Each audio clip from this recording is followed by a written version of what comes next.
Shaker.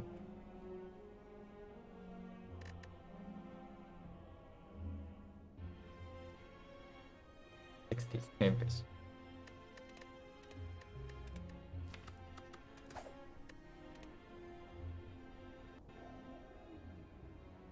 Okay, looking like a fairly obvious common relic.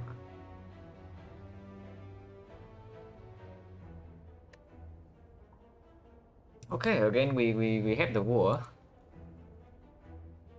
Why am I streaming at this time of the day? I just like randomly woke up after 2 hours of sleep, and yeah, I cannot go back to sleep.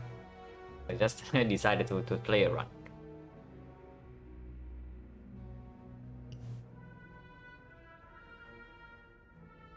But yeah, again we are facing the Act 1 war here.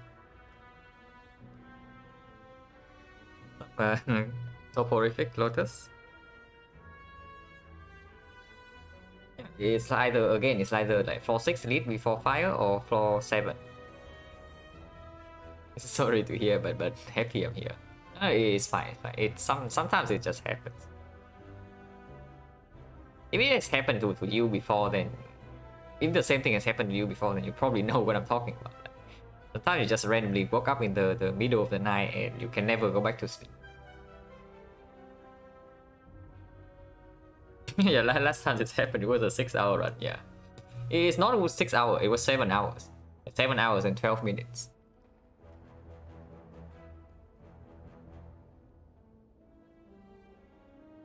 But yeah, floor 6 or floor 7 elite. So the only 3 elite part in this act is through a floor 8 burning elite. And so okay, what is this? if we decide to take even a chance of having a 3 elite part in this act, so we go here or here, you see what happens like, right before that, right? 5 4-way fights. 5 4-way fights. Yeah, probably not interested, right? This part just kills us. Like, we take 3 advanced hallways into 2 very early elites with no fire. This just kills us. Yeah, like force 8 burning after force 6 without fire. Like, this part is just complete suicide. So I guess we are forced into only taking 2 elites in this side. And this part is okay. Like, going right. We have 3 fights before fire into elite. Relatively early elite after, but we can choose to take this fight or take this question mark depending on our potion situation here. And when we get here, we can have enough gold to go into the shop if we want to, or we can take like 2 upgrades. So triple fire and 2 elites in Act 1 is not that terrible. Of course, it's not what we want to. That one was so little ago. Yeah, it was like 7 hours ago, I think.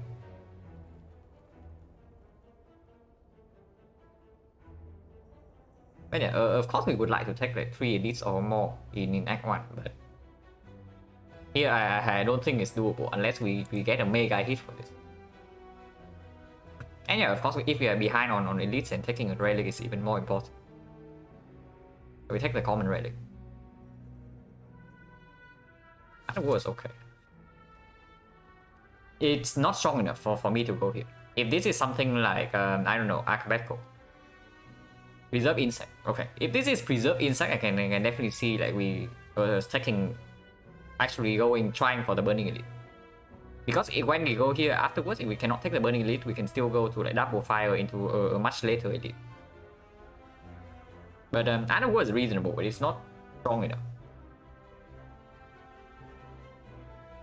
The others are not even real options. I mean, neutralize upgrades sometimes can be okay. And damage for max HP, yeah, is not an option. And I don't exactly boss for. And in common, more than that, like common relics just usually just good. Even if you get a brick, it is fine. Because bricking here just puts you into like the useful relics one elite earlier, and then that is very important actually. Imagine you struggle through this fight, you go to, I don't know, 15 HP, and then you see a ceramic fish because you did not take the common relic from Neo. Now that would be unfortunate.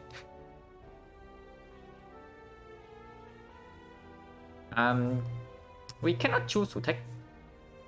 Actually, we can. So we can take 2 fights first. So after these 2 fights, depending on what happens here, our potion situation, we can choose to take 1 more fight, 2 more fights, or 0, depending on what this is. Common relic is better than rare relic max HP. For current HP, assuming Force Elite on floor 6-7.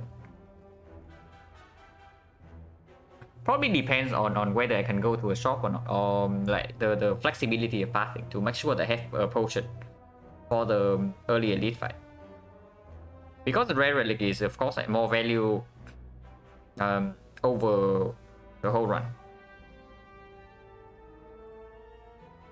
But sometimes you just need to spend like 40 HP in this fight because the early fights just give you nothing. But if I can make sure that I always have a potion for an early elite, then usually I try to take the rare relic if possible. But yeah, we just start here, right? Starting here doesn't make a lot of sense because starting here taking 2 question mark means that we are kind of forced to go this way. And it's only 3 fights. Going here gives us an option to take like 2, 3, or 4. And after taking these 2 fights, like the potential healing event here also gets better.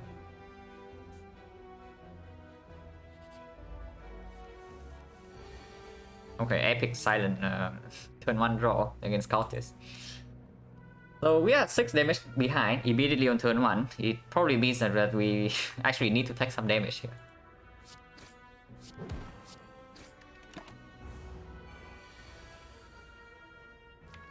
Okay, at least we draw Survivor. And then only 2 strikes.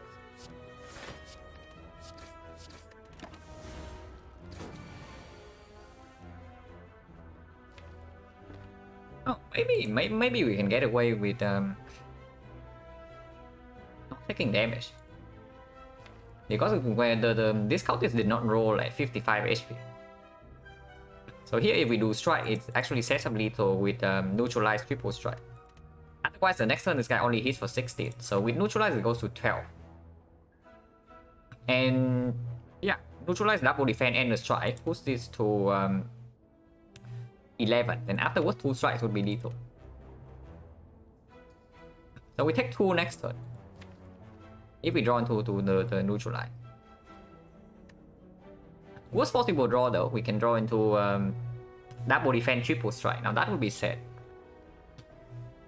But not super likely.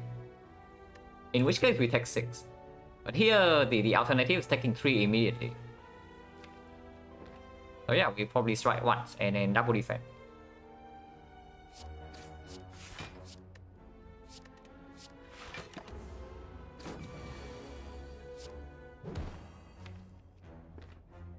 I guess we take 2 here.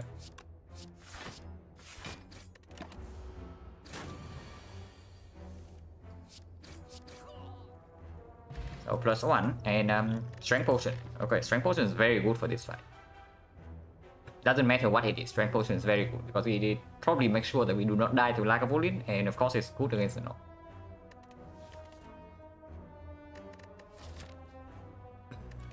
Okay, we have a card that actually works with the strength potion. We have a reasonable attack but not super good with the other war, and we have a curse. What is this illegal evening stream? Yeah, I just randomly woke up after 2 hours of sleep, so and then I could not go back to sleep, so I just decided to play a run.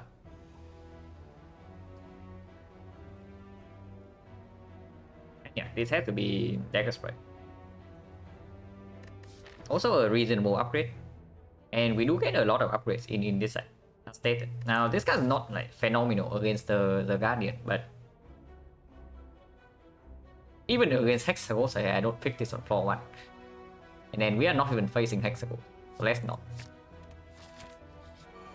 And also, the first fight was cultist, so high chance we see like AoE easy hallway fights.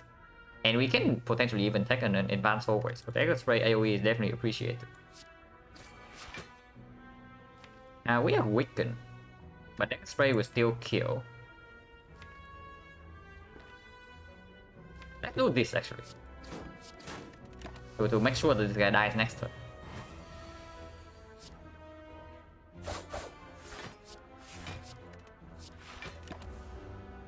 In case we brick on the Dagger Spray. Of course we did not brick on the Dagger Spray, but just in case.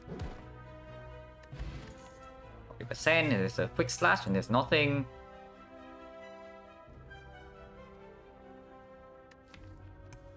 Yeah, I guess we pick quick slash and be unhappy. It's good. We have event protection in Act 2 if we survive Act 1. So 1 potion from 2 fights. That actually makes me a little bit hesitant to actually take the advanced hallway here. So what's the chance that we throw away a potion taking these 2 fights? It's like 40 and then 30, so 12%. If we go this way, for example, take 1 more fight and go this way, and then if both these fights do not give a potion, we take this fight to maybe get a potion for this. What's the chance of us bricking on all 3 fights? Right now it's 40%, so it's 40, 50, 60. That would be 30 and then 40 is also 12%. Okay, that's not good.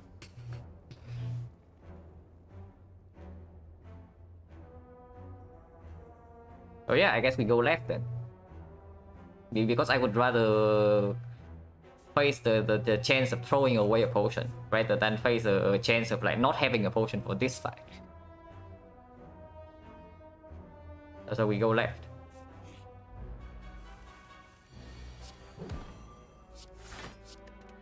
Yeah, it doesn't matter that I added 2 damage card, I still take the 1 hit.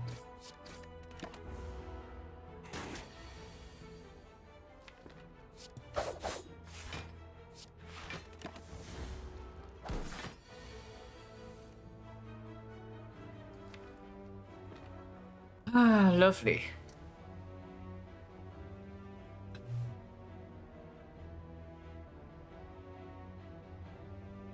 What's up, James? And yeah, we are yet again being outplayed by the Jogworm.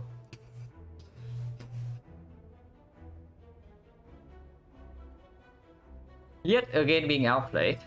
I mean, I could have taken 2 last turn to get 6 damage in, and then we always have lethal here. But this guy could have buffed, and we could have drawn like any block card. Yeah, any block card.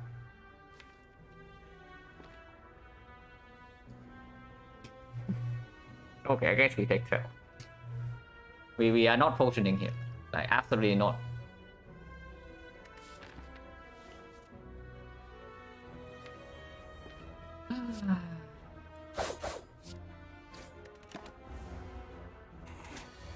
Neon bonus, common relic.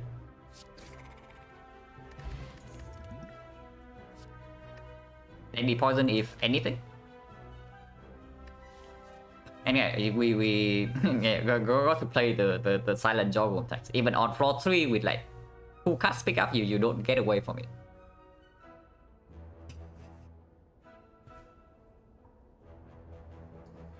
Yeah, this is deadly poison if anything, and if we pick up deadly poison, we are upgrading it here just for the lack of bullet.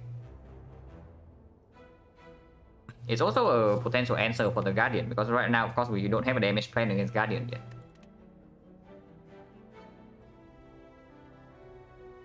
yeah, poison is kind of like applying the.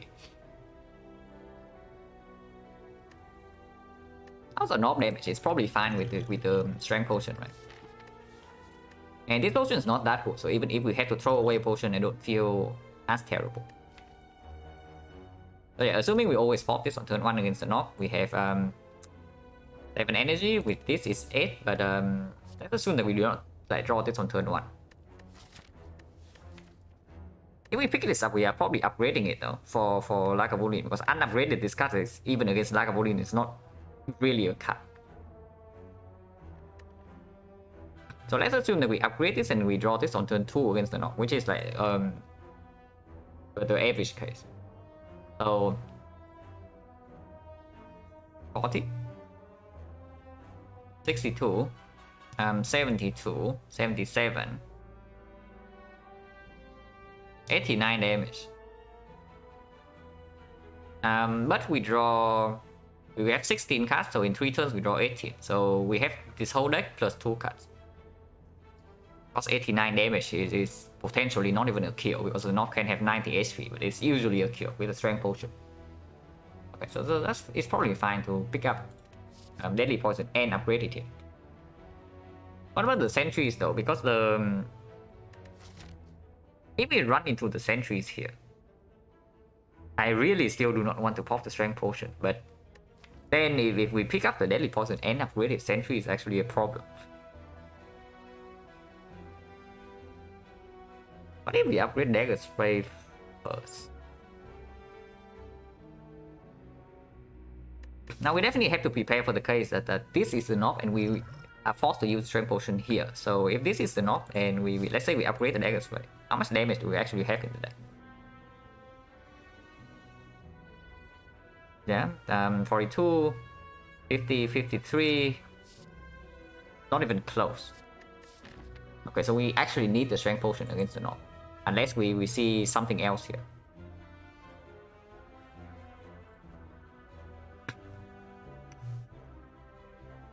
Okay, so the problem with going right after this fight to maybe refill potion is that we are forced to do this.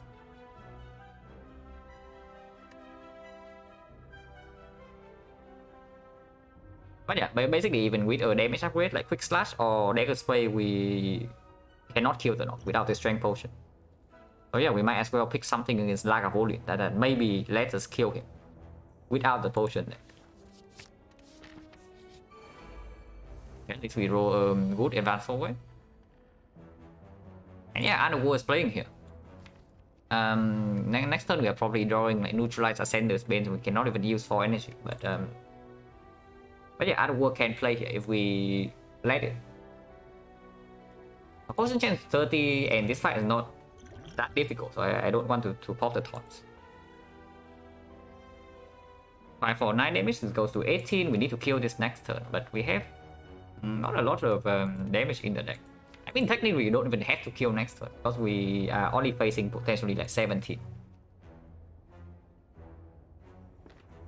And we have like 4 energy to block. Probably fine to do this and save the one here. Get 1 energy.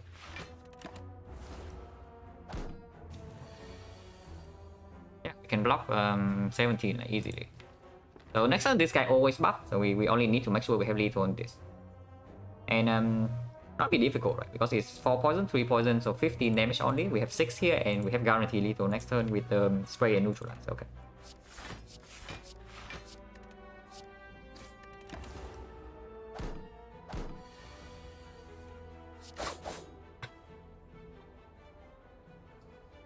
Yeah, flying poison near the edges. And then thank you very much, Kuro, for the raid. Surely we can draw 11 damage on this guy next turn, right? I mean, if we don't draw 11 damage, then we at least draw like 15 block, so we cannot crit. And yeah, way weaker than Jawworm, apparently. Okay, we did have 2.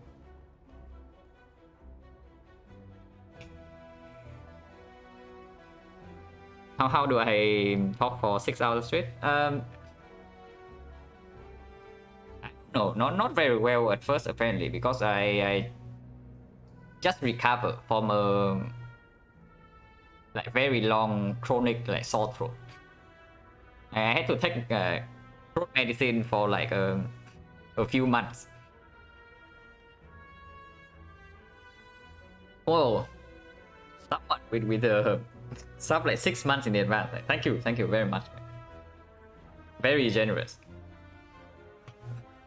Yeah, that sucks, right, James? Because might have to do with the COVID vaccine. Because after I took the vaccine, I had a like very long stream. It was the first super long run I did on stream. It was like a 6 hour 30 minutes run, and I talked the whole time not drinking a lot of water, and like a day after my throat felt terrible, and afterwards it was bad for like a few months, but now it's fine. So it did not start up. It did not start like very well. I could not talk constantly for a very long time until now.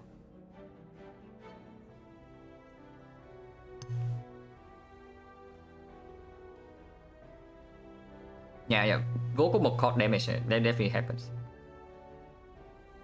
But the human body is really good at adapting. Yeah, I did a 5+ hours. I appreciate how hard it is to do a long run. Yeah, it's really draining, right? Catalyst looks good after deadly. Is it really? Because the unupgraded catalyst. Now, of course, when we upgrade deadly poison here, it's going to do fine against the knock, and of course, it's going to destroy this guardian. But unfortunately, we face the second elite before we get the upgrade.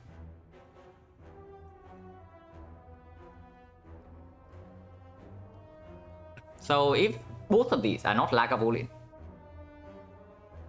chance of that happening is like 2 out of 3 here and then 1 out of 2 here. So 1 out of 3. 1/3 of the time we do not face Lagavulin, and then suddenly this card is kind of worthless.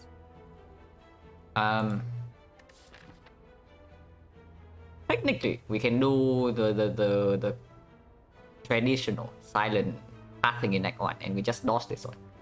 We pick up Catalyst and then we dodge this edit. If this one is not Lagavulin. Now that is not impossible. And yeah, maybe sometimes like colorless potion can also deliver against the sentries. But yeah, here we pick up Catalyst over these things, because we say that our damage against the knock is already somewhat decent. And this only kills the Guardian, and it also opens up a damage pen for later. But yeah, upgrading Catalyst makes absolutely no sense. We still upgrade the Deadly Poison first.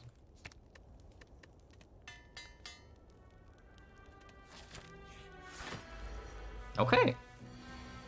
Unfortunately, we also draw we draw Deadly Poison with all our block cards apparently. So what do we actually do here?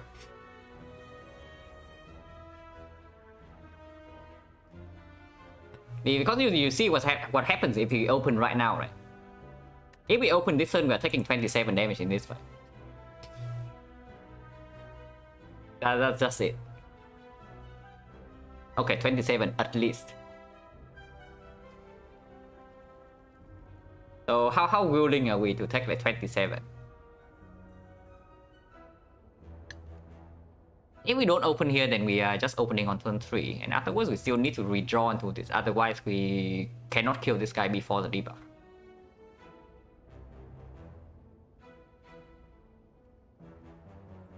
Honestly, I'm down to just opening here and then colorless potion next turn. If I take 27, I just don't take the city, like plain and simple. And maybe this can be healing event.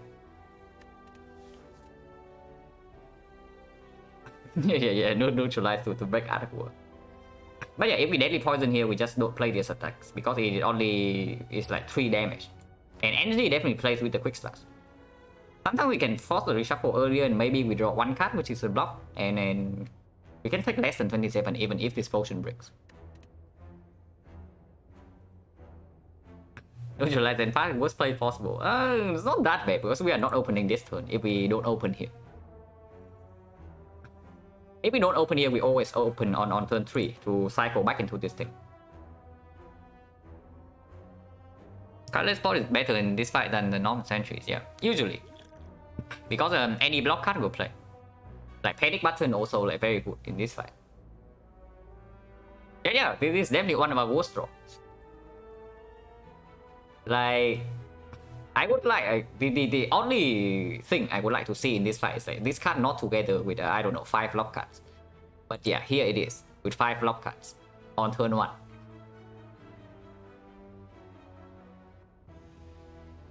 Yeah, Crystallis can also play. The Wood Instinct play, Crystallis play, Finesse plays, Panic Button plays, Dark Cycle can play. A lot of things. But yeah, we open here.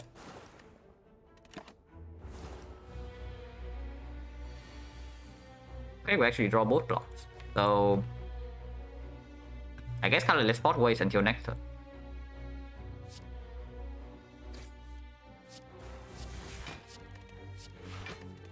Yeah, we shuffle out the garbage strikes. And we did draw a block card. Whoa, Walker Steel. Also with the sub for 6 months in advance. Thank you very much.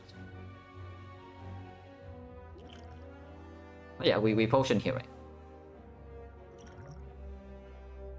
Okay, one card. Unless you tell me it's time for transmutation.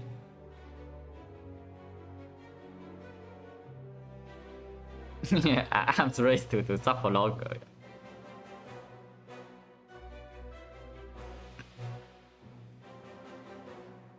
One the slam colorless for the turn for any chrysalis. I mean, chrysalis is a hit, but you block off like panic button, right? So it's like kind of a trade-off because chrysalis is not guaranteed to be blocked. But panic button always like fully blocked in. Yeah, transmutation might have better also get blocked, but good but. So what's the chance of like Flash of Steel working here? It's like 6 out of 11. Maybe you can say it's like 6.5 out of 11 because of a quick slash like getting us a reroll. Actually, it's just 6 out of 10, so 60%.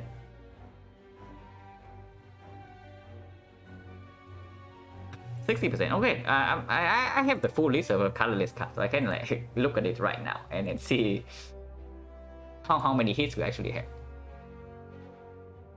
So we are transmuting for 2. Yeah, 60% to get 1 block card, which is like basically 5 or 8 block, usually 5. But yeah, I have the full list of colorless cards here. How many actual block cards? It's Bandage Up, it's Blind, there's Dark Cycle, so 3, Discovery potentially 4, Wood Instinct 5, Finesse 6, Panic Button 7.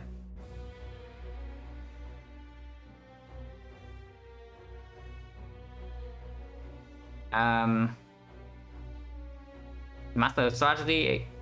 No, Master Strategy doesn't block because we have no energy after using Transmutation. So only 7. There are 25 cards, but Jack overtrades the reroll, so it's 34. So it's like 20% per roll. For 2 rolls, the chance of missing is 80% like square, so it's roughly 64%.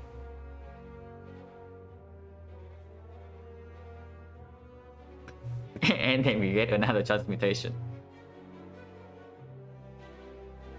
35% of the time this gives us a block. So the hit's definitely lower than this. But yeah, the hit chance is definitely lower with this.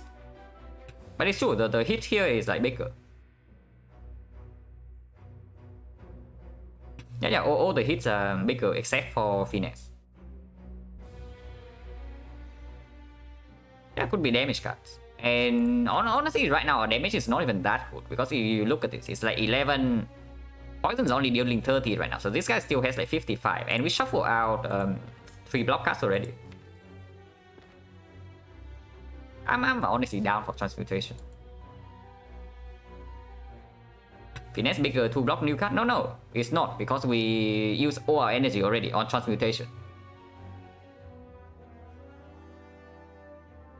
And this Transmutation be a run ender, it's not worse than this.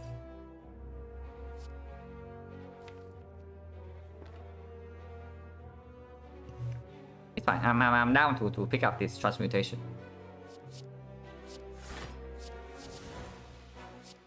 Yeah, good Transmutation.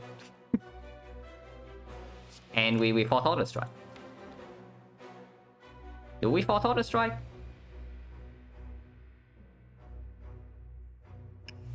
We actually fought Auto Strike here because it did give us guarantee 4 damage for free 2 turns from now.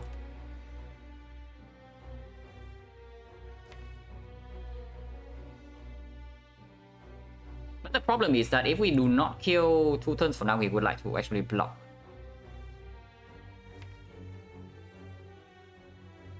So yeah, we know that poison deal 30.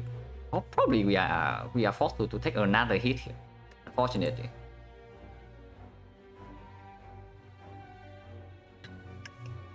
Okay, how much damage do we have if we draw exactly deadly poison next turn? So this goes to 10 poison, so it goes to 70. 74, 17, 16, so 33, 41. Okay, we actually never kill.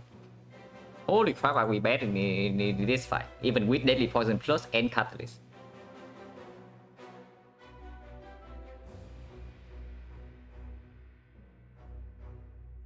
Yeah, or block next turn incoming. I actually need to prepare for that because we apparently we need to take another hit from this guy at least. So we have to make sure that we actually do not take 2 more hits from this guy, because then we die. If we have to take 2 more hits from this guy, we die. So let's make sure that we do not die here.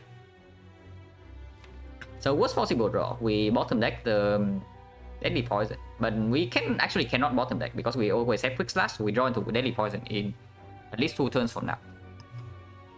So yeah, what's possible draw? This is like 11, it goes to 10, it goes to 9, it goes up to 16.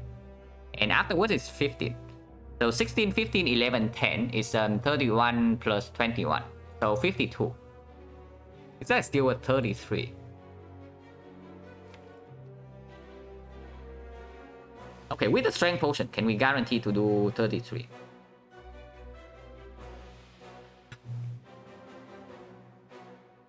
It's like after the debuff, the strength potion basically nullify the debuff. So we have like exactly the same damage here. It's like 20, 28, 31. And we say we need to do 33, right?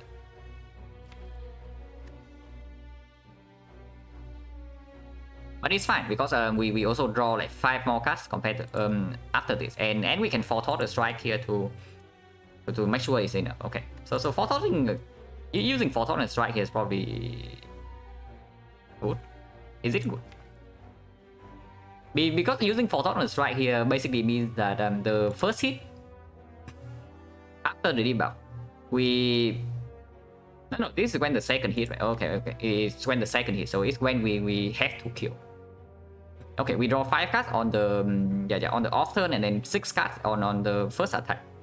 And the turn after we need to kill, so putting a 0 cost strike here is always good. Okay, so we forethought. And depending on the draw next turn, we might have to also use this potion. Is this good enough?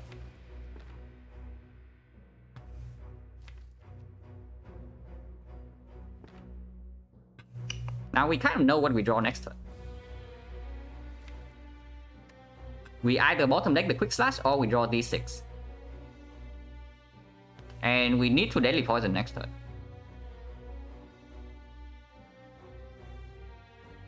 So let's say we do deadly poison, double defense. Yeah, deadly poison, double defense, and the turn after we have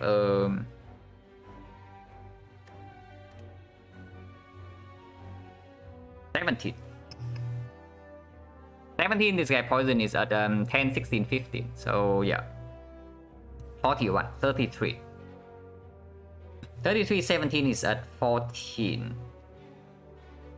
14, this is at 4, so it's not guaranteed if we do not pop the strength potion.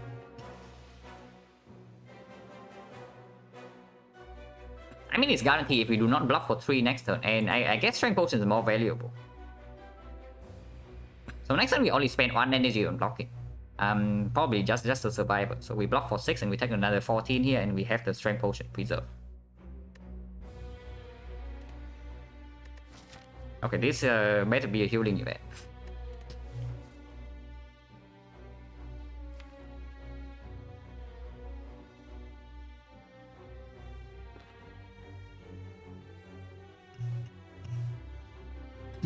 His legs do not look like can hold his weight. Yeah.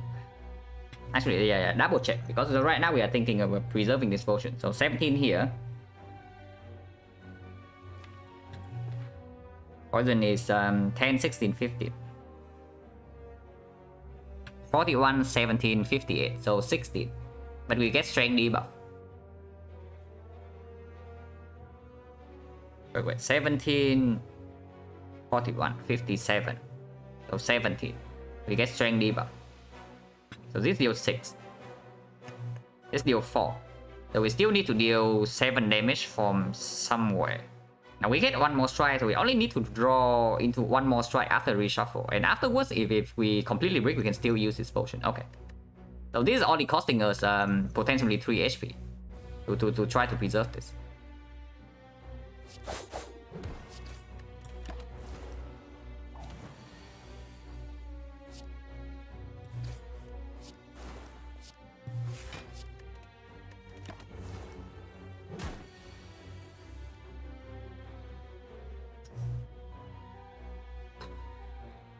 I guess we have to pop the potion. We brick on 1 attack.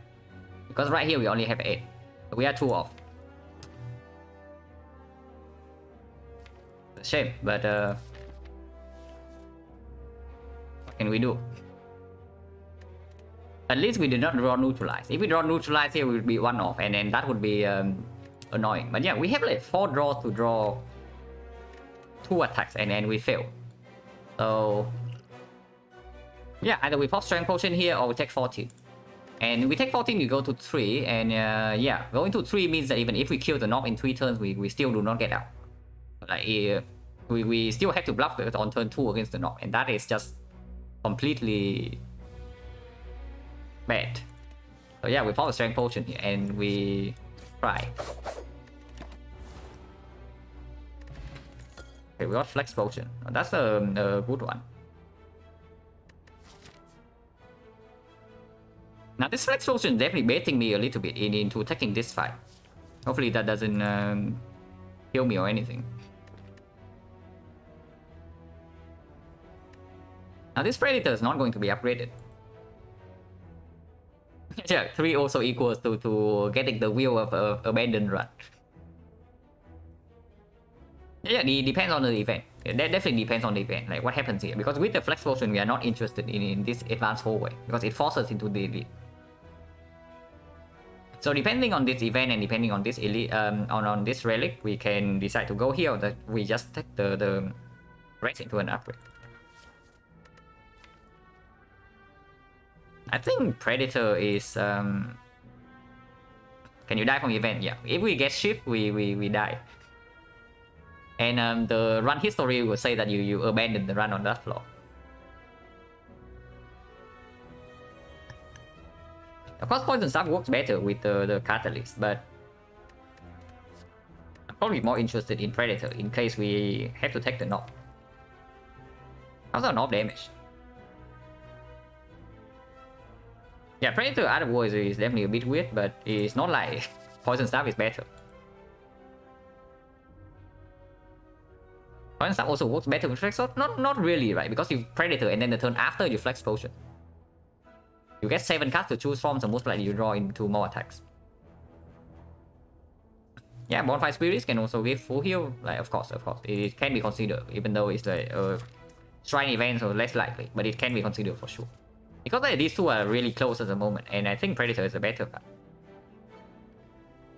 Have I ever died from an event? I don't think I have been shifted to death, like ever, but I have seen it happening like a lot of times. Okay, how is our knob damage? Because now that we add the Predator, basically any more card we add is just like lowering the chance of us like drawing into deadly poison early on. But this Flex Potion is probably 15 damage in the knob fight. At least 15, it can be 20, it can be 25, but let's count it as 15. So assuming Deadly Poison is drawn on turn 3 and Catalyst is not drawn together with it, like basically we have a curse but we draw our whole deck in 3 turns. 1, 2, 3, 4, 5, 6, 7, 8, 9 from Predator, 10 here. So minus 1 strike. Usually I count this as minus 2 strike. Okay. Good thing that this bot has a band in his name. Because it's banned. Very appropriate. But yeah, usually I count this as a -2 strike to make sure to account for the low roll. Maybe I should still do that. I just don't want to count because I know that it is probably not going to be enough. But let's try to do that. So -2 strikes. We have 15 damage from this. We have 18, so 33, 41, 15 from Predator is 56, 59, 67, 74. So that's not even close. So if we draw badly in the North fight, even with the Predator, we don't get anywhere, basically. But yeah, Poison Sap, exactly the same thing. So which card would we like to have into like maybe the Guardian or into maybe Act 2?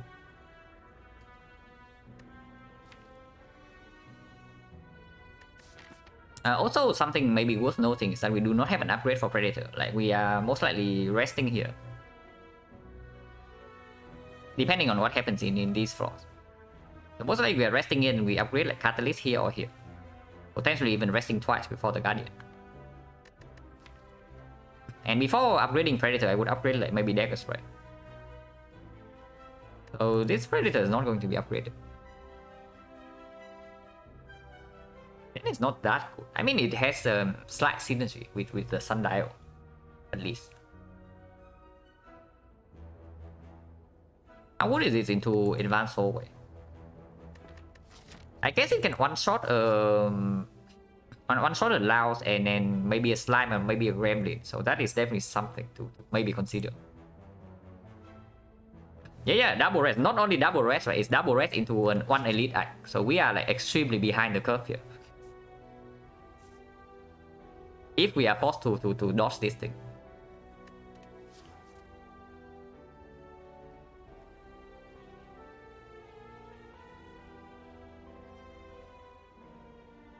Yeah, Predator also better into the Guardian to have a better chance to proc on turn 2.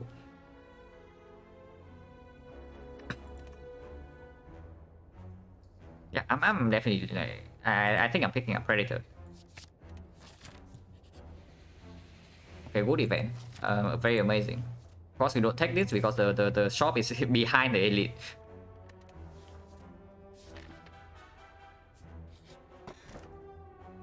Okay, also very amazing. So we do not take the elite. We don't even get a relic from the chest. So right now our only relic is from Niao, and then we have a Sundial, which is not even a real relic. But yeah, there's absolutely no way we do not key this. And yeah, we only count the damage against the Knob. So we go here against the Knob, even with Flex Potion, we die. If we draw badly.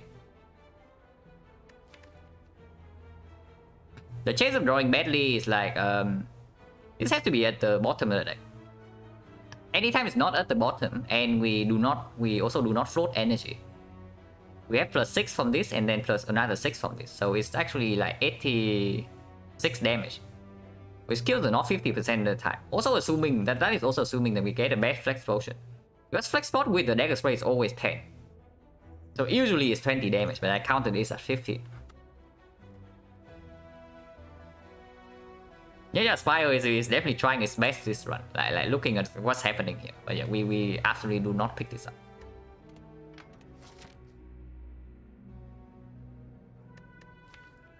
Okay, so what's the chance of us like getting completely wrecked by the Knob here? First of all, it has to be the Knob, so 50%. And then Deadly Poison needs to be one of the bottom 5 cards. Maybe you can say bottom 6 because it's no guarantee that we draw into Quick Slash or Predator before, but usually it's like bottom 5. So it's like 5 out of 18. And then we also need to brick on the energy usage, and then we also need to not redraw into attack. And we need to brick on the Flex Ball. So 5 out of 18 and 1 out of 2, so 5 out of 36 is only 1 out of 7 already, and then we had to meet like a few other conditions.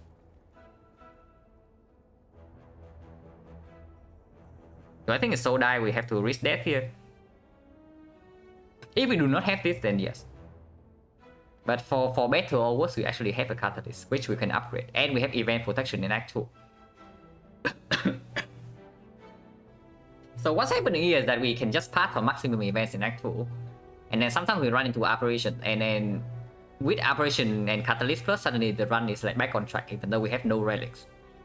That's the unfortunate part here. Unfortunate part of this thing here is that even if we lost this elite, we still have a way back into this run.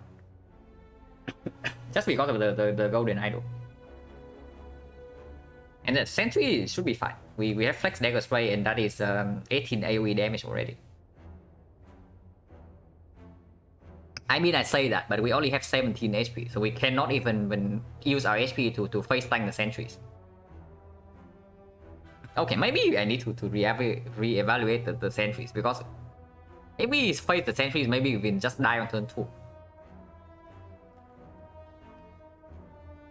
Yeah, maybe we just die on turn 2 if we fail to draw this dagger spray, because we are not flex spotting before this dagger spray.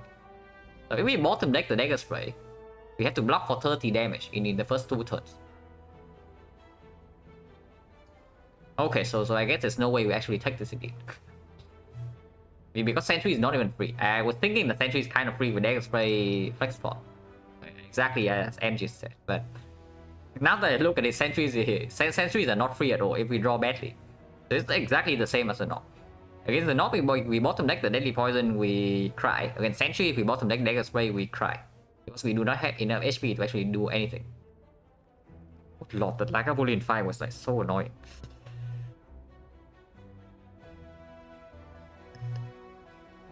And yeah, we low roll in the Lagavulin fight in both deck cycles. So unfortunate, but whatever. Yeah, if we still have the strength potion, then I definitely take the elite. There's no risk here if we still have the strength potion. Because then even if we face the sentry, we pop strength potion on turn 1, and even without the dagger spray, we can still kill at least one of them very early on. And afterwards, we have 2 strength permanent, and we flex forward whenever we draw into this. But here we don't have the strength potion, and we have no relics. And yeah, just because we have golden idol and catalyst, we can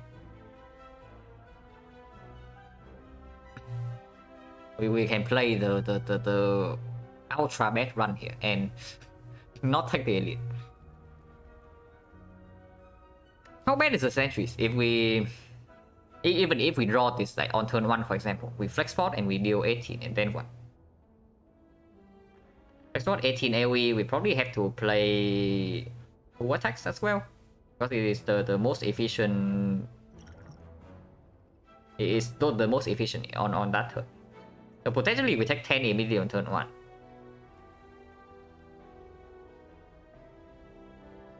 And yeah, let's say we do dagger spray plus 2 strikes. So these strikes are 11 each, and this is 18. So we have 40 damage. We can kill one side sentry right away, but the other one's left on 22, and we are down to 7 HP. Okay, so sentry strike is not even winning, even if we draw turn 1 dagger spray, because these are curses. Yeah, okay, we actually cannot take the elites. Cool, amazing. So we left Act 1 with almost a relic. It's not even a real relic right now. It can be later, but right now it's not.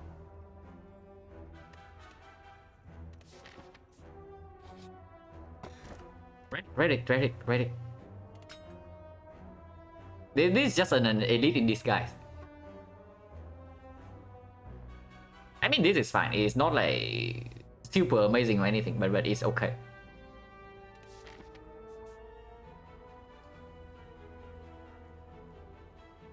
But yeah, advanced hallway here, we probably have to rest first. We run into a bad advanced hallway right now, we die immediately, even on 17. And I don't think we can get away with not resting once in this side. And it's not like the upgrades are doing much, unless you tell me dagger spray upgrade is good enough. The problem is that we also need to upgrade catalyst before the guardian in case we run into like fusion hammer. So we rest once today, we go to 35. Because for better or worse, the dagger spray upgrade definitely plays here in case like this is any AoE fight, like the slime cake. Having upgraded dagger spray compared to unupgraded is like a massive difference in this fight. if it's the slime game. But yeah, anytime we run into a terrible advanced hallway here and we draw badly, 17 HP is not enough. I guess if we can rest it, and if we run into something where the dagger spray upgrade would be relevant, we can reluctantly use this.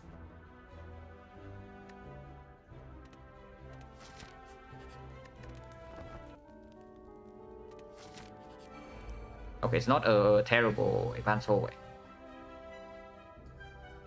But yeah, we are looking at 6 damage currently.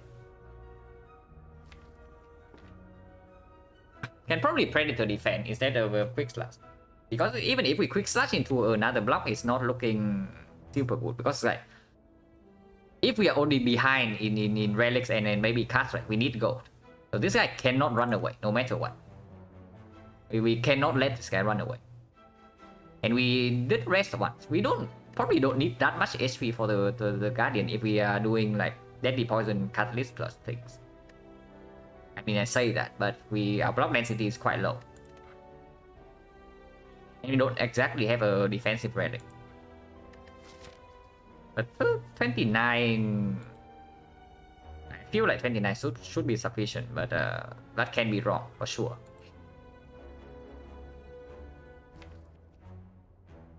Yeah, if we quick slash first, and I mean Deadly Poison can be at the bottom, like no matter what we play here. So if Deadly Poison is at the bottom, we already have 20 damage in the 23 damage in the draw pile. This guy blocks on turn 3, and on turn 4 he runs away. So Deadly Poison always deals at least 13 damage. So at least 13 plus to attack, turn 3 block, turn 4 run away, so we have another full hand. Is 13, is 20, 33, 36. 36 is at 55, so we need to deal 19 more damage.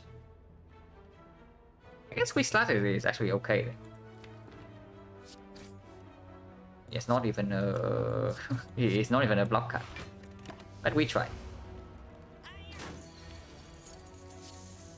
And yeah, what do you know? Deadly Poison bottom deck. At least we get it together with the Catalyst.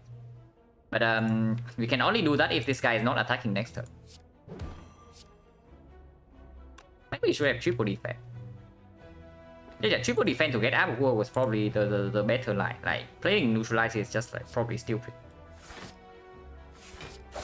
But it's fine. Okay, it's running away. So we can even preserve Ink Bottle because this guy dies to poison next turn.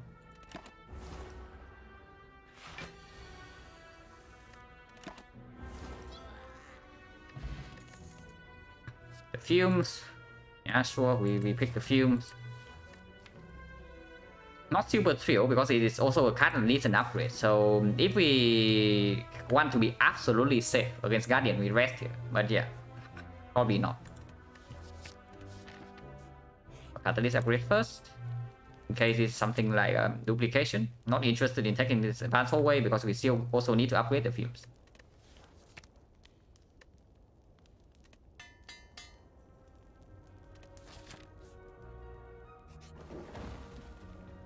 Okay, or we just get an upgrade immediately. Or we transform a strike.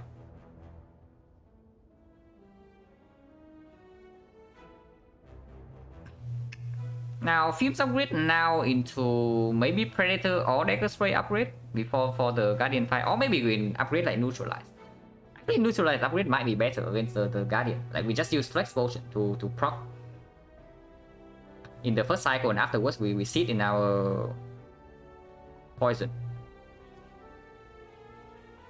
Transform strike here increase block density in expectation, but it sometimes it can make us not being able to proc on turn 2 and then we die immediately.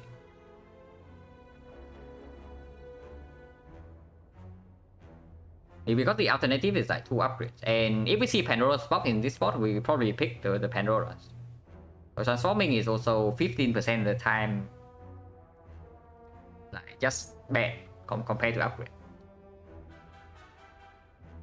Yeah, remove is more block density, but we also want to see more cards. Before I remove, I probably take the transform. I'm just thinking about the upgrades here because we need to upgrade this, and basically our physical front load for Act 2 is like really bad. But if it's this bad, maybe we just don't play into physical front load at all, and we try to block it.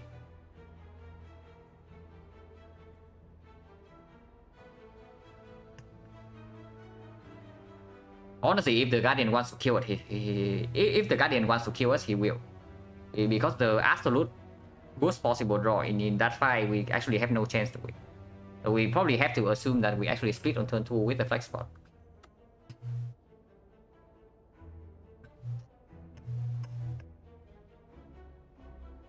Honestly, I'm down to upgrade neutralize here actually instead of this, because the problem with the deck right now is that we cannot front load our enemies to death in Act 2.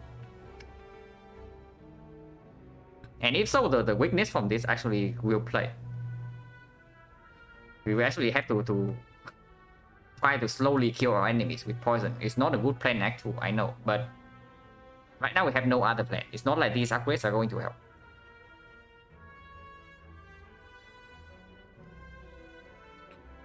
And yeah, Fumes need to be upgraded to be a real card. We upgrade Fumes, we go Guardian, and yeah, I think we take the neutralize upgrade here, reluctantly.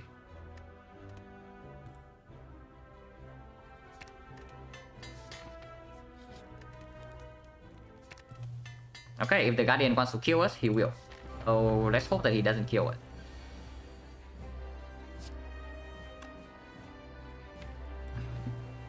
Maybe we cannot even play the Fumes here.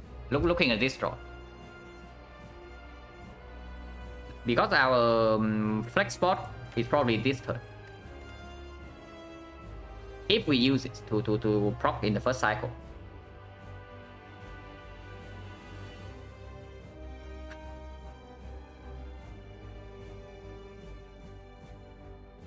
It's neutralized upgrade ever done on a good run? Ideally not.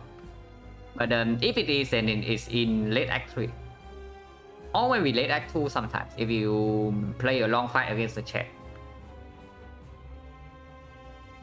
But if your run is going well, like at least in the way that I play Silent, probably never upgrade neutralize in Act 1 if your run is going well.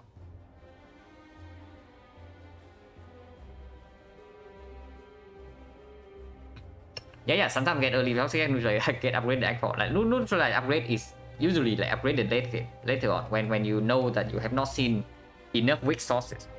Because the problem with the neutralize upgrade is that the moment you see a real card that apply weakness, the upgrades are completely redundant. Yeah, paper crane also reasonable. But yeah, here if we let's say we do Fumes and then Predator, it goes to 25, it actually goes to 22, and it goes to 31. And we simply drew like too many attacks on this turn, so Flex Potion doesn't get us 31 next turn. So we have to take a big hit. How bad is it actually, if we have to take a big hit? Because it's like 36, but we also draw into a lot of block. And potentially the neutralize. So weakens to 27, and maybe we block for... Maybe we block for 15, and then we just take 12. Okay, that's optimistic. Potentially we take like 21. If we take 21, we go to 8. Yeah, cool. Then we die. Good talk. But not deploying Fumes here is also not really a good thing. If we do, and the weird thing is that here is we want to play Predator. So if we do Flex Spot into Dagger Spray, Predator is only 15 damage. I mean, it splits immediately, but Fumes is not down, and then we have to block in for the next 2 turns, and we don't even redraw into the Fumes like way later in this fight. We cannot take too much cheap damage in this fight. We need to kill fairly quickly. So deploying Fumes right now to get a Catalyst in play earlier is also fairly crucial.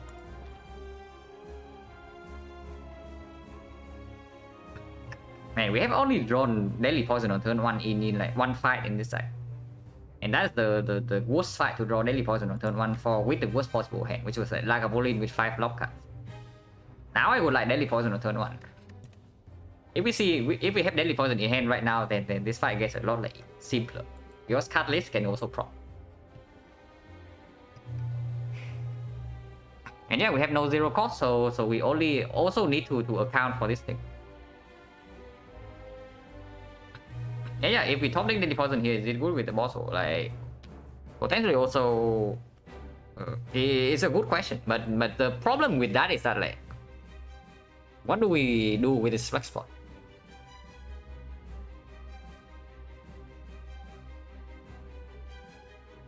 Maybe the line here is actually flex spot, take a spray strike, and then fumes. How much damage is that? 29 here and 3 here, so it's 32, and this guy is at 49, so we need to deal 17 next turn. Okay, that's not possible.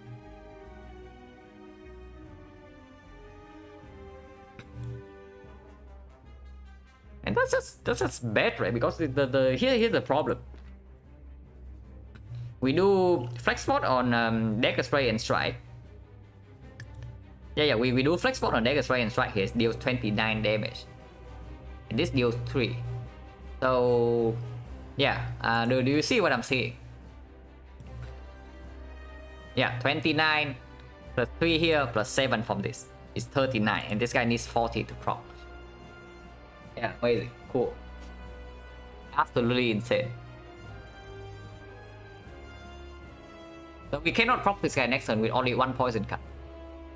If we do flex spot, dagger spray, strike, and then fumes, it doesn't happen. And yeah, we cannot even play a card right now because we don't know what happens with the ink bottle, and then we still need to flex spot.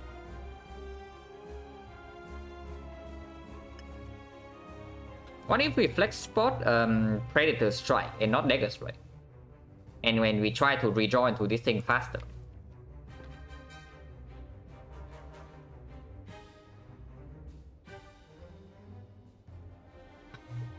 Flex spot Predator Strike would be only 10. So 31. We need to deal 80. We simply do not have the damage next turn.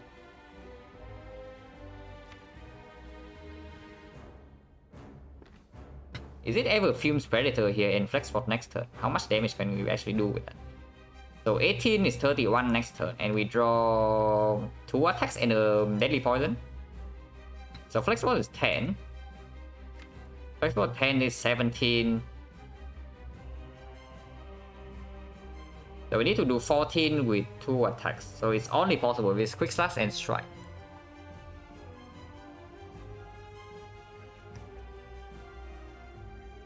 Actually, it's probably fine, right, to do Fumes Predator here, because next turn we either draw into block and then we just block in, or we draw into 2 or 3 attacks and then we split with the Flex Spot. How much damage is a big attack? 36. Weaken to 27.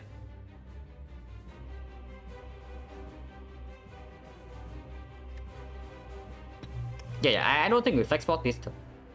I don't think we Flex Spot this turn. We play the Fumes first, and then we play Predator. Now, depending on what we draw. If we draw into Deadly Poison, we can play Deadly Poison.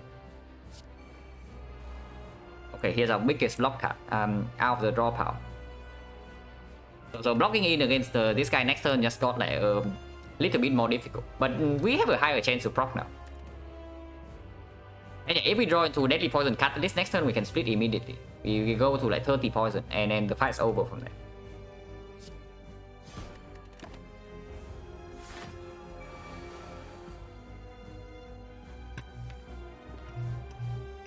Yeah, we have a proc in hand.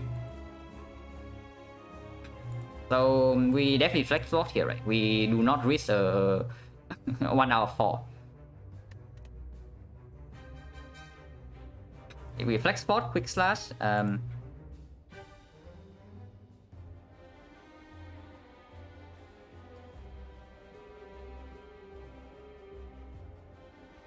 it's 10, 24, 35. So this is a split.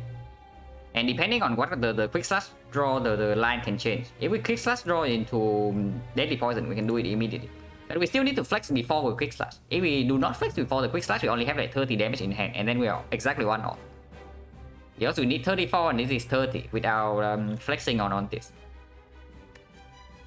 So we have to flex boss immediately. Okay. So we cannot even catalyst here and we are forced to strike. It's not that bad, we can play catalyst later. But yeah, here's so for the non-predator pickers, right? If you pick the poison star, you are probably crying right now. Because like, if you pick the, honestly, if you pick the poison star, maybe you just flex for last turn. So maybe you don't cry. Maybe you don't cry. Yeah, it's actually the same. Like never mind it. So here we can take Art of War, or we take weakness on next turn, and we definitely take the weakness. Because we don't care about the energy.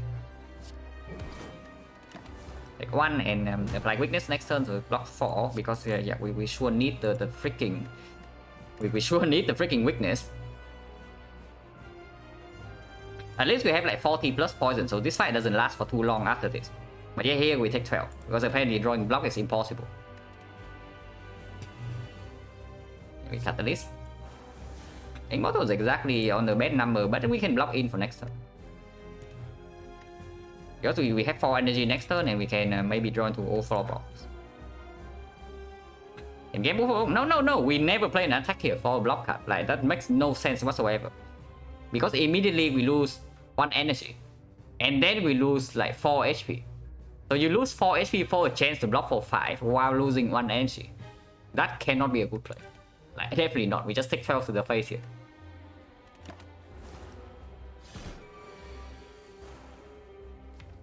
Because here we draw into both defense, so we take 2. And then after that the fight is over.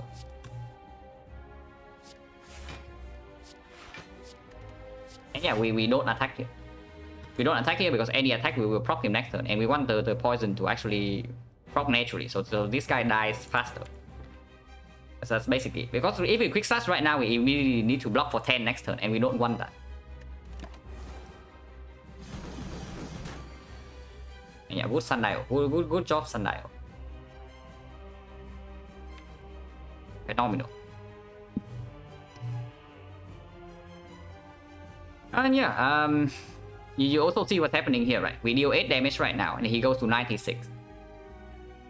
And yeah, 96. We have 46 plus 48, which is 94. So we are 2 damage off from killing. So we need to take another 4 damage here. Unless we draw exactly into Deadly Poison or some block cast and an attack. And here we set up the Sundial, the Immortal. I guess 7 is better than 8 in case we need to defend into an attack.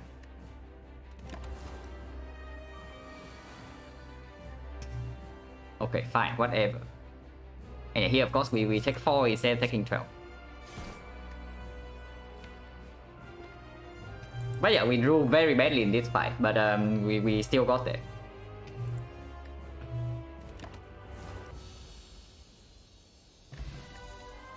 Okay, we get a red form, so the run has a chance. Yeah, the spy tried very hard in Act 1, right? And of course we pick this because we know that we are event hunting in Act 2, and we pick up like Operation in the Heartbeat with the film's catalyst thing. With no physical fun load, we definitely pick up Operation every single time. Okay, no Pandora's box here. And Kite is unpickable, so we are forced into this curse key. Now we did key the Darkstone period. Yeah, we are limping out back 1 here. But at least we got a good rare card. Now Kite is completely unpickable. Tiny House not interested. I actually want the energy to play with Predator and the Quick Slash and of course the red form. So yeah, we pick up the curse key and we cry because then now we cannot even open chest.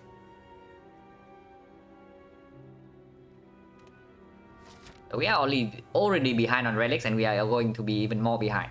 So good, amazing.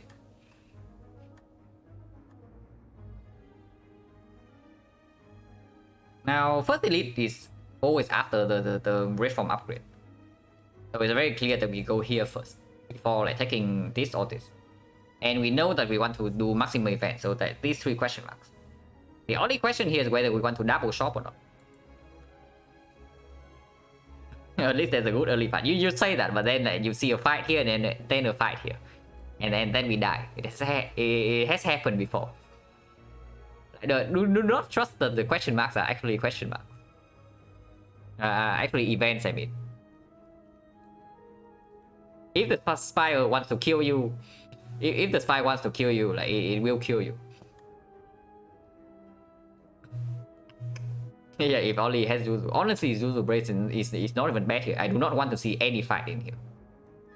And yeah, we got the 1%, that one run. It's actually insane. We got both the 1% and the 3.6% to brick potion in 4 fights. So yeah, we just died from that. There was no way to actually survive the moment we step into Act 2. It's actually crazy. I probably want to double shot actually. Because the double shot at the very least give us some remove. And yeah, now we right now with the red form and the catalyst and the fumes, I want to remove like, every single strike. And it gave us a higher chance to see Dolly's mirror like sooner into the run, earlier into the run.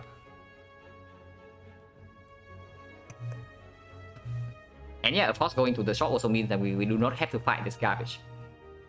Because right now there are actually a lot of easy hallway fight, easy, quote unquote easy, easy hallway fights that I actually do not want to see. I don't even know if I want to see any of them. So the burst maybe against the burst we sometimes we have dagger spray to down them. So maybe the burst are okay. But the baseball like artifact we do not get through the artifact. So our poison doesn't do anything. The avocado is the avocado. The thieves can steal our gold right before the shop, and we say that we do not have physical front loop. So we are getting hit in the face for like 22 for 2 turns in a row, and then we also get our gold stolen. Okay, amazing. And yeah, chosen. Probably don't need to talk about chosen if we draw badly. Oh yeah, I'm not even interested in taking this fight. I think we go here and go to run straight into the shop to just like have a safe floor. Yeah, thieves before the shop, like the classic. But at least we have neutralize upgraded and we have Noxious Fumes on turn 1. And we only need to spend 1 energy here to draw a card, so even if we draw into exactly red form right now, we can still use it.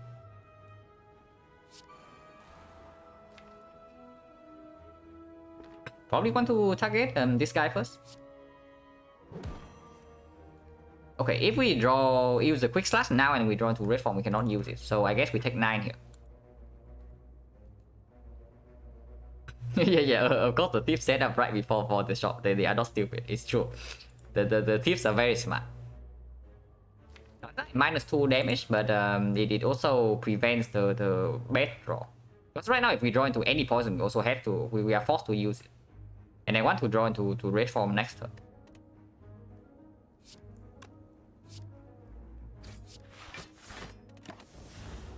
So we take 9.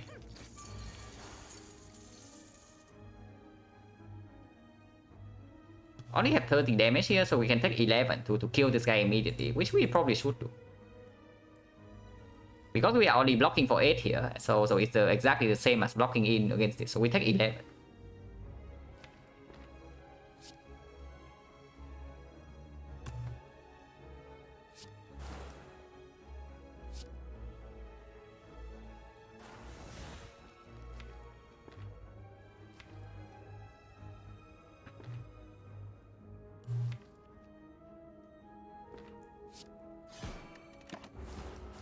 Hopefully this guy decides to attack. Okay.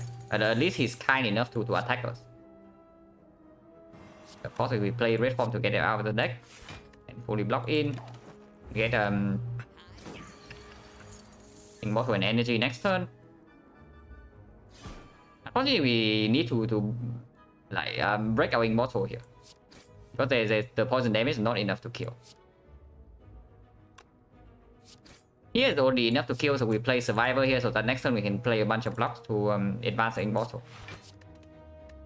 But yeah, we are already in the Apparition HP range after one quote-unquote easy hallway fight, like as expected, right? We already know like how bad the fights are. Forward studies.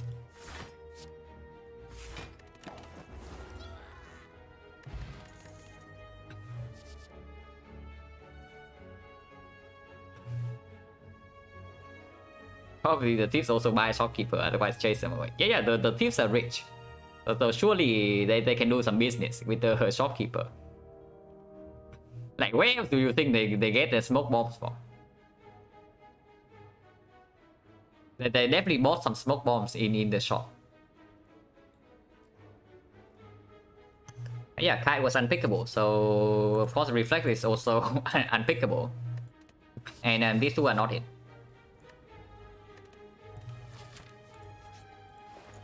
Okay, no mirror, but there's a preserve insect and there's an apotheosis.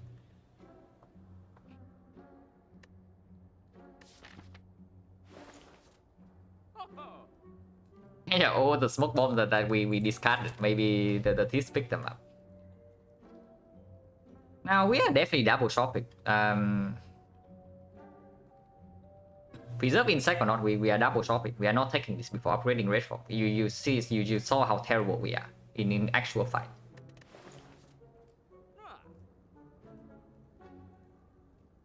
Yeah, this store looks okay, but we are double shopping here. We are going to this shop as well. So, and I want to be able to afford a mirror whenever I see it. I don't even know if I spend a lot of gold here.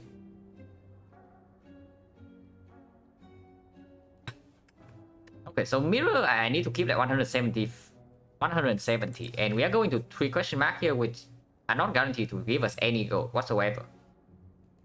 So preserve insect remove means that we actually yeah, fake wait, no, never. We definitely do not consider this thing here. Yeah, question marks in actual like take your gold more often than it gives you gold. Honestly, I think we don't even take the preserve insect here. Who's the boss anyway? The champ. Okay, the champ we can kill. We can kill the champ very slowly with the fumes into like eventual catalyst. This is probably one of those ones where you actually don't take edits in any act. Because the preserve insect here doesn't help us like magically take edits. We still die. We take this preserve insect and we run into like Slaver, Smoker Stabbing, Grim Leader, like any of the 3. It doesn't matter which one. We still die even with the preserve insect if we draw red form on the wrong turn. So honestly, maybe I don't even take this. What I'm actually looking at here is actually cut, remove, regen potion, and then we leave, or maybe duplication.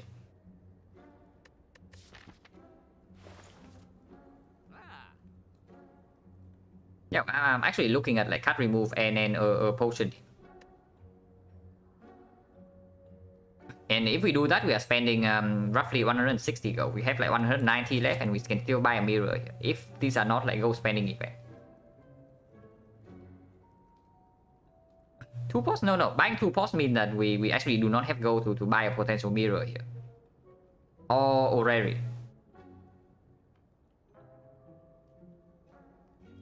Maybe we don't even take the card remove. Maybe we don't even take the card remove, so that even if we see that one of the gold spending events in one of these, we can play the cleric or the vagrant, and we still have enough gold to spend here. Take by strike, yeah, absolutely. With 5 strikes, so yeah, we probably don't even remove here.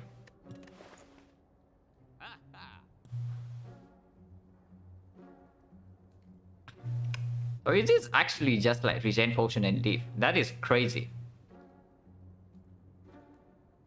That is actually absolutely insane. Because there are very good things to buy in this shop, and then you're saying that we ignore all of them just to hope for the mirror. What's the chance of the mirror anyway? It's like one of yeah, 16 shop relics, I think, 16 or 17, and we have not gone to any other shop yet, so it's only like 7%. It's also honestly it's not good enough. Maybe we just buy this freaking apotheosis. Yeah, maybe we just buy this freaking apotheosis and a potion, and then we leave, and then we don't care about this shop.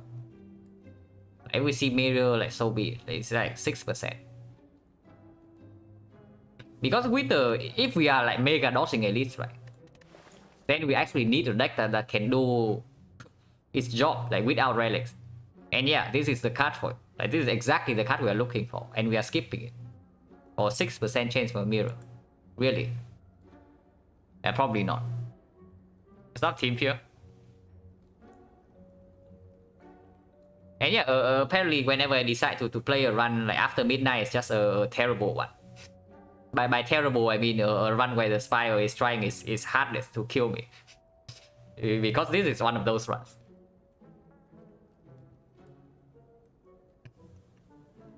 Yeah, if we avoid every single elite, then we are just buying apotheosis. That's basically it. The problem with apotheosis regen potions is, again, we cannot pay the vagrant. So immediately vagrant events become bad. If we do not take a regen potion though, and one of these is a fight, we're having a very good time. Let's just say that.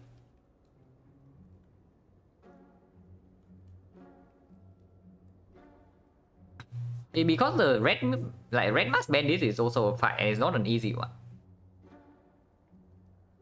Is that a consideration? Not at all. If it's up against like these things here, and then we are double shopping. Now, unless you say that we spend every gold here, like we spend all of our gold here to also like avoid the cleric. In that case, I can see something like dash apotheosis regen potion. For sure. In that case, it's possible.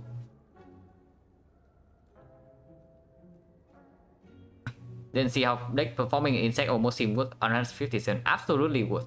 Like this relic is worth way more than 157 in a normal run. But right now we die to every elite, even if we take this. So no point. We're actually just dying to elites, even with the preserve insect, because our deck is so freaking slow, and it doesn't really block. Like we are at 28 HP after one easy hallway fight in Act 2.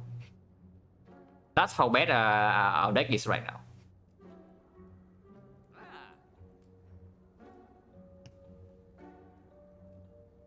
Actually, yeah.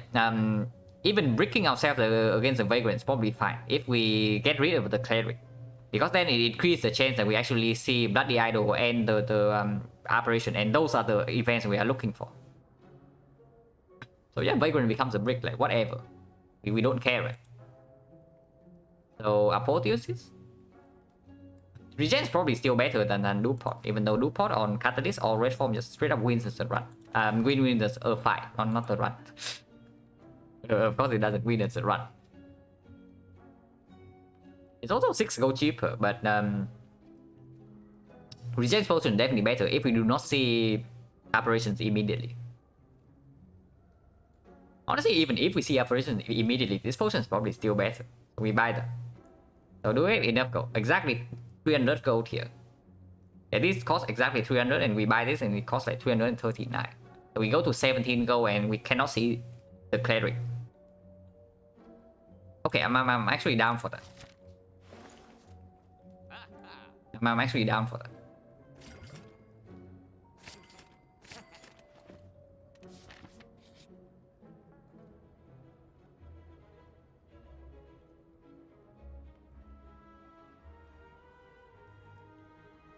Misanalysis why we're buying that to go below the cleric threshold.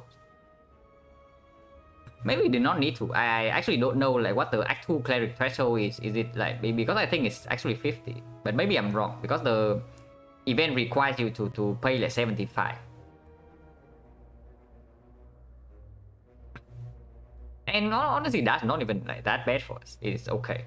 It's a front load block for me, because now like we are not interested in actually dealing damage by attacking. We're just playing fumes. We are just playing waiting for deadly poison catalyst with red form. So having a big front load block that we can actually use because we have energy is fine.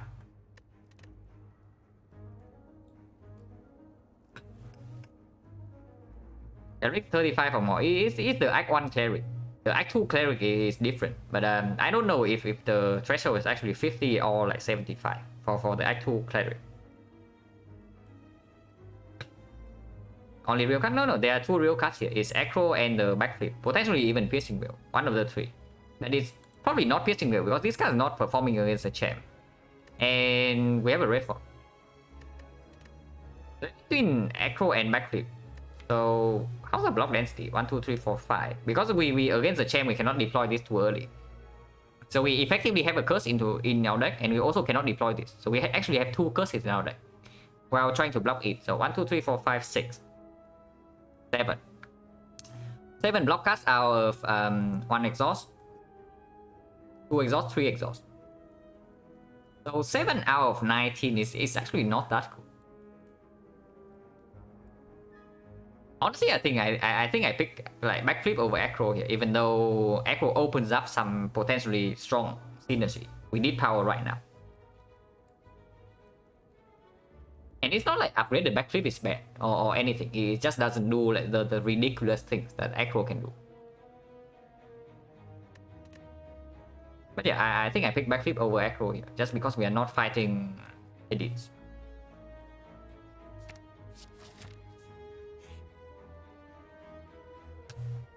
Okay, good talk. Amazing.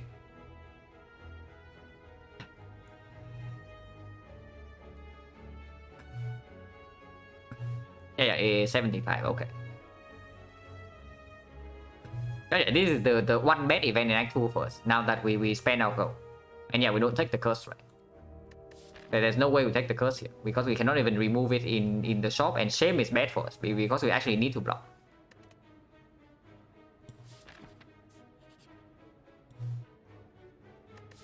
Taking the gold here doesn't mean that we can actually do anything in this shop, but it's not like we want Ritual Dagger.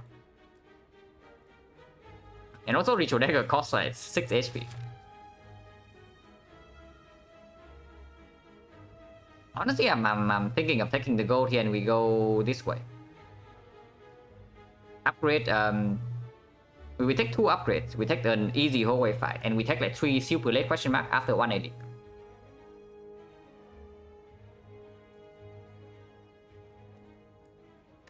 But yeah, we don't take Ritual Dagger. Our deck is in like no shape to actually store out for the dagger, and we also cannot spend an upgrade on the dagger. I mean, upgrading dagger doesn't.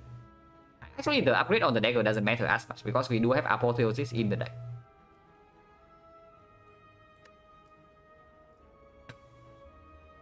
But it's only performing against the slavers, right?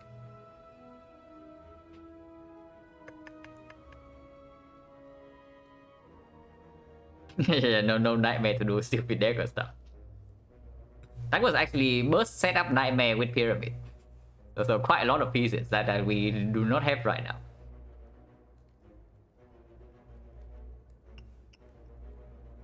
Okay, it's probably taking the gold. Because taking the gold here also means that maybe we can buy like a common card here. We cannot take the remove, unfortunately. Unless you're telling me that we are running straight into this elite to give ourselves gold to do something in this shop, but I don't see it. But upgrade probably... It doesn't matter, because we are upgrading the second card here. We are not taking this elite. So we are upgrading the second card here, be it like Apotheosis or Redfall. So we can do like whatever first. Okay, not the mirror. Royal Plans would have been nice. Yeah, I would have bought a Royal Plan.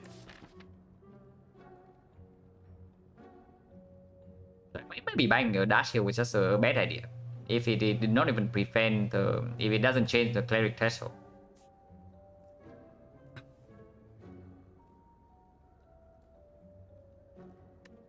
But that's fine, that's fine. We move on. Is it ever a potion here, or do we save our gold? Probably saving our gold.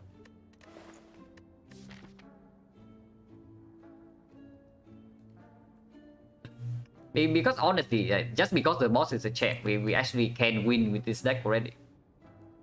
And after beating the champ, if we see like a second red form or nightmare in the boss reward, then we can like win this one even with basically not a deck. With no deck, we can still win this run.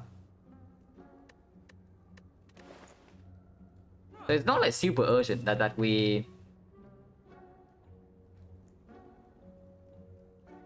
Maybe it's just stupid, because we still need to go to one elite fight. So maybe we just buy a potion to make sure that we actually survive this thing.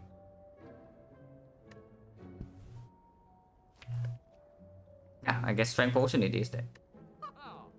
Because we still need to upgrade apotheosis here. Unless you tell me that we do not even want to go here. And we go this fire, and we upgrade apotheosis into a rest, into an easy hallway fight into 3 question mark, and completely skipping every single elite in the act. Also, we cannot open the chest because of a curse key. So we get no relics here.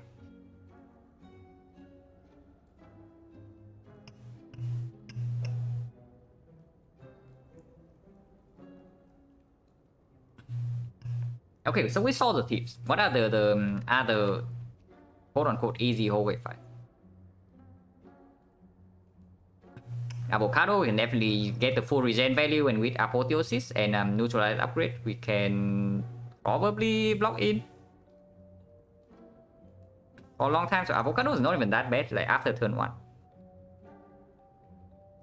The baseball also kind of the same, like we get frail. But upgraded blocks from apotheosis, we can probably do fine against the baseball, and then fumes just kill it like eventually. The burst, we can steal down the burst. The red form is not effective against the burst. Using regen potion is not easy in the burst fight. So the tips we face, the chosen can be very good or very bad depending on attack pattern. So we have no information about the chosen. But yeah, it is probably strength potion. I think I want to try for at least 1 edit. And with the red form plus, maybe we can. The worst elite for us is probably Bubble Stabbing. Because against the slavers with the red form and the fumes and dagger strike, we can almost kill like all of them already. With just 3 turns of intangible. But against Bubble Stabbing, we actually need to land a big catalyst, otherwise we fail to block it. Can we dodge? No, we cannot. If we go here, we are forced to commit to the elite.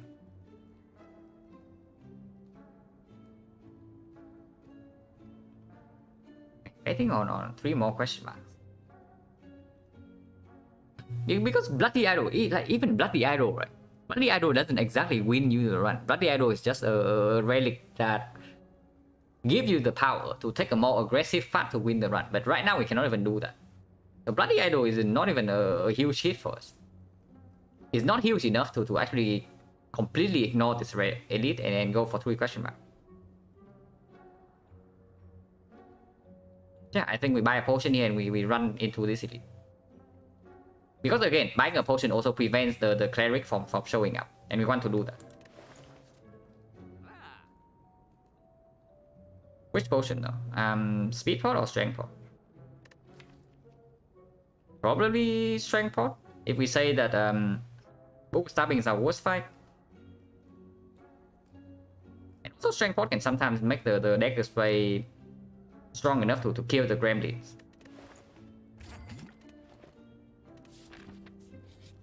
And here we upgrade apotheosis, of course. And yeah, need to not monkey brain and instant click this chest because that can kill us. It's only a small chest. Burst and we draw apotheosis on turn 1. Unfortunately, dagger spray is also in our hand. So downing the burst is not going to happen here unless backflip delivers. But of course we will play this. We backflip. Backflip doesn't exactly deliver. So how are we dealing with this next turn? Yeah, good question, right?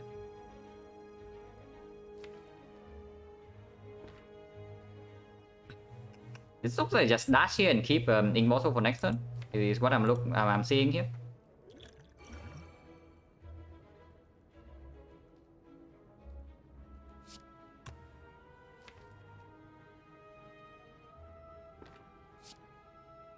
And yeah, we don't really care about the other war energy. Maybe we should a little bit. But we don't have like super cut draw here.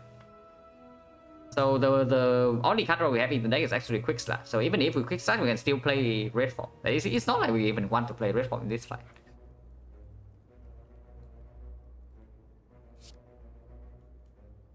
Oh, do you say that we take 4 here to play Predator?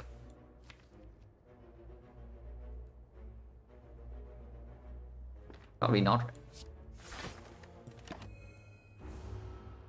With all our block being upgraded and neutralized being in the deck, like maybe we can block like even if bad things happen. Bad things are happening.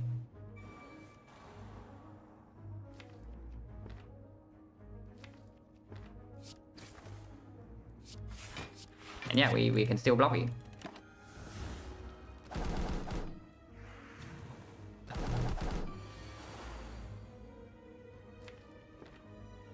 So this guy needs to die next turn.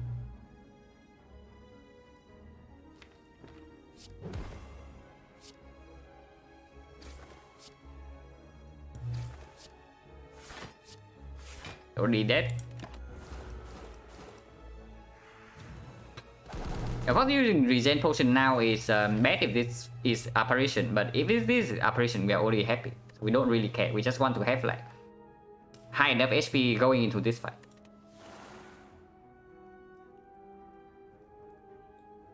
Okay, what is this?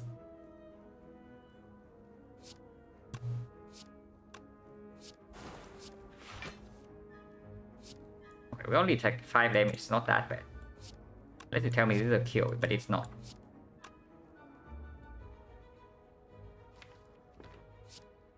Catalyst? Not catalyst.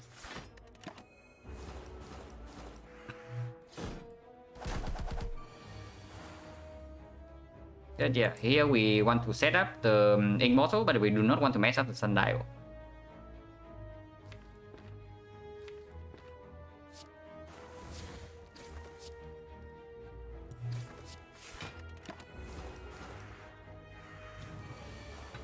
Here we only need to play 3 cards.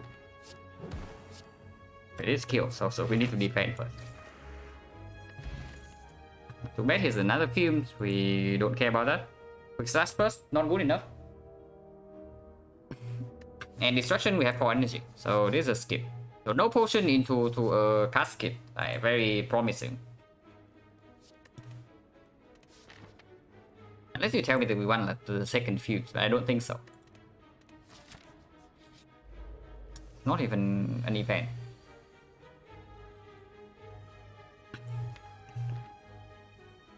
And we do not have enough damage to actually force her to heal next turn in our hand right now. That's not good. Okay, slightly better.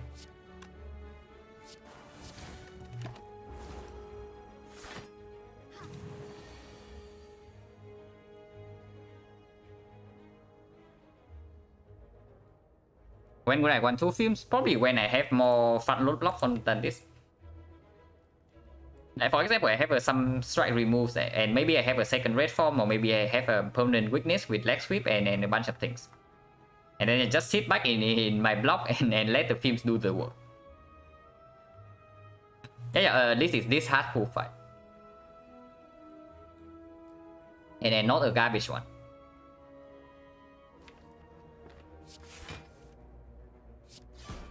We don't Predator. We don't Quick Slash here, is what I mean.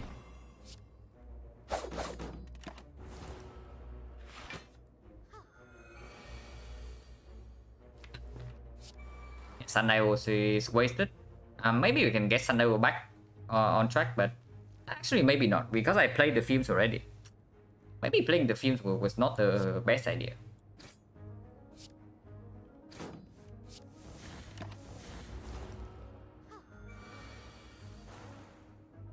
Yeah, we can try, because we do have a decent amount of card draw. We still want to force her to heal a little bit.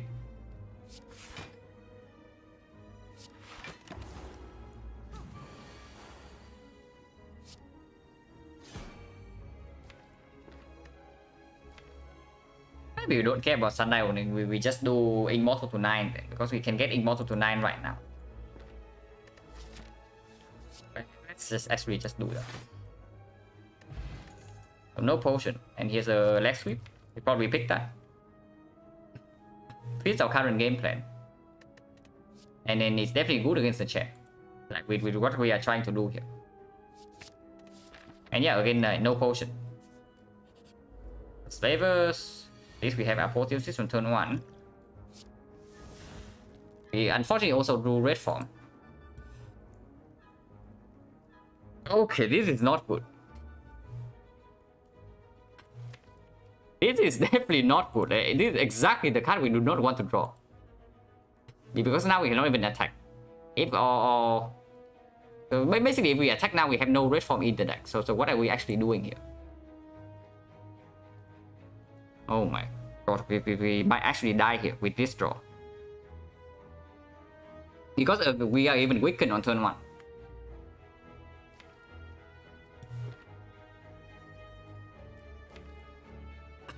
Red forming immediately.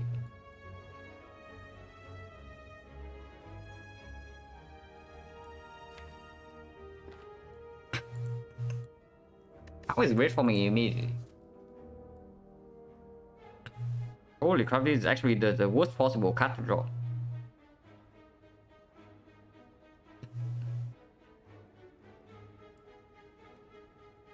If we have a creeping cloud in the deck or something, then I'm actually willing to red form right now, but we don't. So if we red form right now, we draw into the films late, then we just die. Yeah, red form also means the skipping deck spray. Like it's actually terrible to draw this thing on turn 1. So Immortal is like betraying us right here. The one relic we got in Act 1.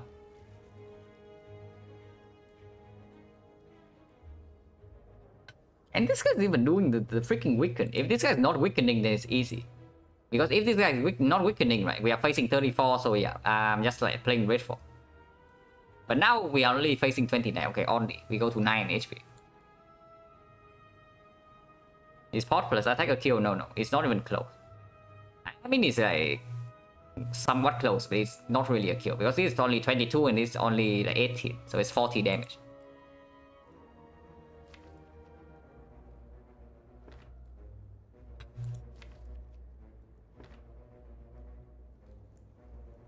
Do we ever win this fight by red form right now?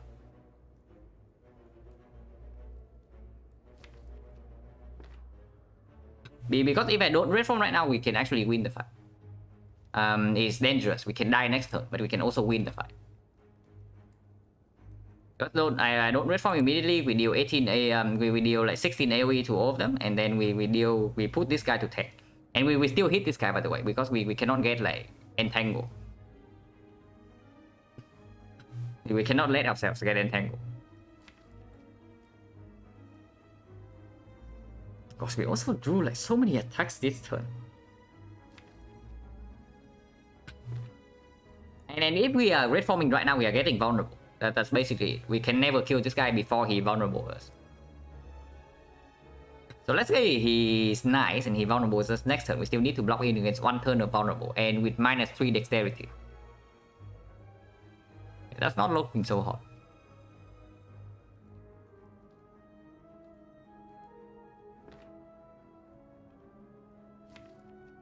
If we are weakened though, we need to spend 2 energy on attacks next turn to actually kill this guy. So we have 2 energy to block in. This guy is hitting us for, he cannot weaken us next turn. So this guy is hitting us for 13. And this guy is hitting us for 8. And we are at 9 HP. So we also need to block for 12. No, we need to block for 13. Easily done. With upgraded block cast, but only if we draw into them.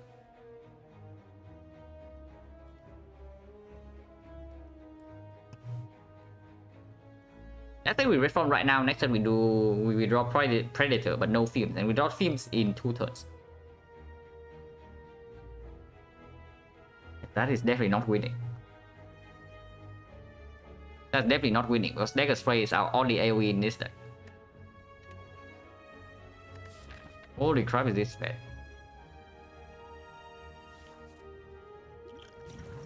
I think we are attacking. I think we are attacking.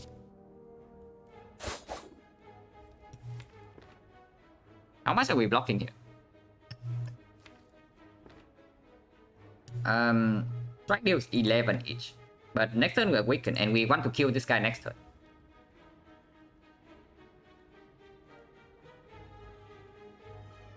So we can do 8 with the strike. That would strike here push him to 12, so we still need to draw 2 energy worth of attacks.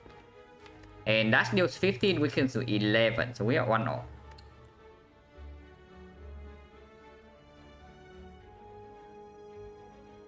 Blocking here never wins, right? Because we block now and we cannot kill this guy next turn, we get vulnerable and then we die.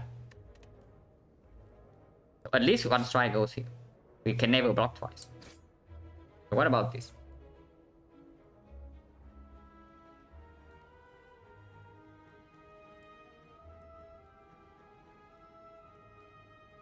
$23 when weakened. This deals 22, weakens to 16. So Predator plus a strike is a kill, but then we only have 1 energy on block. So might as well just attack now. If attacking energy is efficient now and then the energy distribution is not changed.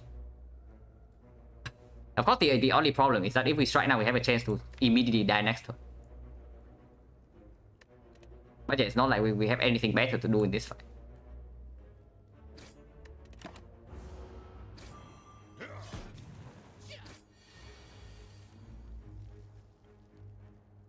Okay, we're not dead yet. But we are forced to catalyst this guy.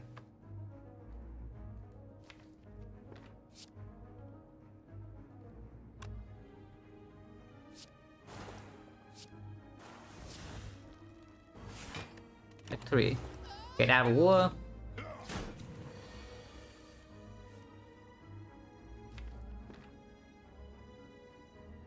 Team is still not down.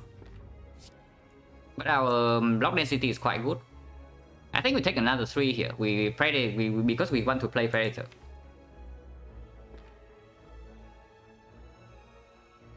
The problem with taking 3 here is of course we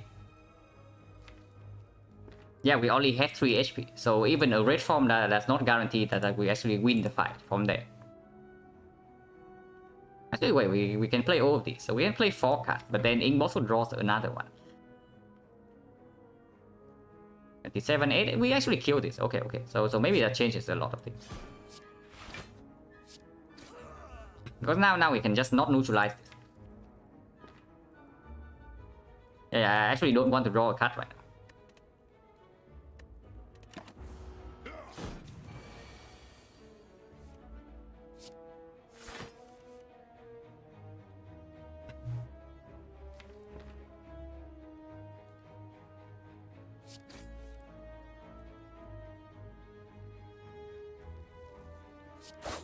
We have lethal, but Immortal is not set up. But we just take this freaking lethal, right? and get out of this garbage. No potion, letter opener, here's a blur if we want that. Here's a dash or another dagger strike.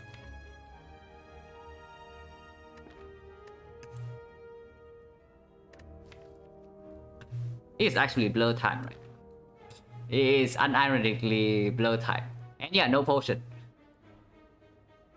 Unironically blur time, right? Because that's our plan against the chain. We just block it. Yeah, decent draws after turn 1, but we took like 28 damage to 29 damage to the face.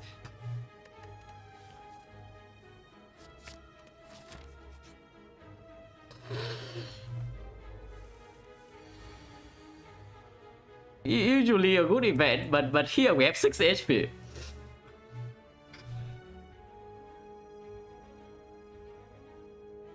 Okay, so we need to survive this somehow. If we can survive the gauntlet, then we might be back into the run. But we need to survive this because we are facing the 27 immediately. Yeah, this is the make or break point of the run for sure. So if we do Apo, Charlie Idiot instantly kills fight. We are probably fighting the second one. We are not running away from this. I mean, I say that, but can we actually kill the knob? Because we are not getting away from this fight with no HP loss. Like immediately right here, we are losing 1 HP. Yeah, Blur left sweep blocks for 22 and we're taking 23 here. Because this guy weakens to 10.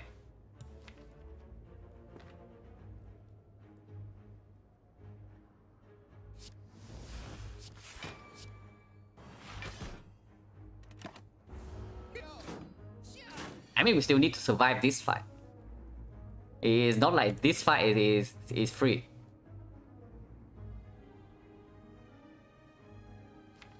What do we do here?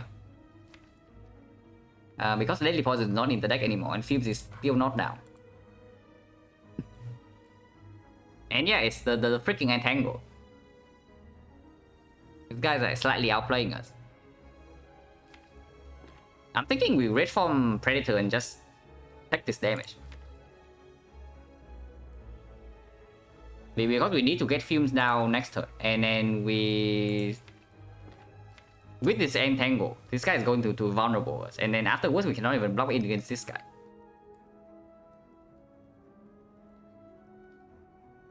Unless you tell me that 1 HP is so important in the next fight that I should actually quick slash survive a red form. Or are we running away? Okay, real talk. If we survive this fight, do we actually take the second one? Maybe because I don't feel good for our chances. And just as sad as it is, as like below the curve as it is, this card and this card, they are so ridiculous that we still have a chance to win this run if we just survive the champ fight.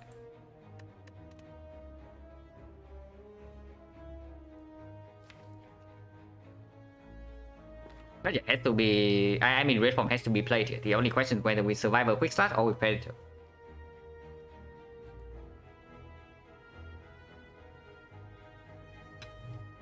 Quick survivor draws same amount, yeah. But this also deals 8 more damage, and after we deploy red form, we don't have time in this fight. So the 8 damage can be significant. Because next turn we cannot even attack.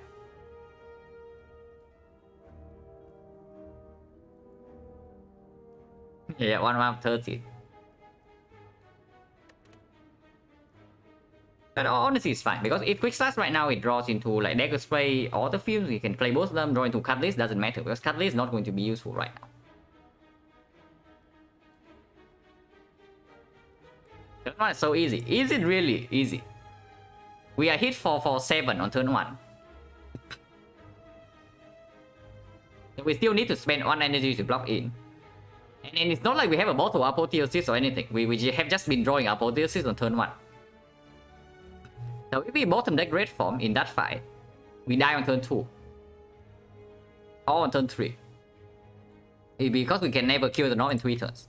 I know it's a deck at the end of Act 2 and it cannot kill the knob in 3 turns. It's sad, I know, but it's the truth. So we need to draw into this thing or we die in the next fight. Probably depends on how much HP we have left here. If we have like maybe more than 4 HP, like 4 HP or more, I think I can take the next fight. Because even with the red form, you still take some cheap damage. It's not like you take no damage after deploying red form.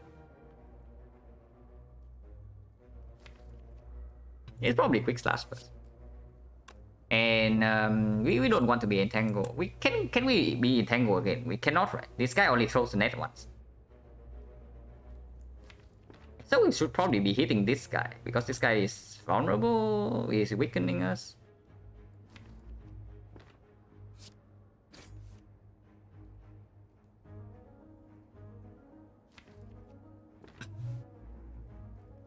Is it ever Predator Strike Survivor here instead of the red form?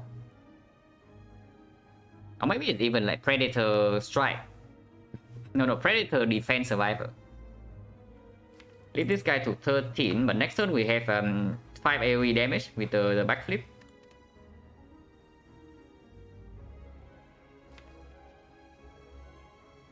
So we block in next turn.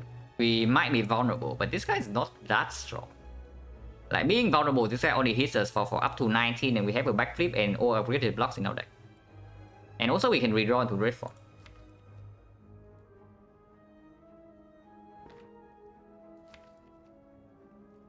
Honestly, it might be safer than actually playing the red form here, like Predator double block or Predator single block.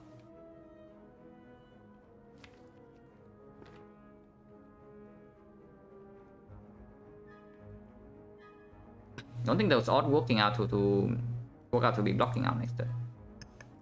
If we want to ensure that we actually block next turn, I think we do Predator Strike and... Actually, no, that's not true, because we only have 3 skills in the deck and we cannot attack. So we need to draw into exactly these 3 skills, or otherwise we cannot proc the Letter Opener. And we are facing like, maybe this guy vulnerable. This next turn is 9 here and it's like up to 13 here, so 22. And we can only block for 16 if we don't draw all 3 blocks, so we die in that case. Okay, so I guess it's nonsense.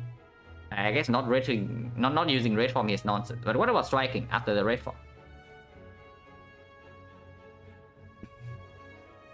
Yeah, Predator Light also wastes Immortal, it is true. Yeah, well, what about striking here after the red form? And take 1.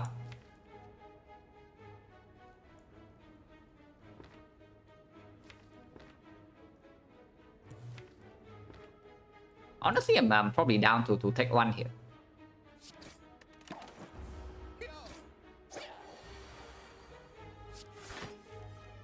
It would have drawn 3 blocks. And no films, by the way. So next turn, Catalyst shuffle out and we draw no attacks. Okay, good draws, amazing. And we're weakened. Oh god.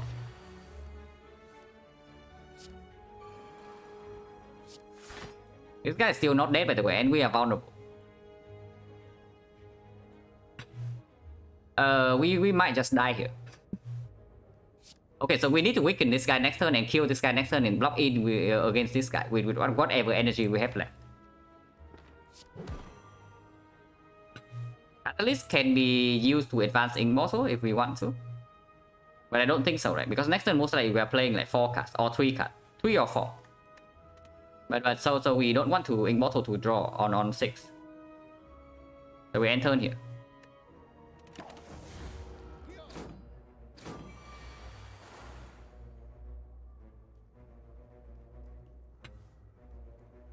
Wait, we are weakened, so we cannot even kill. So we are dead here.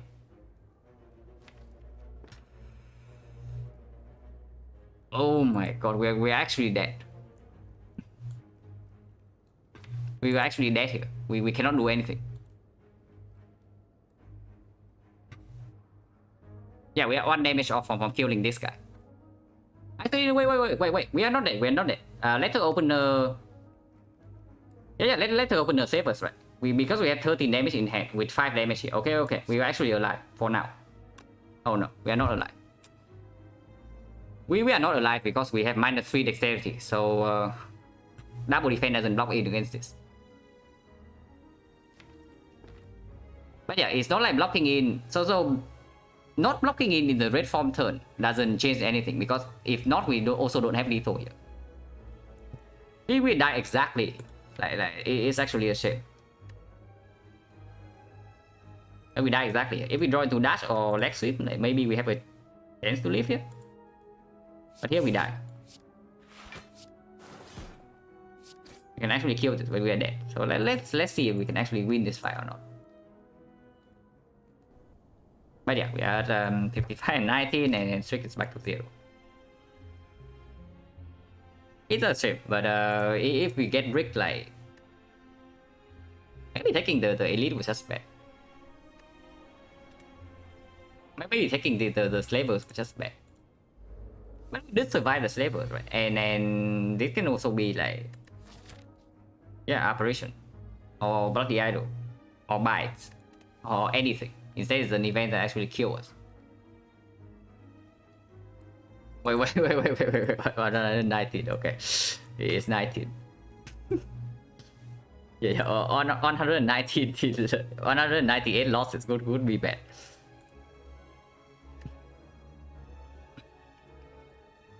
But yeah, here we have no line here. We still have to play exactly as we did.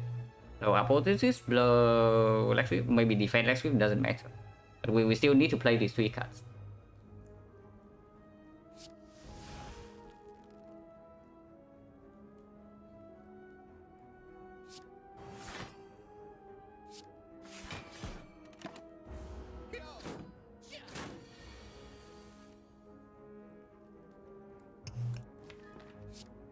If we do Predator instead,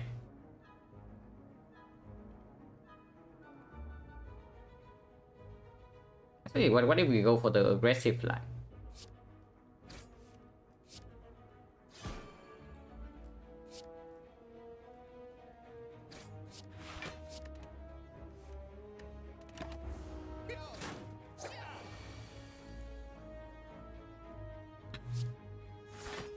But this is just hindsight, right? Because we know that we draw 3 skills on this turn with this line. So with this line, we're probably winning this fight because we... Okay, never mind. We are not winning this fight. Okay, we win this fight, but barely.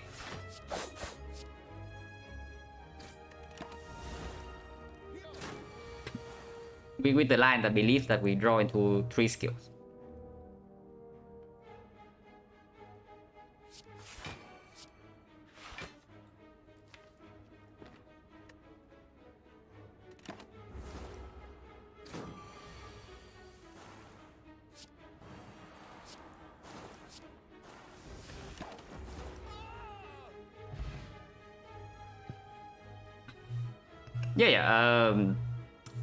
Playing the for the let open line doesn't make any sense without like, hindsight knowledge. But yeah, 2 HP. What happened? I think I want to try to take this fight first, and if we die in this fight, then I just save and quit, and then I play the first fight again, and then we escape to see what the next event is.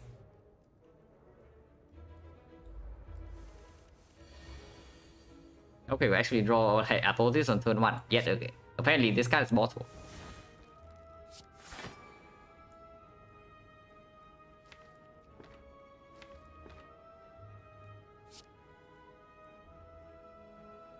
We need to draw into things next turn. Let's actually do this. So 90 HP now.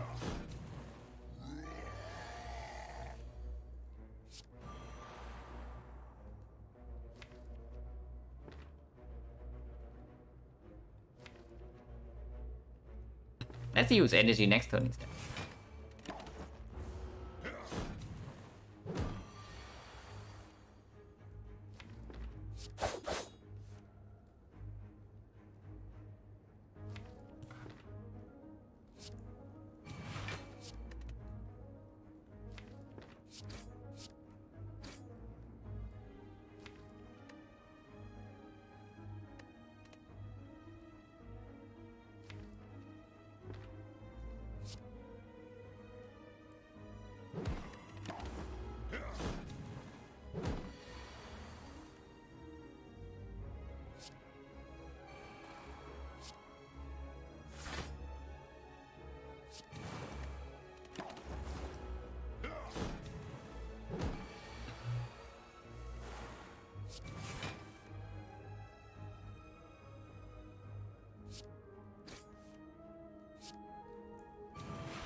Apparently, we survived this fight on 1 HP.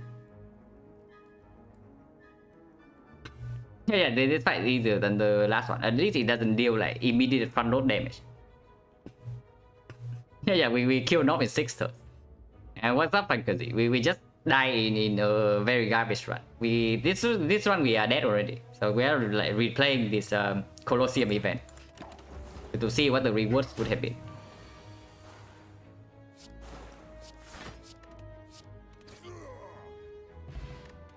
Okay, whatever. Apparently we are back into the run.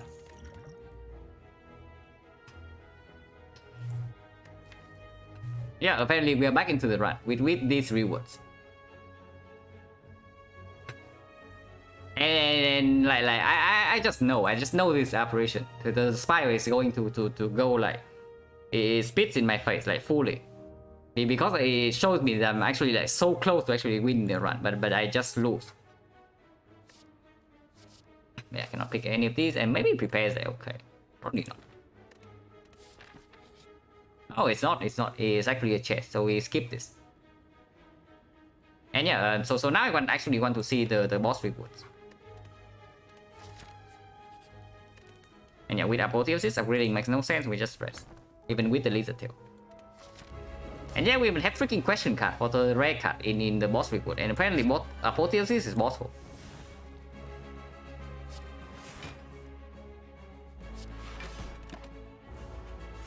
Apparently apotheosis is just mortal.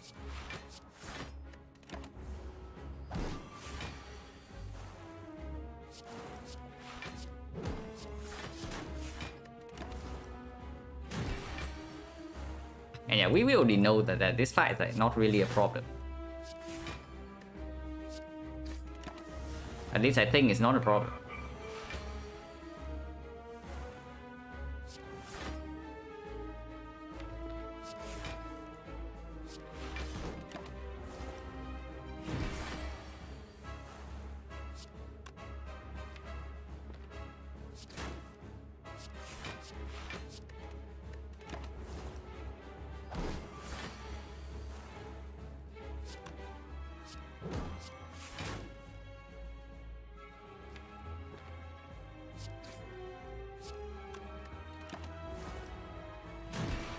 Damage doesn't matter because of the laser tail.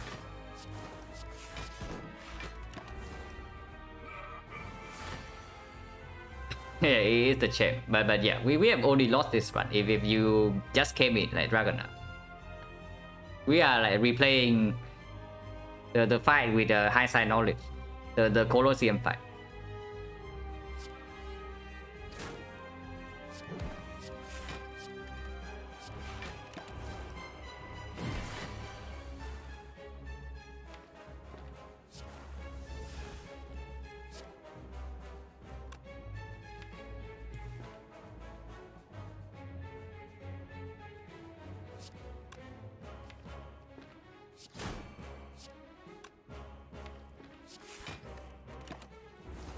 Only just tuned in, been watching my boss, very nice. That's nice to hear, man.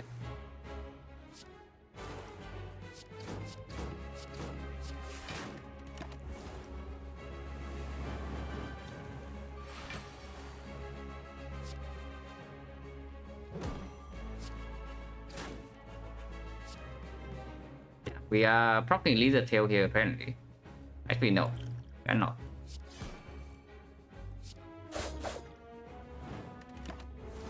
Okay, good fight. Okay, good run. Okay, good run.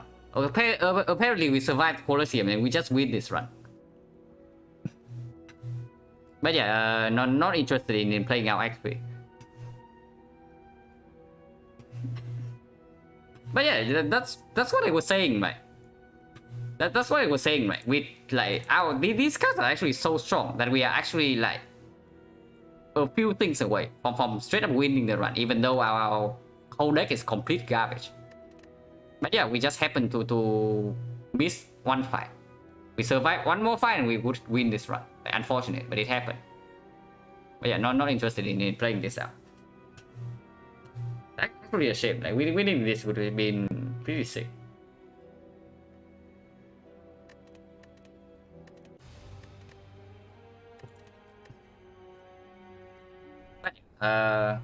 Unfortunate. We actually lost this fight by 1 HP. It's crazy. We actually lost this fight by exactly 1 HP because with if we did not die like exactly. So when we died, right, we were blocking for 10 and we had like 4 HP and we were being hit for 40.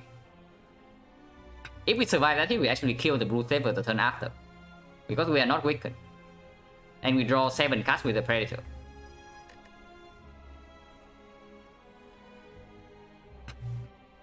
Yeah, one is not non this time. Not the run, yeah, we die here. No, we die in this event. And we just replay the fight with hindsight knowledge and we won the gauntlet with 1 HP. Any earlier decision I regret? Honestly, I don't know. Maybe I don't think we did wrong things in Act 1. Like given what we had in this Act 1, I think like dodging this elite, dodging the late elite definitely was the right call because you saw how garbage we are. Like even in late Act 2. And yeah, no decision here. We took 20. We cannot take less than 20. Biggest decision point in this one is probably the dash. In this shop actually, like regen potion apotheosis actually ended up like playing very nicely. But the dash I'm not sure about. But look, honestly, looking at how it performed in these fights, like, the dash actually was fine.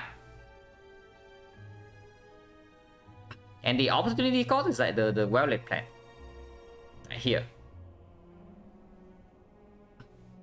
So the alternative path for this run to go.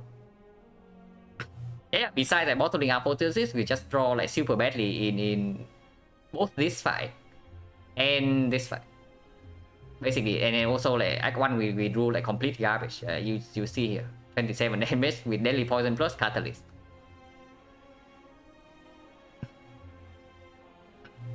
This fight, right? Yeah, minus 20. Minus 20 with red form in the deck that whenever we play the red form, we just take no damage afterwards. But we just did not draw the red form, and we also did not draw enough damage. Well, it's not like we had any damage. We did not draw enough block.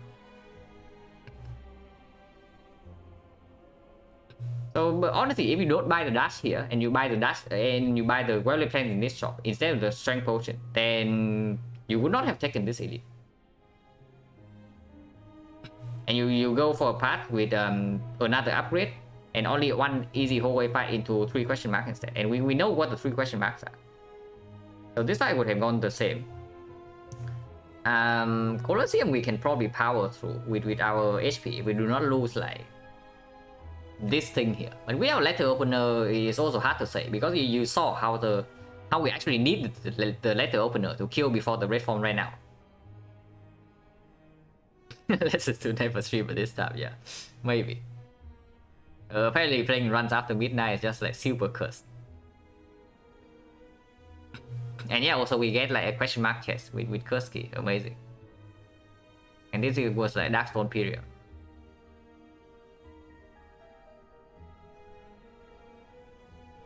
And yeah, backflip over acro here, definitely correct. Looking at what happened.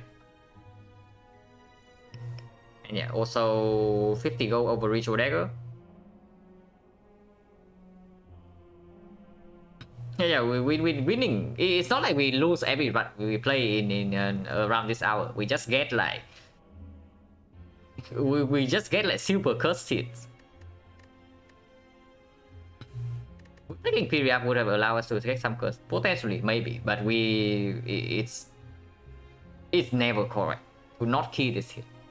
That's basically what I'm going to say. It's never correct to not key this hit because the only scenario where picking this up would be correct is that you know it beforehand and we are seeing curse key. So and we have to see curse key and not a better energy relic. So the chance of that happening is like 14%. And in every other case, in 86% of the time, you give up another relic because you pick up this garbage instead of keying it. And it's not like curses are good even with the period. It's just that like we curse key, we also give out a relic. So if we have the period, we probably open some chests. And yeah, we have a garbage deck and we drew just bad enough to die here. Because apparently after this we just win the run. But we did not survive for long enough. So that's what happened in this run. And also yet again, right? You see why I like absolutely hate this card.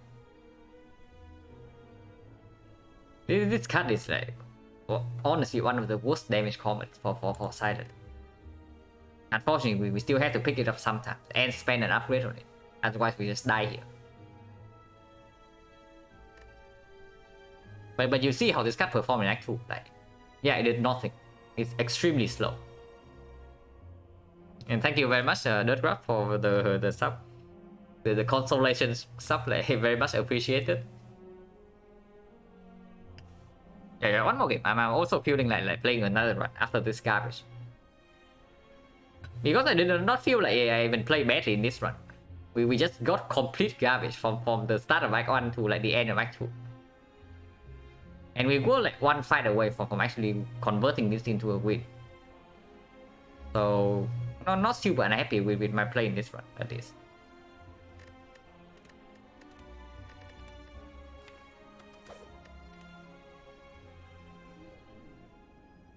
Okay, common relic is back.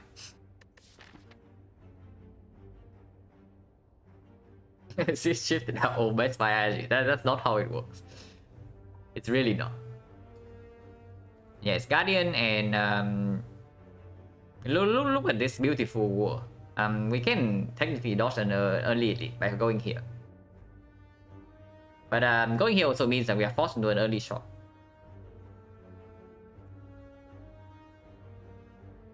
Oh yeah, okay, glass brother. I actually need to take a short break to wash my face and refresh a little bit before I throw this run in Act 1. Yeah, leaving it on this screen and be right back in like maybe 5 minutes.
Okay.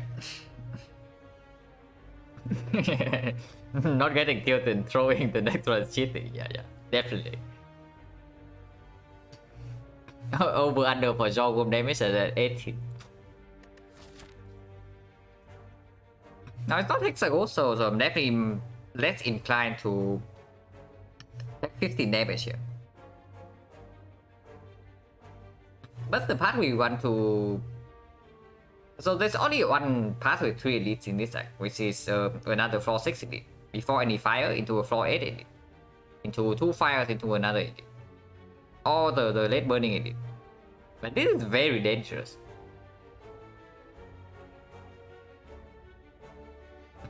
But we do get a force shock before that, so we can, even though we only have like 2 fights. And it also means that this is an easy hallway fight, and we can buy potions here. So doing this fight is probably possible.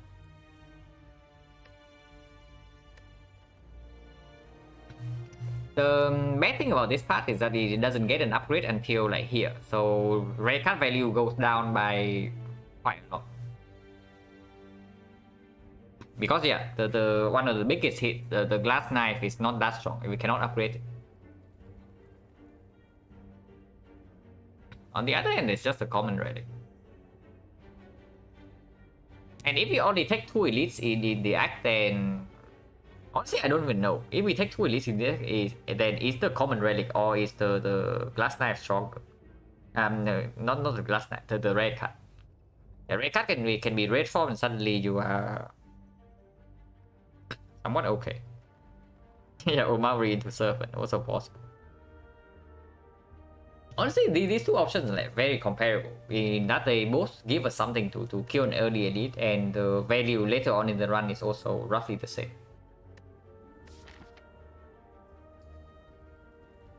Red card probably slightly stronger, but of course the trade-off is like 15 damage immediately, and it can break.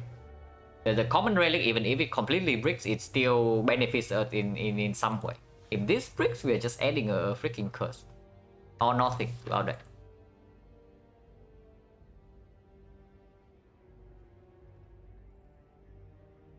But it's just red card, right? It's probably just the red card, and if it's a good red card to kill an elite without an upgrade, we can go here.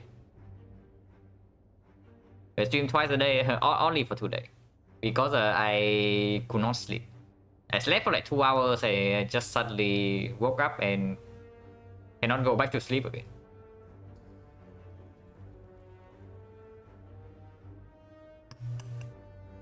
But yeah, apparently a bad idea because we just lost a like super curse run. And the bad thing about the run that we lost just now is that we are actually like 1 floor away from winning. We survive for 1 more floor and we win the run. So that was sad. Because we got so close, but we could not like close it out.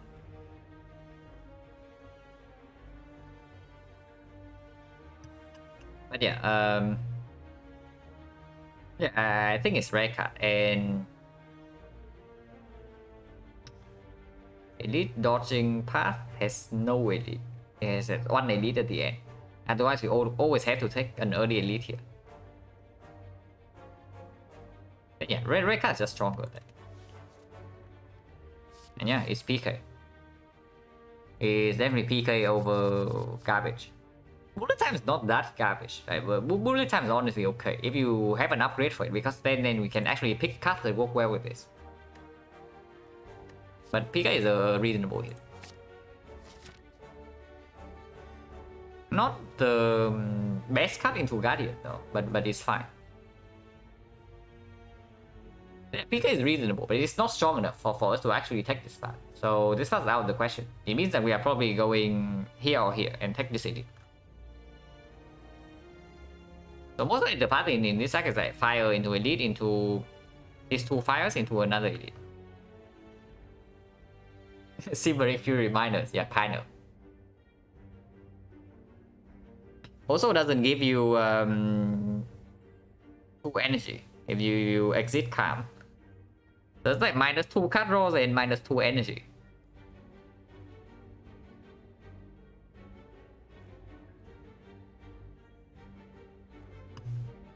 We start here, right? So the thing about this is, if we brick on the reward on this floor, I can definitely see us going into this early shot just to buy a potion for this fight and potentially a card. Because the time limit we have for this elite is not. We don't have a lot of time for this elite. We only have like 4 fights and 1 upgrade. And PK is not an upgrade that actually solves the elite. And also, this card on its own doesn't do anything. We actually need cards that work with it. So before we actually get a proper deck, like we need to solve the side with potions, most likely.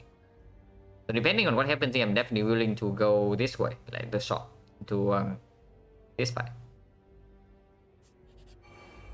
Wait, not Dogworm. Moral victory. A small a victory already for us.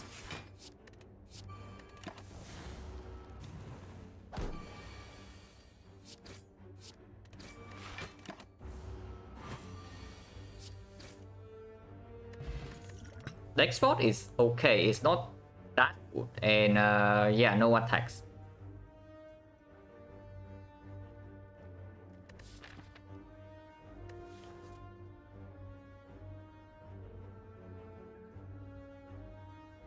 So we have no damage card to go with the PK. Now technically, Violet Flame works well with the PK, but are we really picking up Violet Flames on floor 1 with an elite on floor 7? I mean, honestly, it's kind of okay. It's good against Lagavulin, that's for sure, and it's like decent against sentries. It's only like -1 draw in the knock fight. It doesn't increase the knock damage.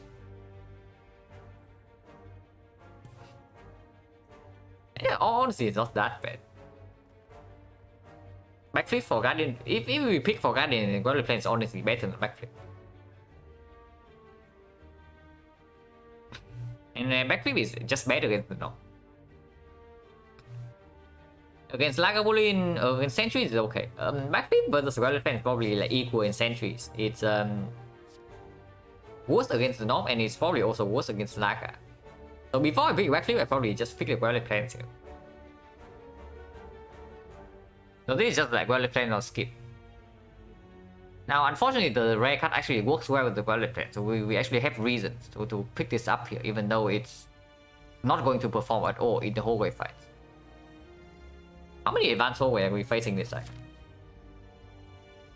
If we go to this shop, we face 1 hit, 2, only 2, and we have like 3 fires in between.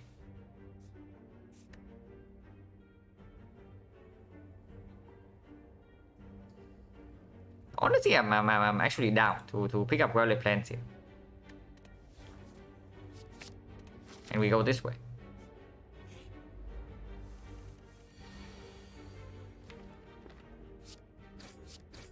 And yeah, we play Violet Plan because then we can actually line up a PK turn.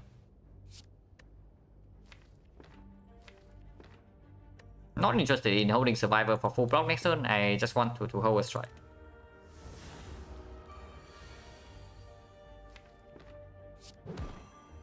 Probably should not have done that. Because the neutralize better next turn, but it's fine.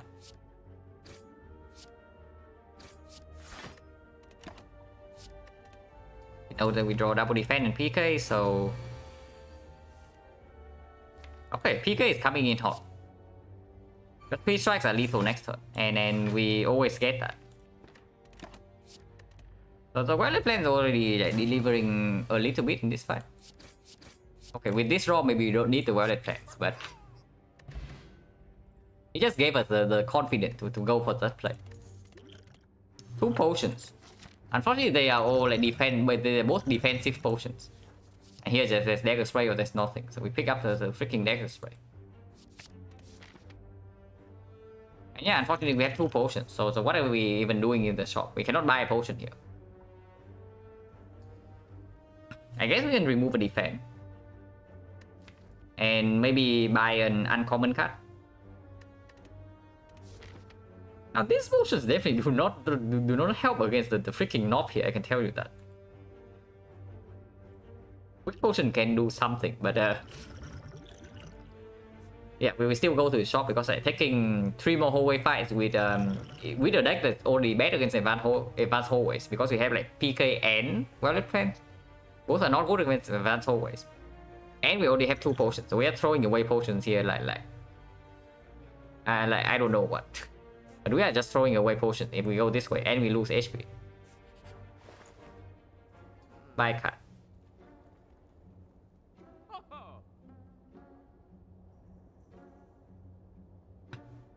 Yeah, membership card is gone. Here we can do remove into Sneaky Strike.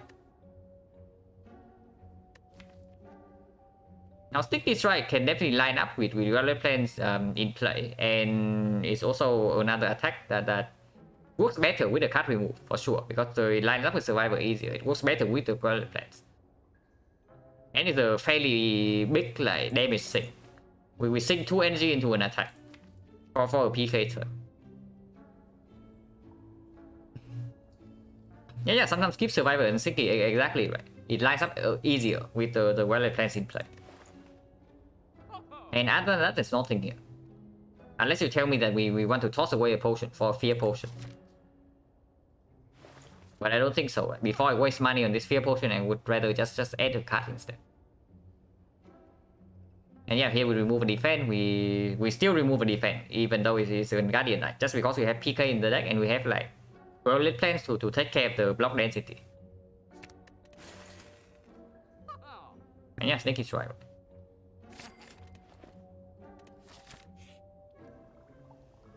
Okay, Wood Potions. And by Wood Potions, I mean bad. At least this is probably better than deck spot, like overwhelmingly better, right? Yeah, upgrade just overwhelmingly better than deck spot, because it upgrades every block. Every block it upgrades is like +3. And then you can also upgrade the damage cards. And it's straight up better on turn 1. So this is definitely better than deck spot. What about Snake Boy? Because Snake Boy technically has a synergy with the blessing, but it can also kill us immediately. So how about that? Honestly, maybe we don't keep the weak pot at all. Maybe we just toss the weak pot and keep Dex and blessing. If we keep Dex pot and the upgrade pot, right, and we run into not, we can just use the dexterity potion and get through the fight. And if we run into knock, we use this.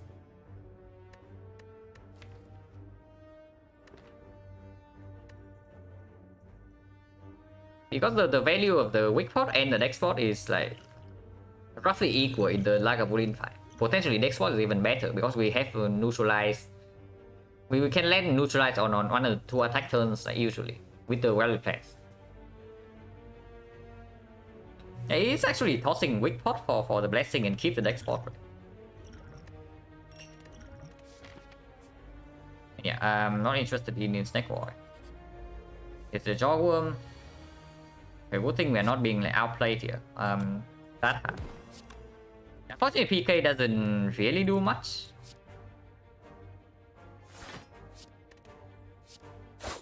It's probably still worth a play. Because any strike we draw next turn is immediately 6 damage. So it's the same as this. It's basically the same or better unless we do not attack. But potentially it can also like straight up kill this immediately if we draw well like this. Okay, no potion's actually good. So yeah, 30% potion chance right now. We can still use the potion here. And here's this Endless Agony, which we probably pick over Backflip, even though we just remove defense, just because of the PK, and of course we are scared of the freaking knot. What is the first upgrade? Probably still Dagger Spray, right? Because PK upgrade is not super relevant in the Lagavulin fight. It's not also super relevant in the North fight. Yeah, I'm looking at PK or Dagger Spray. I'm thinking like PK upgrade in the Lagavulin fight is not that important. And Dagger Spray upgrade straight up better into the sentries, and it's reasonable against the North. Against the North, this can even be better than this, depending on when we actually draw the PK. It's probably Dagger Spray first, and then we actually have another upgrade for the PK here. We can do it.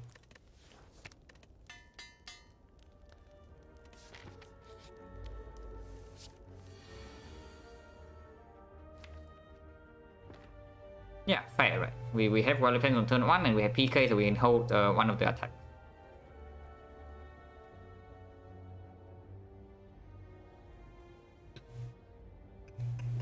Yeah, PK upgrade we would not play here at all.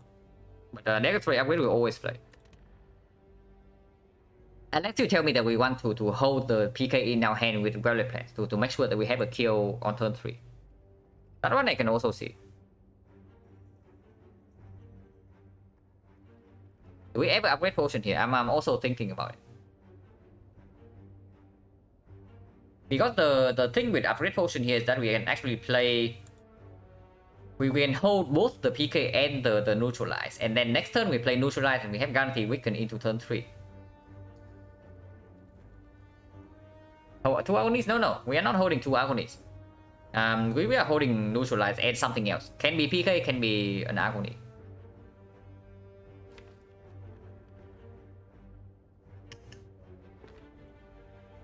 If we just don't potion at all, honestly, I'm willing to use a potion. And if we potion, we should just potion this turn, right? Okay, what's the chance that we just brick on potion here? So 30, 40, 50. It's like 70, 60, 40. So 42 and then 40. So 16.8%. So 83% of the time you get a potion in one of these 3 fights. Okay, so we are using potion. So it's probably the blessing because Dex 4 is not useful here. And if we are using blessing, then yeah, it should be now. It should be now because Violet Plains holding 2 cards is like very powerful.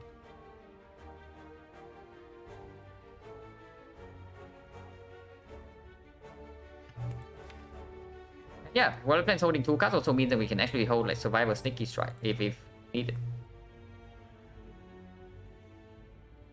So let's assume that we use the blessing right now and and then let's count damage for the different lines. So first line, the quote-unquote obvious one, we do Violet Plains, PK plus. Yeah, maybe neutralize to get the maximum amount of guaranteed damage next turn. So Violet Plains neutralize strike, PK into hold 2 agonies. In which case we deal 13 damage immediately. And next turn we have 24 damage in hand. So it's 37 plus whatever we draw next turn with the PK. Assuming it's like 3 strikes. So it's like 37 plus 54, in which case we kill the knock. If we draw 2 strikes instead, what happens? So 24 plus this 24 is like 48. 48 plus 13 is 61. 61, this guy is at 28. Okay, so we need to draw 3 attacks next turn if we go for that line.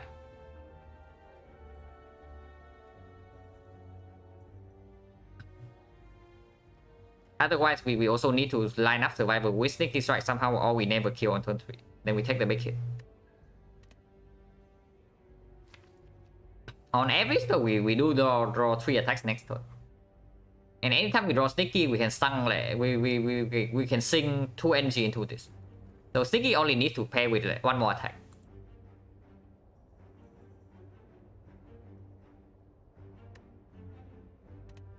Dolphin waste of 1 attack? No. We do not spend our energy here. The Dolphin is always play. And we are already like, holding 2 attacks.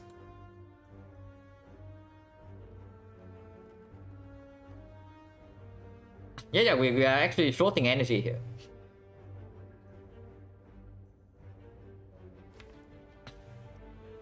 Okay, so that's the first line. Actually very likely to kill, because anytime we draw into Dagger Spray Plus, we also kill. Otherwise, we can line up like Survivor Sticky easily with Violet Plains Plus. So even if we draw only into like only 2 attacks on turn 2, you can still play... We can always play like Sneaky... and 2 more attacks next turn. So the turn after we have Sneaky, we have Dex Spray, we have a strike.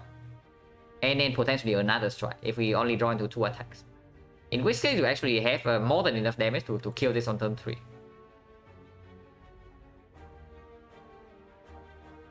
Okay, so that's one line. That line probably works. Like upgrade port right now, Violet Plains, PK, neutralize strike here and hold the 2 agonies. That line probably works. So is there a better line? Like we do... Still do upgrade potion. But instead of PKing right now, we do... We hold PK neutralize in our hand. And in that case, we always guarantee to have 3 good attacks. So let's say Dagger Spray double strike. That is 24, so it's 48. 48 plus 12, 60, 69, 73. So this guy's a 16 HP and we have 1 more turn. So that line probably also works, but that line requires us to play PK next turn. So we lose like 3 more HP because this guy is angry. So we probably go for the first line.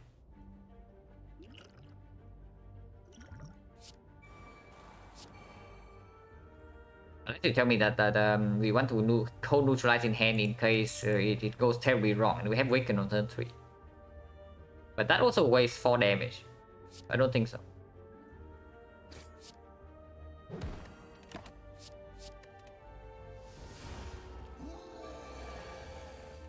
And yeah, we drew 5, so the North is dead. Now we can defend once here though, because we know we have like Sneaky Dagger Strike next turn for 30 damage. So we only need 1 strike here. And we can block.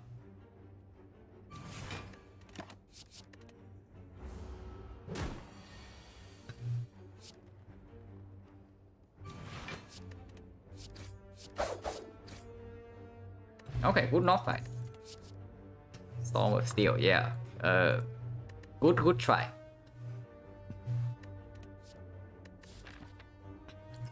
Quick Slash or nothing?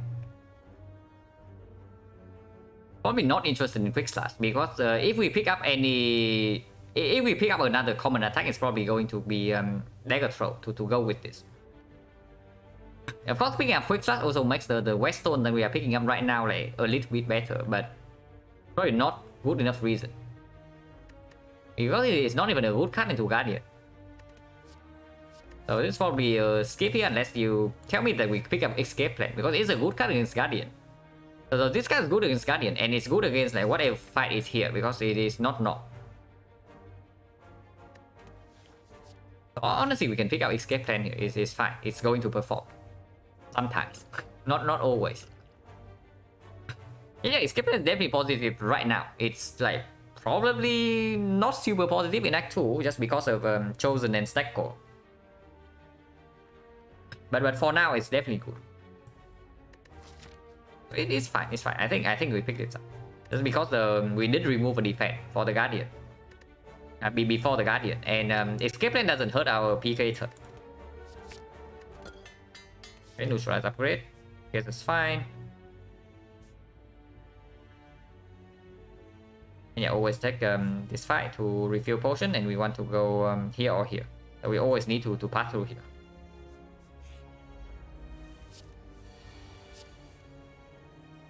Okay, good Escape Plan.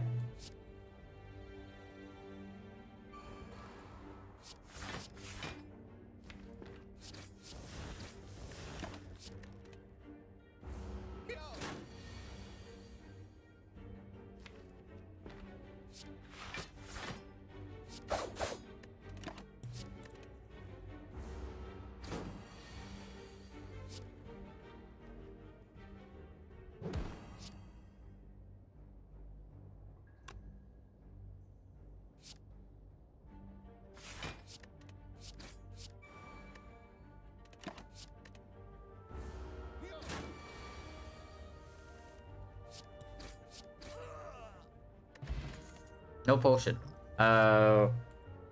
Yeah, garbage. Unless you tell me we are so scared of Guardian that we would pick up Deadly Poison in this pot. But yeah, I don't think so. I don't think so, because we are healthy enough and we have PK Wallet plans already. And upgraded Neutralize. And yeah, the Wallet plan is like performing. If the Wallet plan doesn't break us in the North fight, then it's just a good card in Act 1 usually. Unless you are facing like some very fast advanced forwards, like the Slime Gang or the Gremlin Gang or the Red Slaver and Slime. It cannot be Deadly Poison here. We can do better.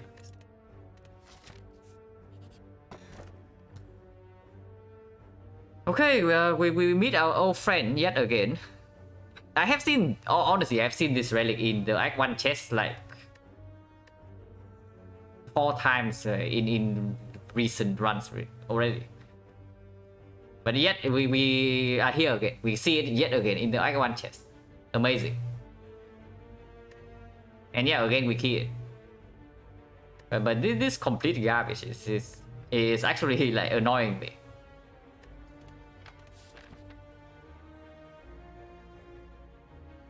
There we go for another upgrade, right?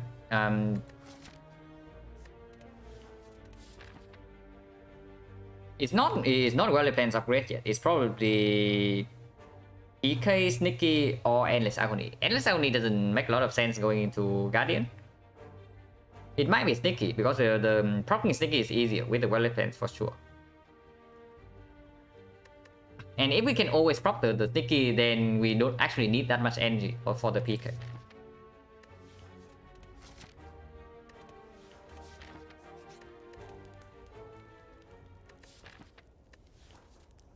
Also, this one sometimes he one shot a Lao or one shot a Gremlin or a Slime, which can definitely be relevant.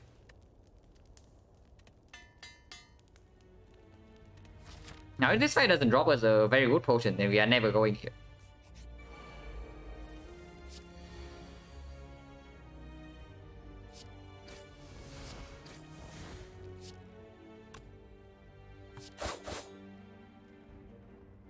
Maybe we should have killed this guy, but it's fine. Yeah, probably we can take one here.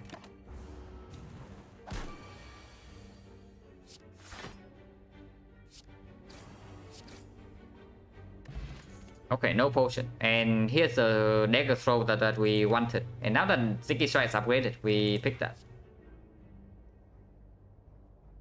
And this should be the last damage common we add to this deck.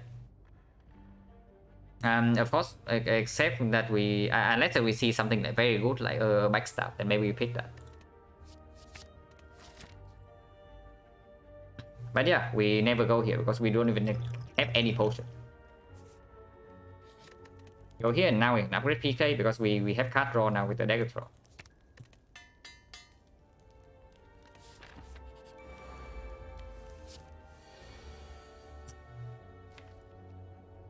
Yeah, good opening hand, right?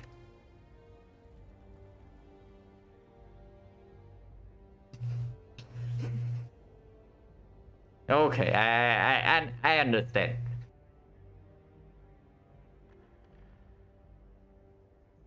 It is not only -10. The main thing is that we also draw like all our attacks with the PK like for next turn. So what are we even doing with this PK? Yeah, it's not just about the -10. If we get away with from this fight with only -10, then sure, whatever. I don't mind. But the unfortunate thing is that that's not the case. So now we actually need to distribute some damage. Threshold would be 18. Threshold would be 18 and multiples of 12. Or maybe 20. But probably 18 then. So 18 gets a dagger throw to one shot or a strike and a neutralize to kill. So we can deal 15 here. Okay, so 15 here would be perfect, right? It puts exactly to 18.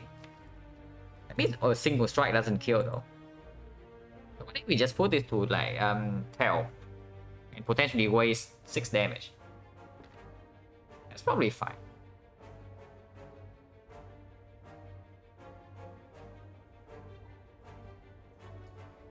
No, we cannot even put it to 12. We have to put it to 10, and 10 is the 10 is a little bit low.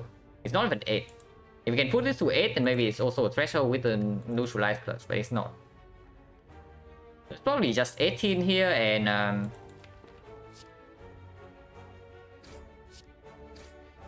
this 8 damage goes somewhere, but I don't know where yet. If we can line up dagger throw with sneaky strike, then it one shots at both of these. So in the ideal scenario, we are only here for 4-8. But that's probably just wrong. In which case, we can probably endless agony here and put this to 24. So with 24, it also like 2 strikes lethal. So if we don't draw into dagger throw, we also end only 2 strikes and not strike, neutralize, and we also don't waste damage. And yeah, it's like 45, 45, 44.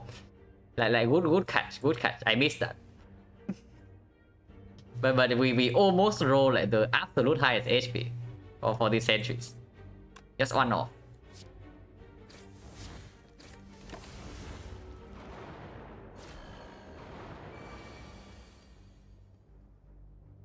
Okay, this is fine. We kill 2 of them.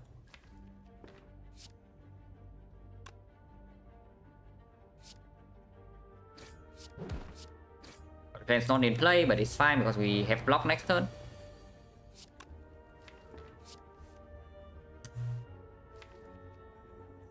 Ah, 50%, but we lost the 50%. We can probably read with the defense here.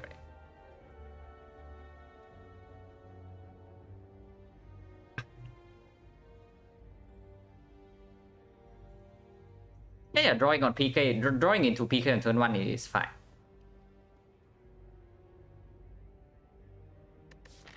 $24 in 2 turns. Like, how hard can it be? This being 16, this being 12. Well, it's not in play though. Okay, maybe it's a bit hard.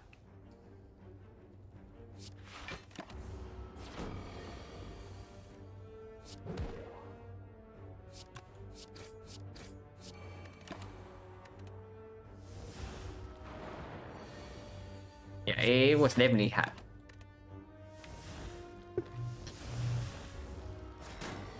So -3 for the grid.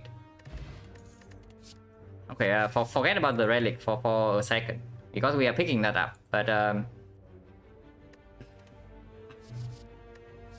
that suddenly makes this a difficult choice, because with the glass knife and the PK, we definitely want to pick up the glass knife. But picking up the glass knife means that we need to upgrade it.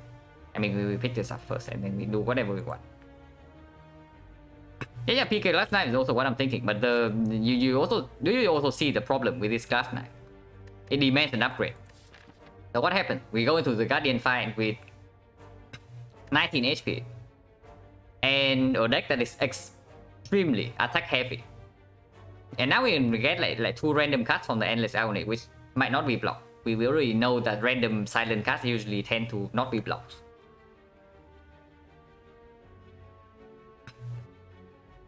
No, I'm not upgrading well defense. If this is not a healing event, I'm resting before Guardian. That's basically it. But yeah, on the other hand, the Switching Wheel, it fully blocks in against a multi-hit Guardian, and it also exhausts as Dead Range Shield. It's okay in that too.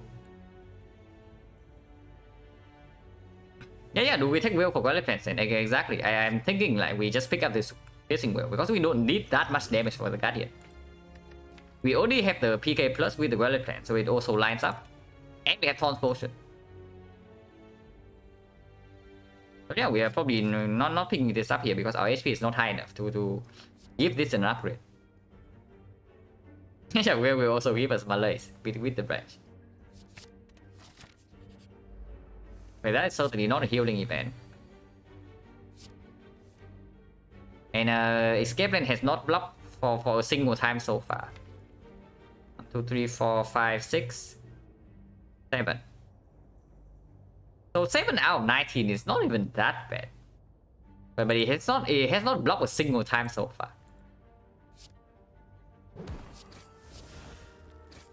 Okay, I actually gave us a Malaise. But unfortunately it doesn't play in this fight.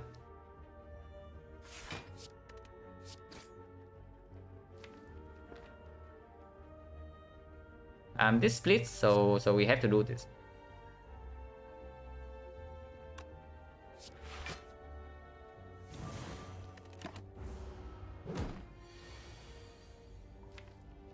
This doesn't split, so we can attack.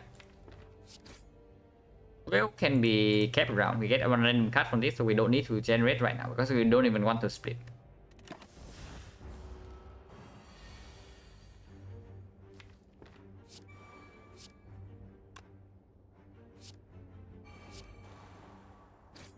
Yeah, we hold this around for next turn.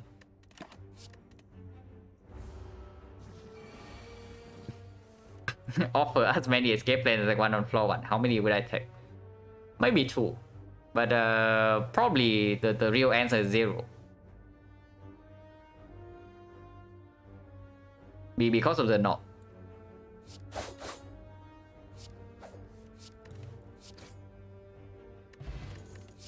If not what we need, here's a skill that goes to the escape plan. It blocks for a little bit against Guardian and give us a random card.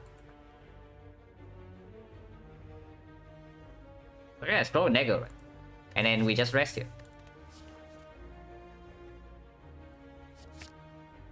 Speed Potion definitely not, because both of these are better against Guardian.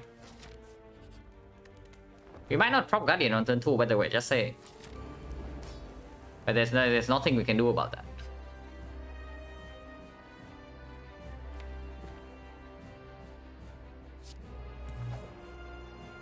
Okay, we are definitely not propping Guardian on turn 2. Let this give us something that really good.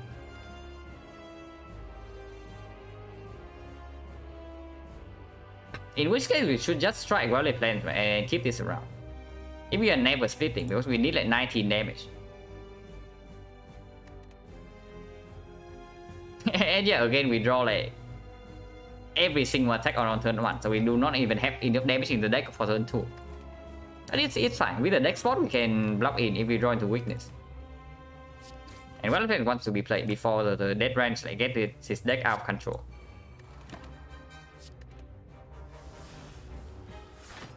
A good card.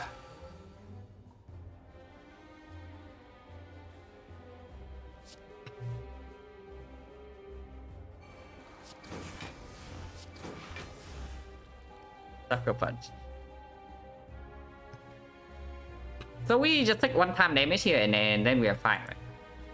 So do we even need to deck spot?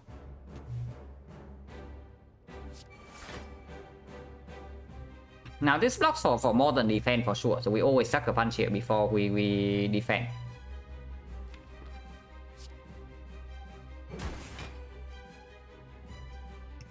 But currently we are taking 14. Go to 24, but with AI online and PK for next turn.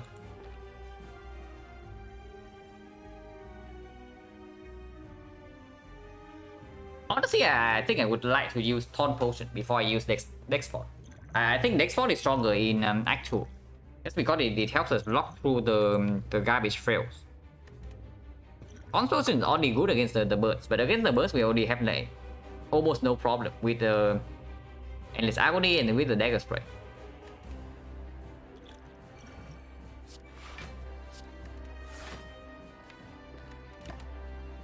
Yeah, we can keep Dagger Throw to go with the Sticky Strike, or we can just keep this as a bigger attack.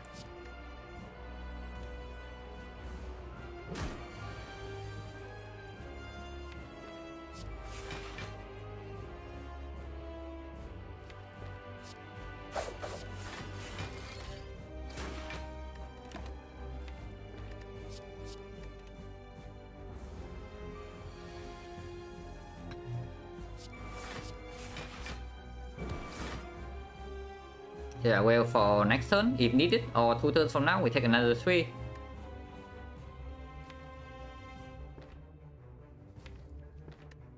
Hell, no, we cannot hold both the PK.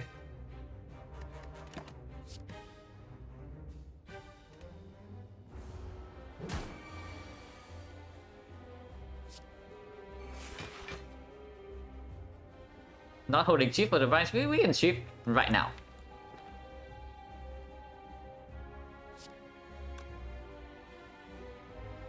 Or you can also just Piercing Will, Sneaky, and keep the Cloak and Dagger for next turn. Actually, I probably like that more. Yeah, this is not a really good card in this fight, so let's not do it.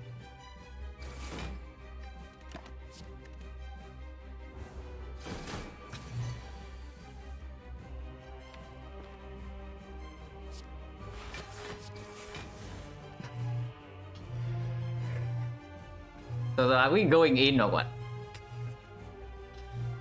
Are we going in or not? What? Because the Spire is offering us to go in. Not yet, right? Not yet. We do it next turn. Yeah, we just do this next turn.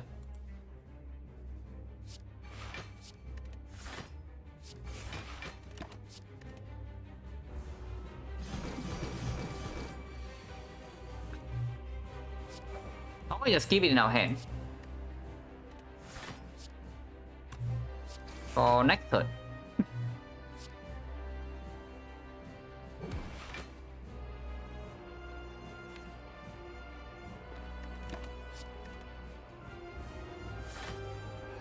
When away, how the last run end, we die to Colosseum by 1 HP. So we replayed that fight with high side knowledge, we won it.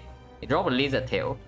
And then after killing the champ with lizard tail intact, we got like Nightmare Red Form Pyramid. So we were like one floor away from winning the garbage run, but we lost. Unfortunate. Okay, when do we actually use this? Because I don't even want to use this right now. I actually want to hold my survivor.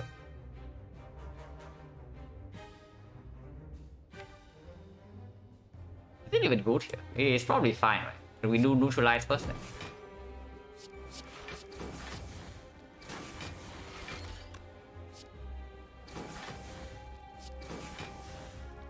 Okay, we have a real PK.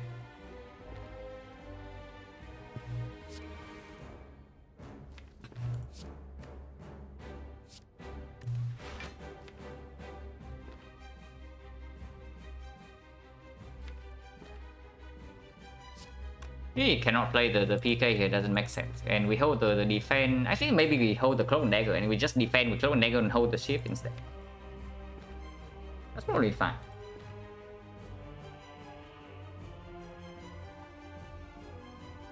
No, it's fine, it's fine. Sometimes the garbage runs just happen. And I wasn't unhappy with how that run was played. And yeah, the stick run, but this fight is not over yet.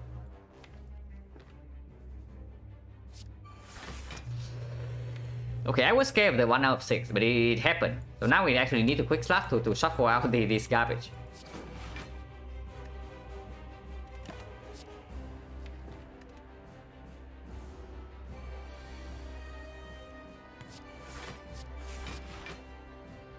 And yeah, keep weaken for next turn, right? Cool. Play this and take one less, and we just don't play the shift. I mean, it's fine. Because this fight is not going to last like much longer after this, so blocking one immediately is also quite decent.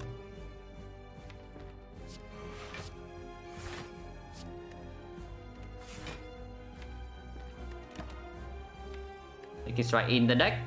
We can just hold the shift instead.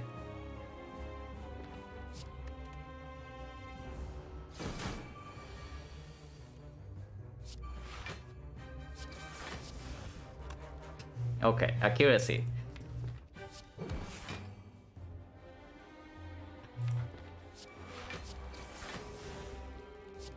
Okay, accuracy. Okay, adrenaline.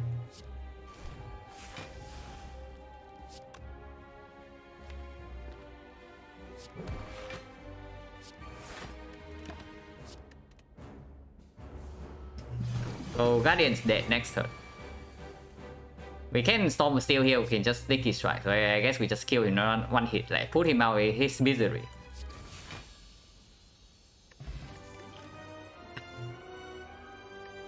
Now these are not the rare cards I'm looking for, I can tell you that much.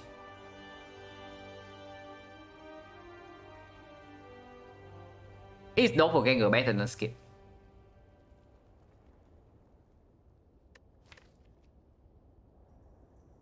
Yeah, is Doppelganger actually better than Skip? And no, we are not picking up 1000 cards. Yeah, Doppel branch isn't nothing, but it also, you also cannot play the card that this generates, so it's only for the turn after. On pre-card is not on pre-card because we use all our energy on this. So if it doesn't cost, if it doesn't like generate a zero cost, then we just cannot use it. Quite not so bad because we discard like the skill in your hand, which is not even what you want in the later part of the run, especially when we have Violet Plants. And it and it deals like not enough damage for Act 2 onwards. For this like quote unquote like, downside to not matter.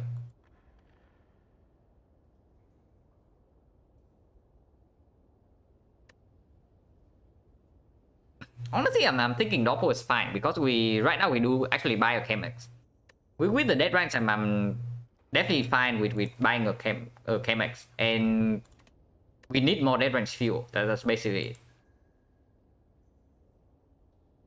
Have you seen Chemex already? No, not at all. And then yeah, if we see Chemex with the dead range, we buy that. The Doppel is what we find. It also works well with the PK Violet Plant combo that we can set up.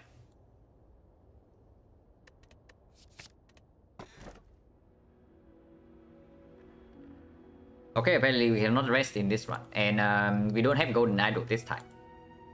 So if Act 2 wants to garbage us, we get garbage. But yeah, there's only one relic to pick here, and we pick that. If Act 2 wants to garbage us, we get garbage. So hopefully not. There's a 4 elite path. If we would like to die. If we don't die though, we get very strong. Now I kind of want to go to this shop. Unfortunately, it means that we are forced into an advanced hallway. I definitely want to go to the shop. If things go bad in these fights and we go to this shop, what happens after this fire? Don't take this elite, we can go here and still take these two. Okay, that's not too bad.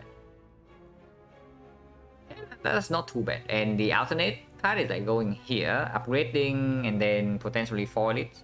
But this part is like very brutal, like this way. And we don't even spend our gold. So yeah, we probably go here then. First should not be too difficult. Definitely not too difficult. Burst is easy, apparently.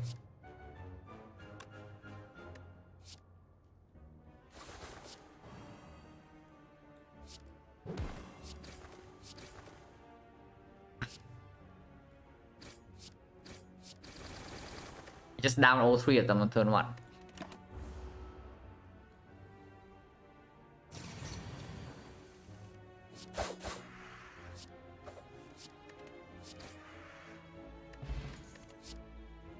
Well, plus is absolutely fine. It's nice with the branch. Arguably not as good as Gamble Miners, but they still like perfectly okay. Strength Pot versus this. Now Strength Pot is good at killing elites, but these potions are definitely better at keeping our HP relatively high into a hallway fight. Honestly, I think I just keep like both of these over the strength potion, even though it's better against the elite, because we still have to fight like at least 2 advanced hallway before the first elite.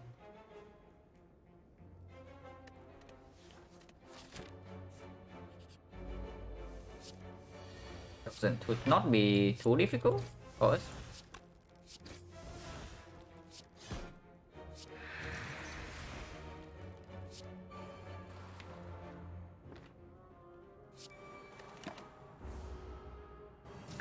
I mean, I say that we have cards to play, but it's not like we...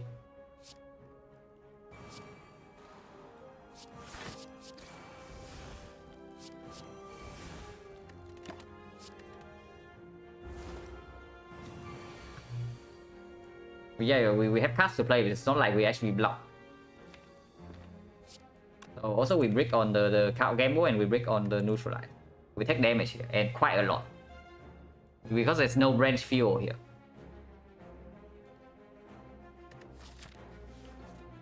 So yeah, about the Essence of Steel. It blocks for 4 this turn and probably for 3 next turn. Because next turn we still don't have anything.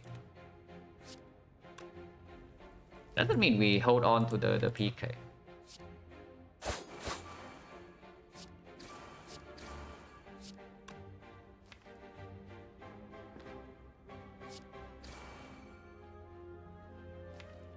Probably fine to do this actually. PK defense. Like 50.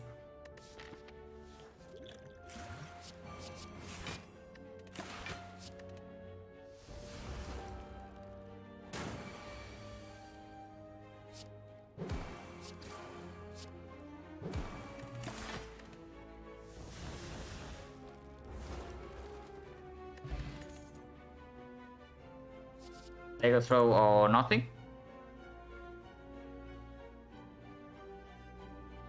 Probably nothing then.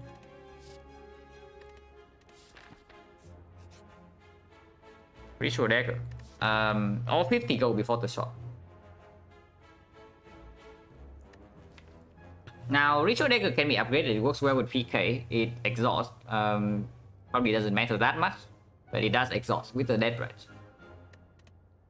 Unfortunately, it also costs us like 6 HP. And we do not have a lot of HP right now. And yeah, we do have a granted plans for it, but we also go to the shop. So how good is this deck actually? I mean, it's probably very good. But I'm just like kind of scared of straight up dying right now with the Reaper.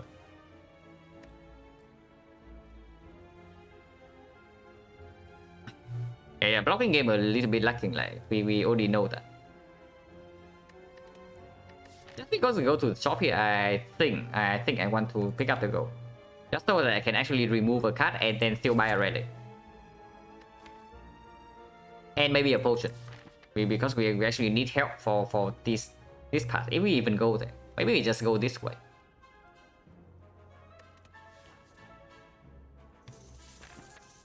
Yeah, with 50 gold, we definitely go here. Nice.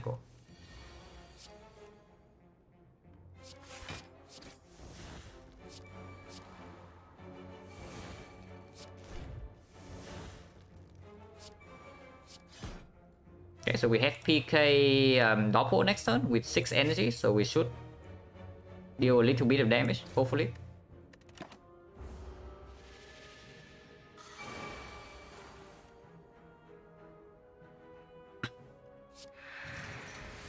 Not that good, but not too bad. It's not 1,000 cards.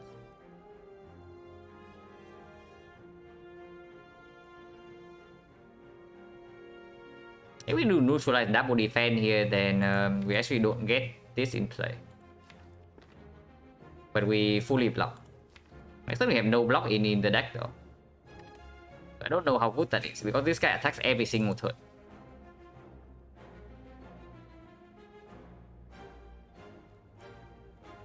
Man, we really need more dead branch fuel in this deck. Like, for sure.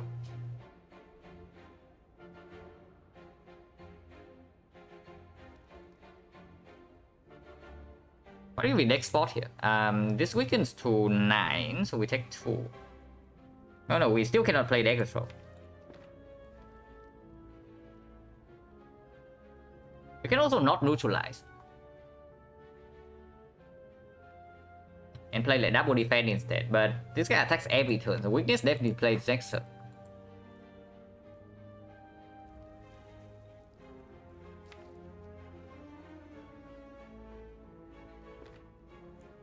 We never have a potential lethal, right? If we do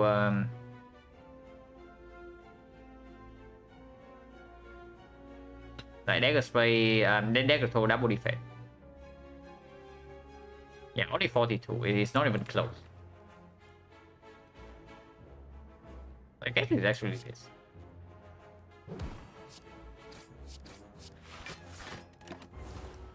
Hopefully we don't get garbage afterwards. Oh, only HP. Wait, what? We are confused, right? You just double checking. We are actually confused.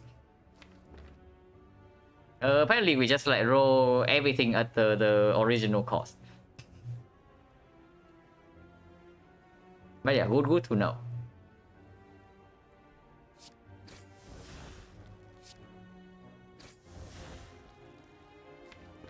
Ben also plays here. We can backflip right now. Next spot. Save 2 immediately.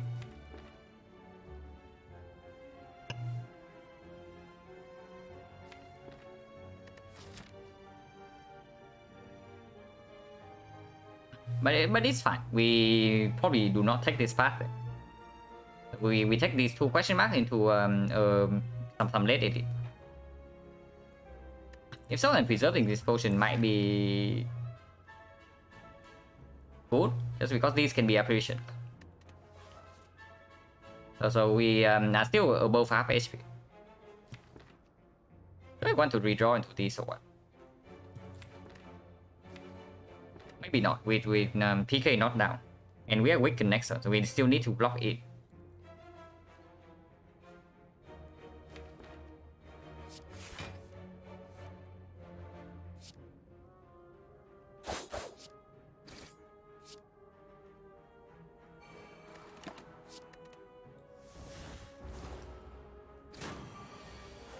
$27.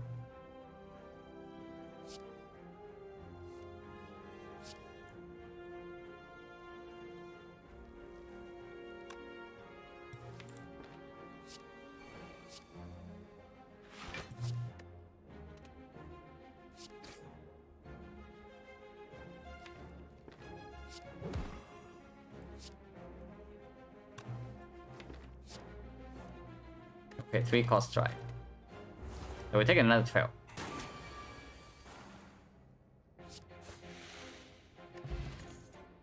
And nothing. No potion, 10 gold.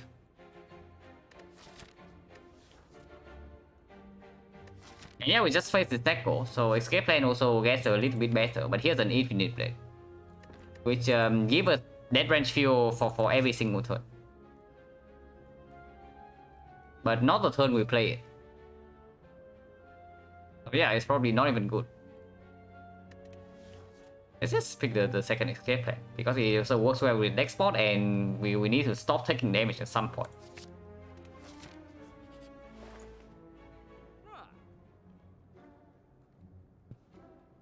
Not a lot of things here. Now, the Abacus doesn't ever play. That's the reality of the situation. The Abacus doesn't... It plays like once per fight. Because after the first cycle, we just generate like random cards. So our deck gets bigger. Yeah, regen pot is probably clear. I think I take regen pot every time. But after the regen pot is not very clear. Because here we can take a card remove, or we can buy a very good power. Panache is actually a very good power for the death range. Because if you actually want to pick up like any blade dance, and then even without blade dance, sometimes you can still deal damage. Panacea, it only exhaust. The artifact effect is not that valuable. At the moment at least, because we just faced the stack already. So you're basically buying like 100, you're paying like 107 gold for a random card. That's probably not a good idea.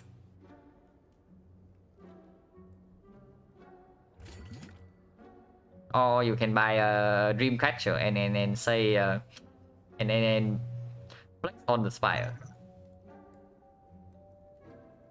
Is it either Panache or we just do Cloak Dagger card remove? I mean, we have 5 strikes. But we take bites, right? We take bites with the Dripper and then 5 strikes. Even with this strike plus. So removing a strike now doesn't really do that much. Yeah, we just buy this Panache and then we leave. But again, right, buying Panache means that we see the Vagrant here or here and it's a miss event. Use spot and red form rank. We use red form from rank anyway. We don't really care about the debuff. It doesn't matter. Potions is an idea, but we don't have alchemize. Like Clockwork Souvenir is very good because it's guaranteed to have value in Act 4. But Panacea is not the same. Because when you pick up Panacea, right, you need to draw it exactly on turn 1, otherwise it doesn't block anything in the hard fight. So Clockwork Souvenir is always like a good relic in late game, and it helps in a lot of other fights. But this card's not exactly the same as that. Okay, so Panache is damaged. Are we actually lacking damage? Maybe not. Maybe because honestly, I actually want to take the potential Vagrant relic here.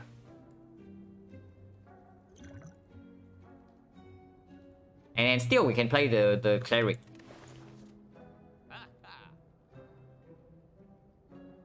But we are not removing a card. I'm honestly down to just buy this Cloak and Dagger instead of the Panache and then leave.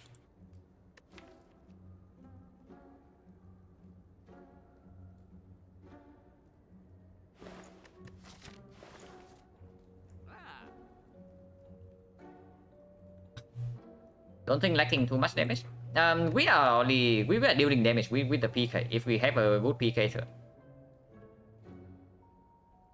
It's not like we prop Panache that much like immediately. It is going to be good later, but it is also a speculative pick that brings one of the potential events here or here. Panache to throw into bonfire. We already have things to throw into the bonfire, right? Like this one. Or any of the escape plan. It's probably fine to just buy Cloak and Dagger here and leave.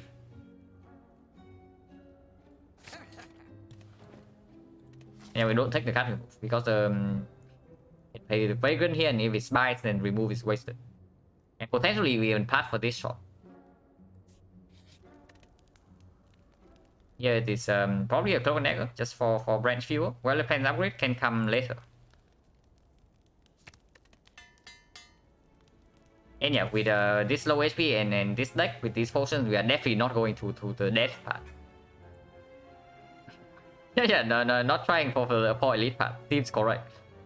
Looking at what has been happening.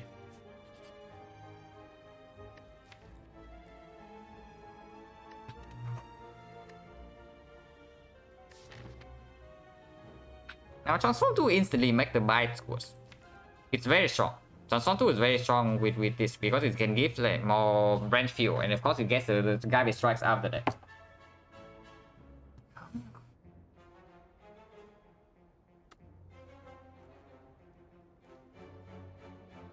But yeah, mutation is also quite good. So with the mutations now, I would actually like the Panacea, but yeah, unfortunate, we did not get that.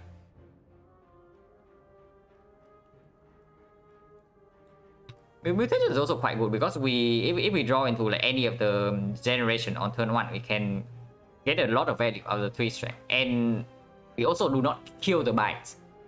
The bite event is still open if we pick up the mutation here instead of Transform 2. And it's not like Transform would guarantee to be hit. Transform can also break. Honestly, I'm down to just like picking up the mutations here.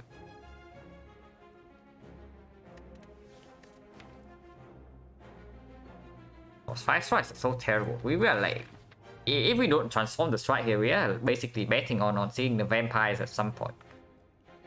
That's not really reliable because there are only 2 question marks left.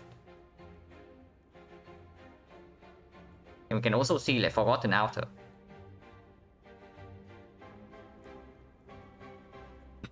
Yeah, honestly, with the backstab, it probably is just a transform. And if we see vampires and whatever, maybe we still pick the vampires with only 3 strikes.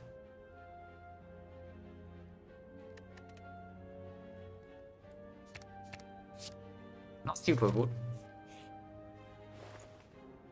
Okay, that's definitely not the vampires.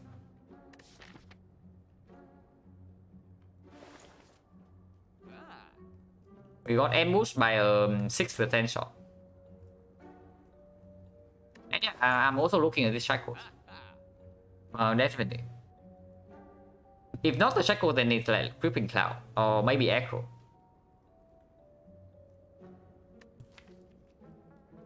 Shackle is probably fine. It doesn't help that much against the champ though. But it's okay. And buying Shackles means that if this gives us gold, we can still play the Vagrant here.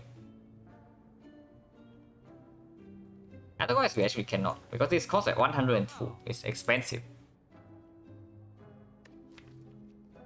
It's probably fine. The problem with spending gold here is, of course, we are committed to taking this elite. Otherwise, we step on another dash floor. And that cannot last us for long.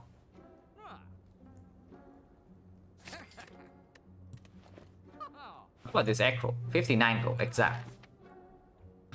If we buy the acro, then we definitely do not... We are not able to pay the Vagrant here. Yeah, Cloud Crossing 2 definitely makes it slightly worse with the range, but it works better with some of the cast generated, because you can randomly generate the fumes, the envenom, the catalyst. Shackle is just the one-time block that doesn't really interact with the other things, and it's worse with weakness. Honestly, I'm down to just buying this acro, and if this is the backer, then whatever, screw the backer. Maybe even take the curse. The curse not that bad. Branch makes acro worse only in a turn that's only good. Like the only way the dead range makes the acro worse is when you only have enough like generation in your hand that makes you actually overdraw. So your turn is already like amazing. In every other turn where your turn is not amazing, this card always helps. And it costs exactly... We have exactly enough gold to buy it right now. So it prevents the cleric from showing up here. It is fine.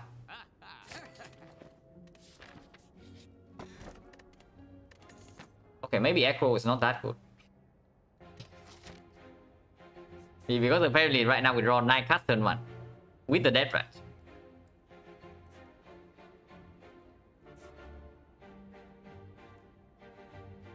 We go here and go to question mark, and depending on what happens here, hopefully we take this. Okay, Dark Shackle is the playing. Can we regen potion in this fight though? Because this fight, maybe we can. Because we can shackle now and we draw into piercing with Violet Fence like afterwards. I can block for at least for one more turn, I think. We can also flash it.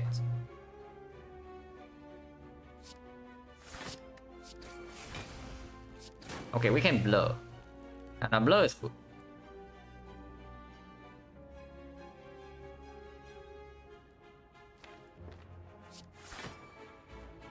So we probably don't dodge and roll here, and we play just play dog.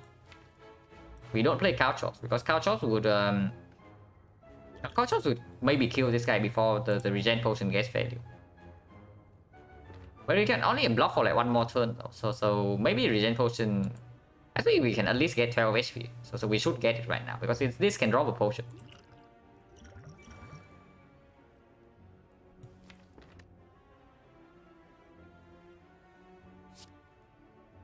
20 damage though. It's probably good.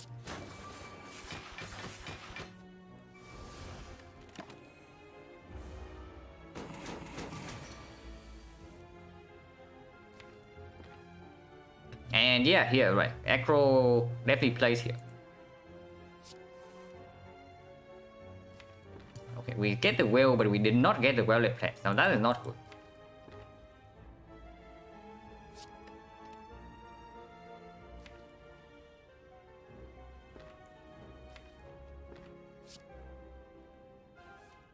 Okay, never mind. Everything's fine. Yeah, if so, we do not keep the game mode because we have to hold the whale. So we just play all attacks.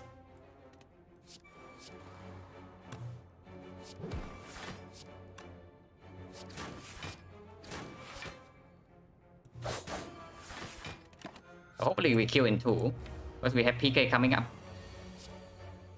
Okay, this is fine.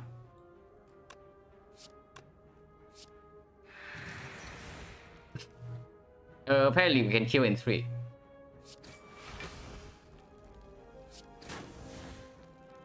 Yeah, we even have a blur.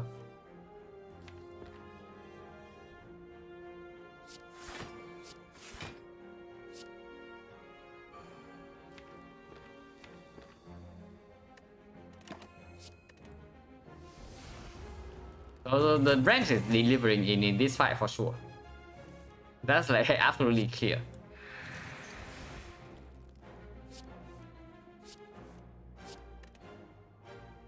It's almost kills.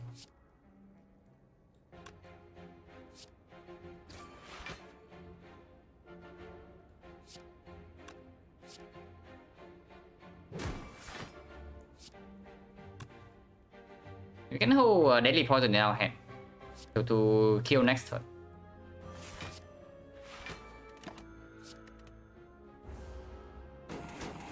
We kill at any turn because this turn he doesn't even attack, so we get one more regen.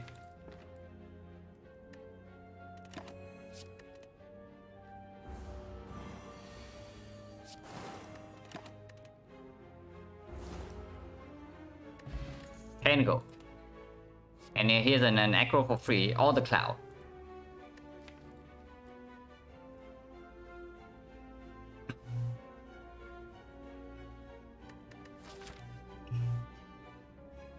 Now with the backup prep, the cloud definitely gets a little bit worse. That is for sure, because we draw like 9 cards in turn 1. But the same goes for the aggro. Aggro though works with if we have the second aggro, we can actually pick up a real tactician, because now we have like 2 aggros, a Cow Gamble, Night Patrol, and even a prepare. And of course we have Sticky Strike, which also works with this. And it draws us faster into the Violet Plants. It is probably still the aggro here over the cloud. Also, by the way, we have like no plan against this guy, so we hope that the branch like give us enough scaling.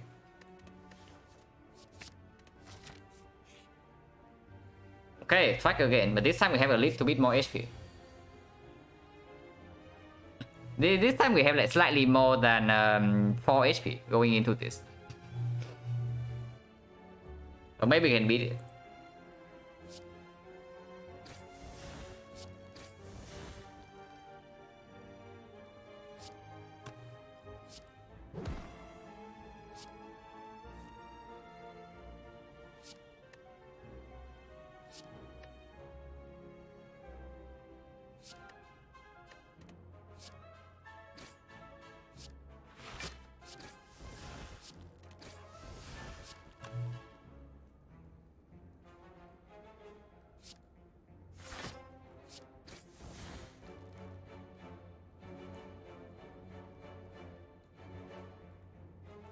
Seven S or 7-6, we take 0.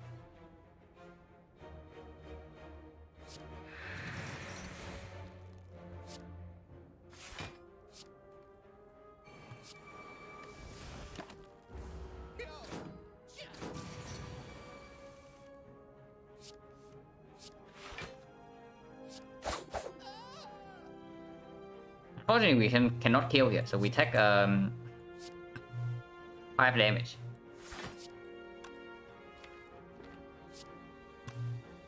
Actually, we should do this then, in case it generates like 0 cost block. Oh no, this is not transmutation. It is doppelganger, it's not transmutation. So order doesn't really matter.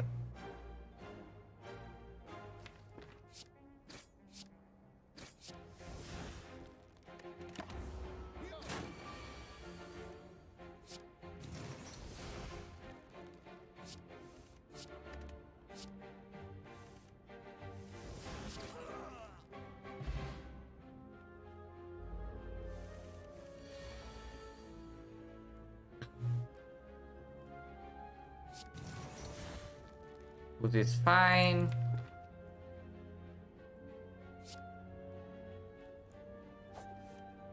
Key plus is fine.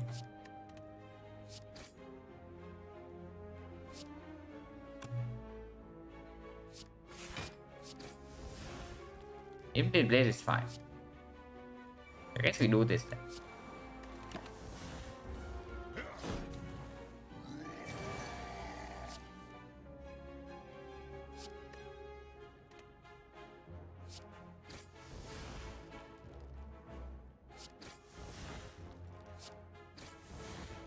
Okay, they are both dead.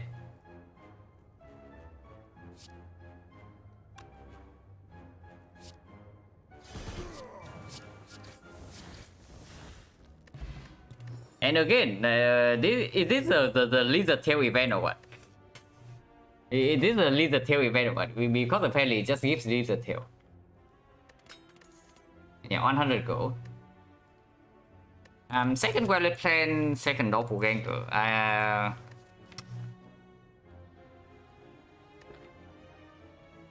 Now second Violet Plan definitely has some value because we just draw into it later faster.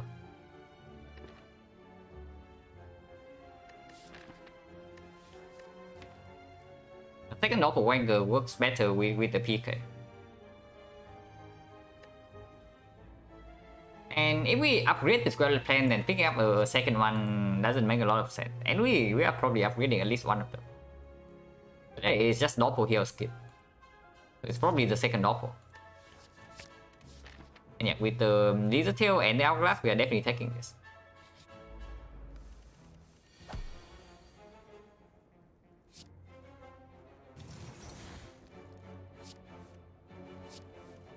Okay, good escape plan.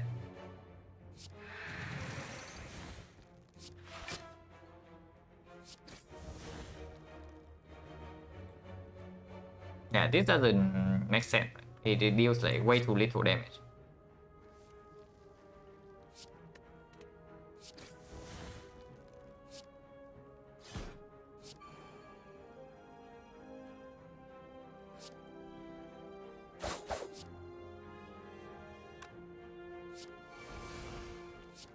One off, but doesn't matter because we don't need to kill this guy this turn.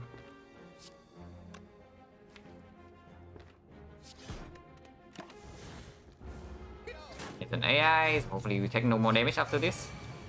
Yeah, Hourglass, let's kill this. And this relic is actually so disgusting. This relic is actually so disgusting. We have no deck, and we are doing like something like this.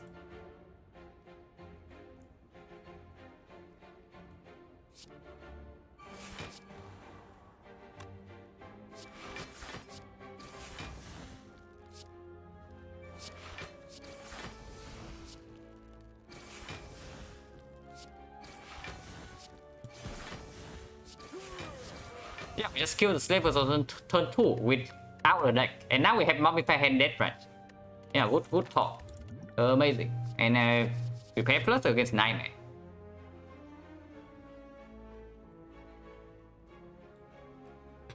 Yeah, we don't really have a deck, right? And we don't even generate like that many cards. This relic is still like completely carrying this run. Probably has to be Nightmare because we don't even have like real discuss synergy yet. And Nightmare immediately works with the Violet Plan. It works with any power we generate with the Mummified Hand. And we can upgrade it if we want to. It's probably just good to pick up. Because yeah, random raid from the Death Range, right?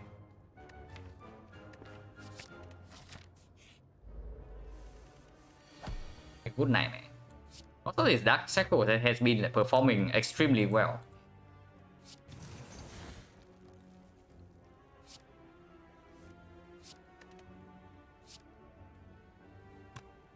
Probably do this.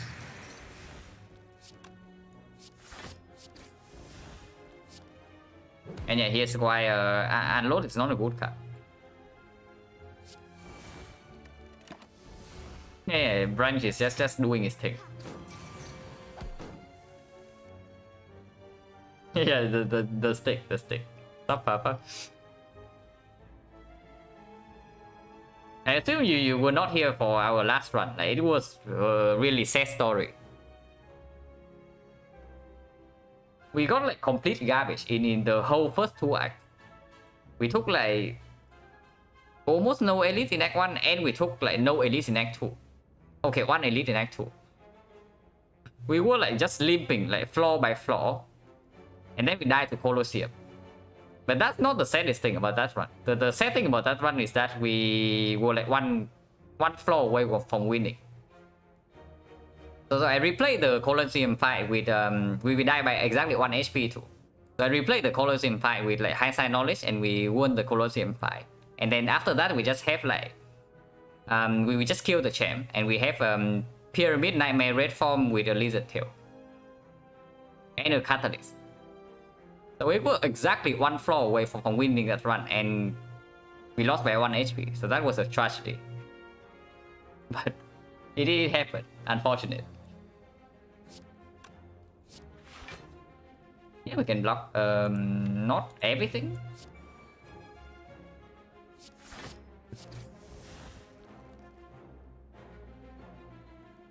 Yeah, I don't really mind. That's what happened. I know. I don't really mind like losing a garbage run, but what I'm sad about is that we were so close to actually winning. But then we just got like garbage. Like one last time we lost by 1 HP. When was that run? Exactly right before this. So at the start of this stream.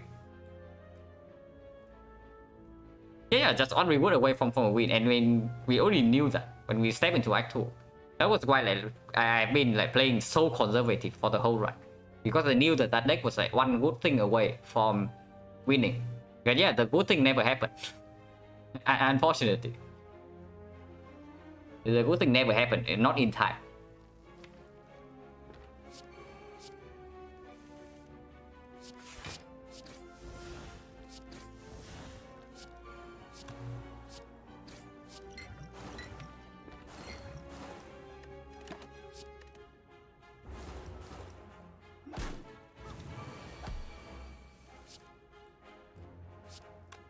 But here we are just like having the stick carrying us.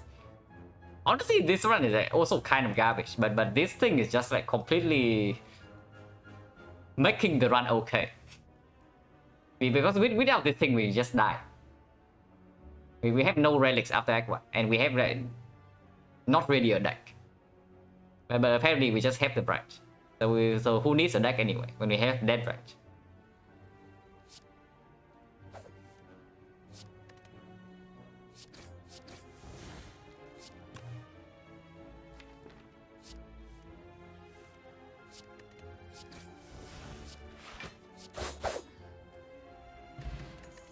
Ancient Port, not really. Dead Branch cut with Beggar Prep. The Steel Chaos probably slightly better than Artifact.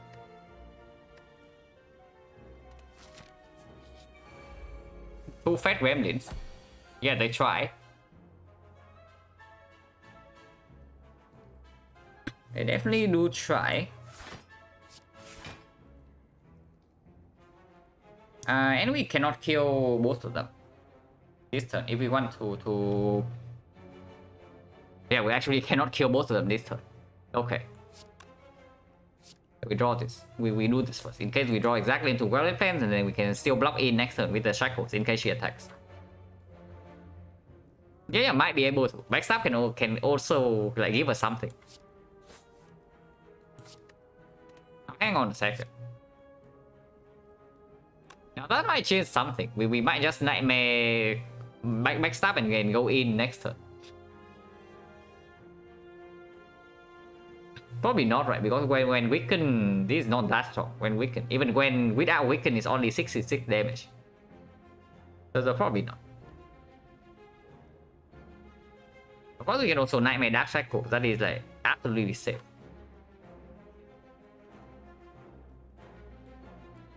Yeah, Nightmare Dark Cycle is like completely safe because she even if she attacks next turn, we fully block it.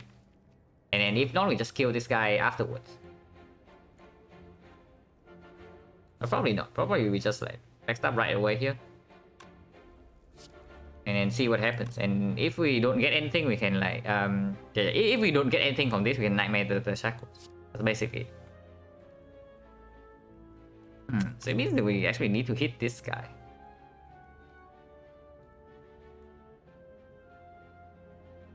Okay, this is not like super trivial.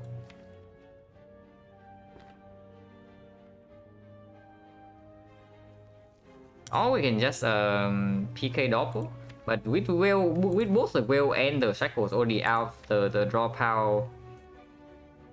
Big Doppel also doesn't mean much because we cannot block it. Yeah, I think we waste some damage here. Okay, we got garbage.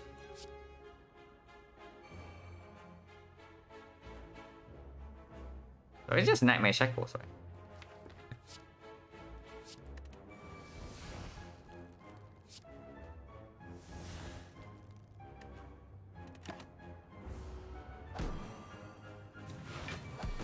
Yeah, she's attacking, but good for us.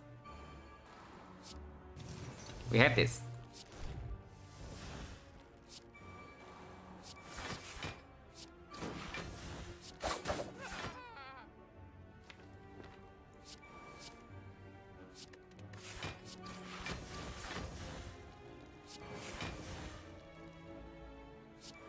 We've done this first, exactly because of this. So we get like slightly punished here. Probably doesn't matter that much.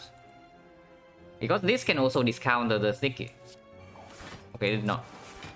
I tried.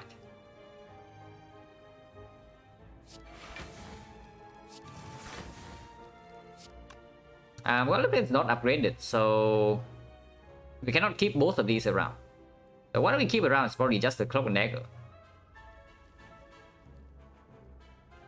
I guess leaving Shackles in deck is good. At least one.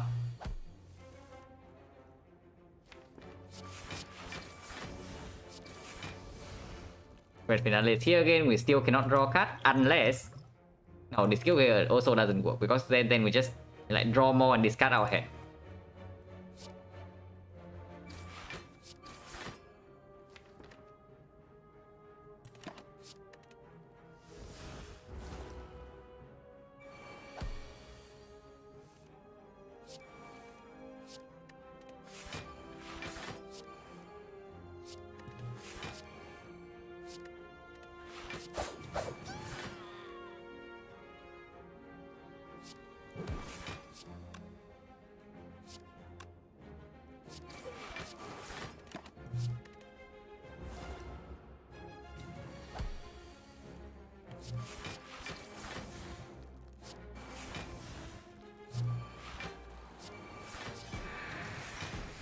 But yeah, here we just have Dead Runs like doing its thing.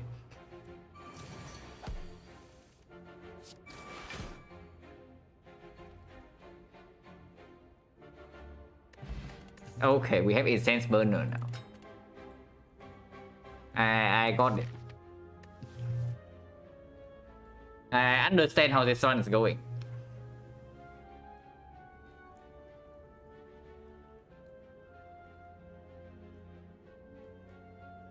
Now, of course, this doesn't mean that we really win the run, because right now we are still, with our real deck, right, we are actually still very bad against both Time Eater and the Heart. So we actually need to find something to properly scale. But with the Nightmare, we have some options. Not these though, unless you tell me that we want another like unupgraded Cloak and Dagger, but I don't think so. Maybe it's time to pick up the Cloud. Probably not. Yeah, I'm gonna play an upgrade first. In case of Fusion Hammer. Yeah, if we see Fusion Hammer, I would still like, nah, I'm gonna plan to be upgraded instead of Nightmare. Just because sometimes we have like Doppelganger to set up Nightmare energy anyway. And we have 4 energy already. And if we see Pyramid, we don't pick it up. So Pyramid is not even a consideration.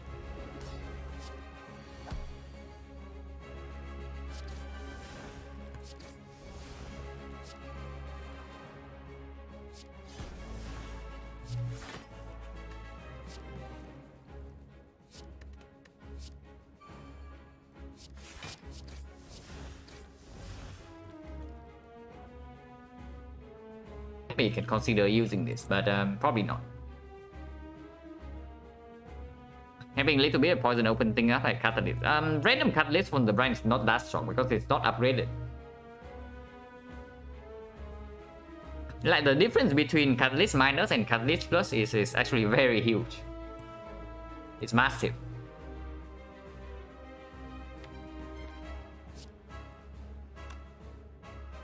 Copy. This is more damage, so we just do this. We hold the Blade Dance for next turn. Yeah, the branch can also generate poison on its own. So we don't need to lend it some help. Right here.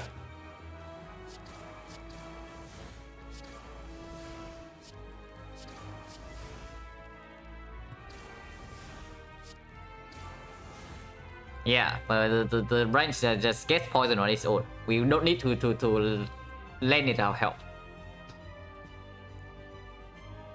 Oh, that branch. But yeah, apparently we have Nightmare Catalyst coming.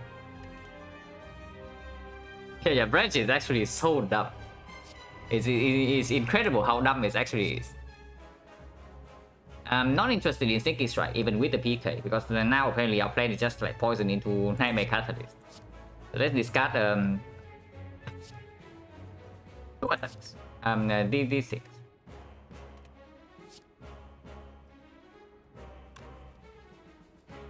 And double. Oh, footwork though. That's full footwork.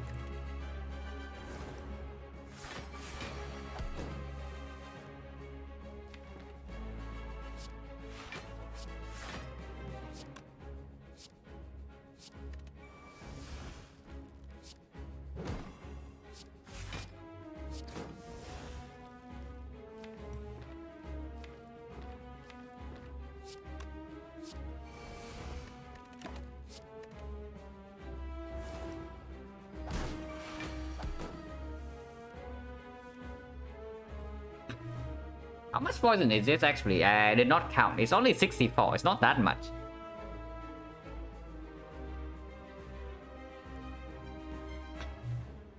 And it doesn't even proc him. So maybe that was not good. Because if possible, I want to proc right now with the Incense Burn on 4. I mean, not yet, right? With 5 poison, it goes to 80. So 80 is actually enough. But we don't deploy the... Okay, whatever. Yeah, whatever. I understand what's happening here. Apparently the champ is just dead. Oh, dead branch. Dead branch. Yeah, apparently the champ is already dead. Yeah, it's definitely a dead branch moment. What are we keeping though? We get weakened, but this guy only has 7 block, so skill is probably still fine. Yeah, well, I think when just click cut. Ideally, I want to kill next turn though. So right now we are only dealing 279. So this guy is actually at 23 HP. 23 and he blocks for 7. So it's actually 30. It's actually 27 with the Hourglass. We need to deal 27 damage next turn somehow, and we are weakened. So skill is not enough damage. I guess we hold the gamble to draw into ships and maybe Sneaky Strike.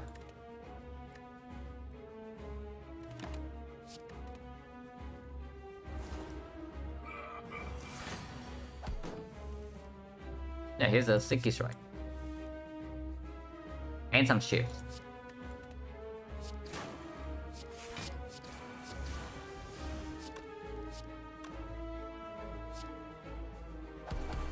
Okay, James dead.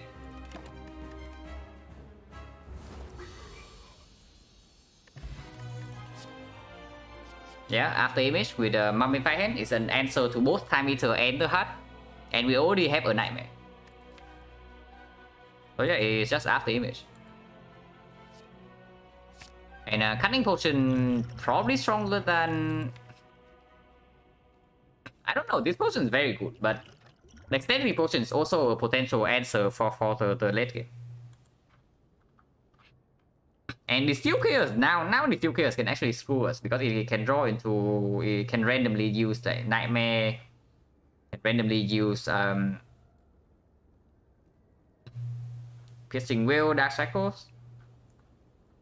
And with Incense Burner, we don't need to build ourselves out like that often in some super dangerous turn.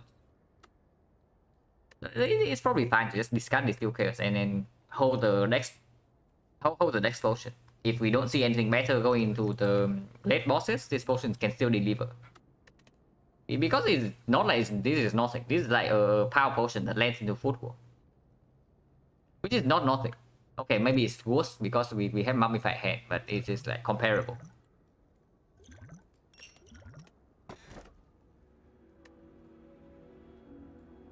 Okay, it's definitely not this. I can tell you that right now.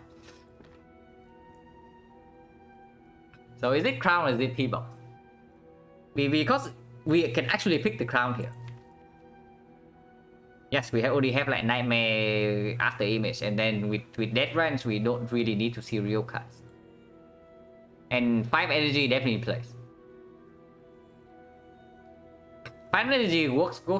Well, it definitely works with like 2 Doppels and unupgraded Nightmare, that's for sure. And the Death Range, we can always use the energy. But picking the crown here is basically saying that we spend the whole run. The rest of this run, depending on the Death Range.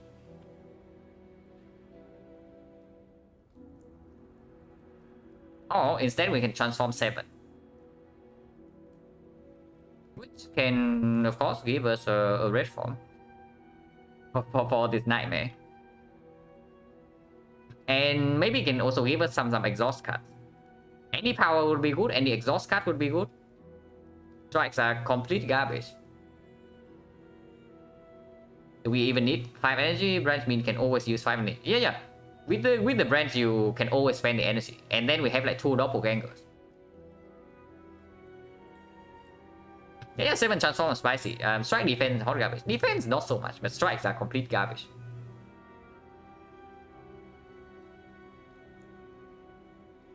Would not take crown.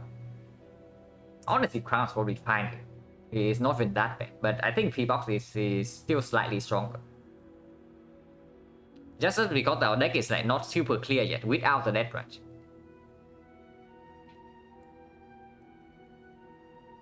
Yeah, energy is good with branch for sure.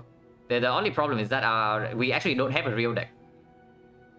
We really don't have a real deck. We are just relying on the Death Range to give us damage.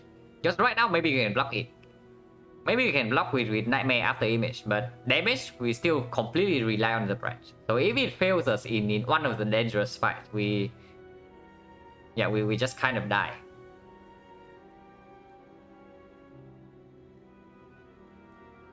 Defense are room temperature garbage? Not really. Defense are actually reasonable card for Foresight. Strikes are garbage. The defense are reasonable. Yes, it's sad to say, but base defense are actually decent block card for Silent. Yeah, ride one branch more than we would on P-box still. Honestly, it's the same. With the branch, we are basically relying completely on the with the crown. If we pick this, we are basically relying this completely to give us damage. But with this, we have like 7 cards to maybe get some damage, and then afterwards we can still pick normal cards in Act 3. Yeah, it is probably fine to just P-box. And yeah, it's red form every time. Like, we already know that.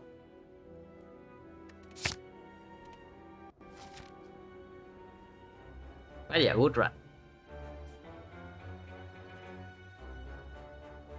I mean, it doesn't mean that the run's over because we still have a like 32 card deck with 1 red form. But yeah, we have a very good chance. And yeah, Alchemize is very good. Good work, okay. Even setup's not that bad because even setup's not that bad. Yeah, refrigerated. Surprisingly not thinking garbage. Yeah, that's probably the correct description for the defense. Unfortunately, we are forced into this, so we cannot even go to a shop. We are completely forced to the right path. Put garbage in the fridge. Yeah, probably the silent. We cannot go to a shop with like 300 gold. That is slightly sad, but we do get at least like 3 upgrades into this part, and our upgrades are good. Our upgrades are extremely good. Yeah, 1 upgrade, 2 upgrade, 3 upgrades, and we can get like all of that. Question mark is the shop guarantee. Okay. Oh, you just get like wing boots in one of these question marks, right? It is rare. So we just get wing boots in one of these, and then we just go to this shop. That's really good. Yeah, setup can definitely perform here. Because even with just Nightmare Red Form, this card saves us a billion energy. And with the Mummified Hand, it gets even better. Because it makes all the powers generated with Nightmare become 0. So you have a completely free hand. Because like all the energy, all the cards you draw in that hand, you discount all of them with the Mummified Hand. Can never find use for setup, so excited to see it in action. Usually just bad. Most of the time, the use case for this thing is pyramid. Like when you have pyramid, like sometimes you can intentionally pick this up, or some niche use case of this generating energy with the sneaky strike for some infinite.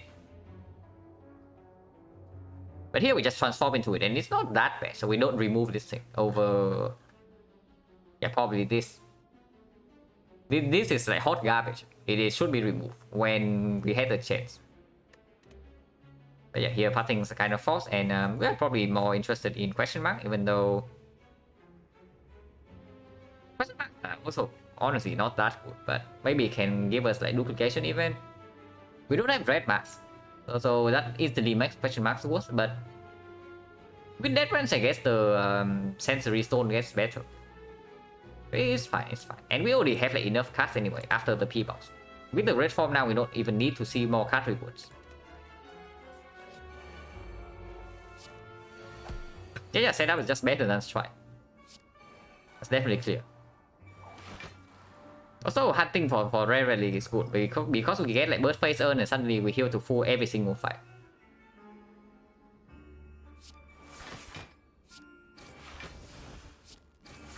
There's a terror, there's a choke. I probably deploy terror.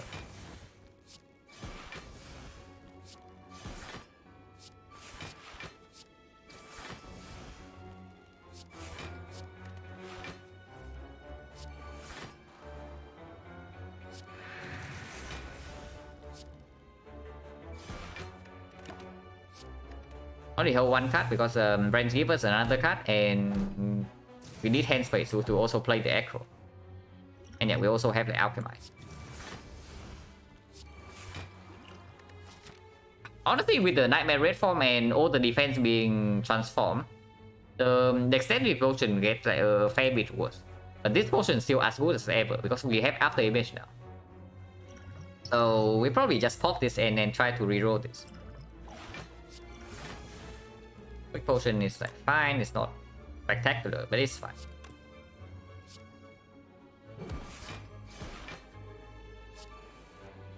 It's the Nightmare.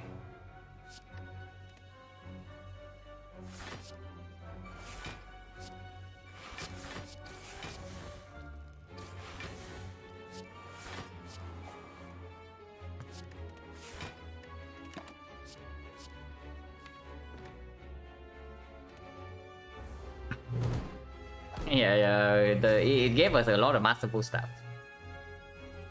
And yeah, we want to push Incense Burner up, so we don't kill right here, even though we can.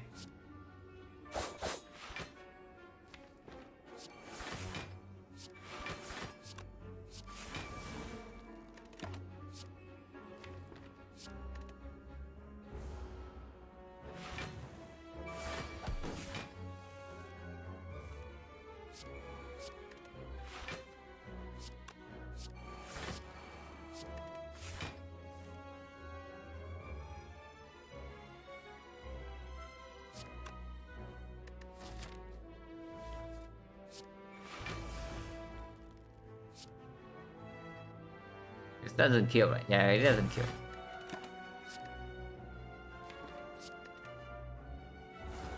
Yeah, set up OP, only playing. Amazing card. And we want to kill next turn.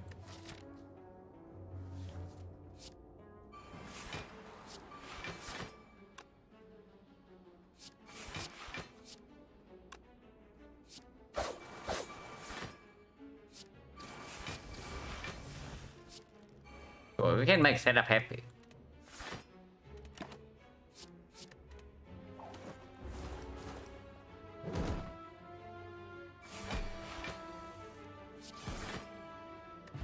A potion, partition, setup plus.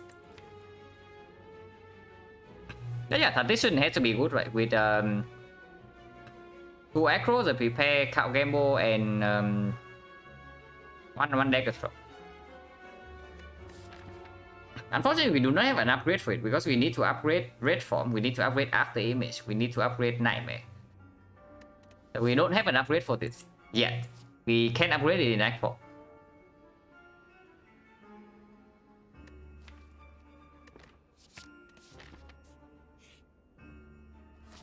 Okay, good event.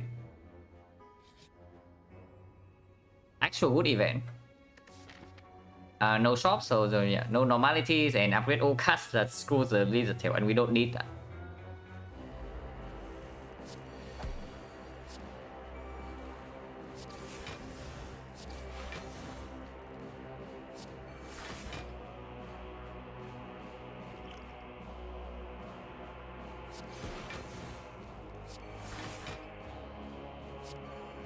And yeah, set up like delivering yet again.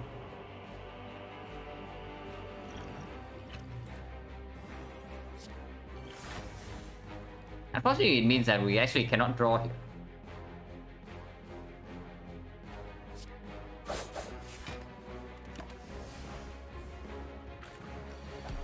It's fine.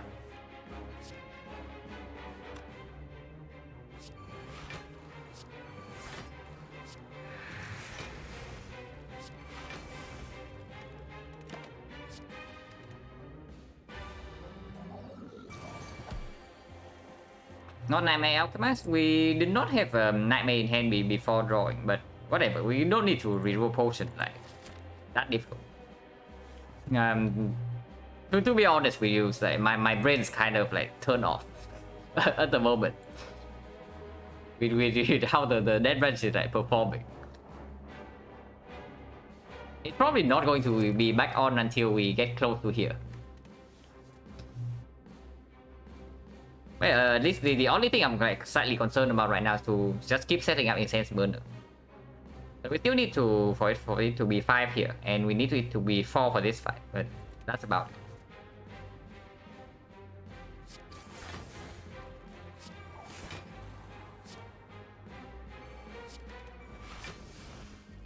And yeah, there's another setup, which again saves us some more energy.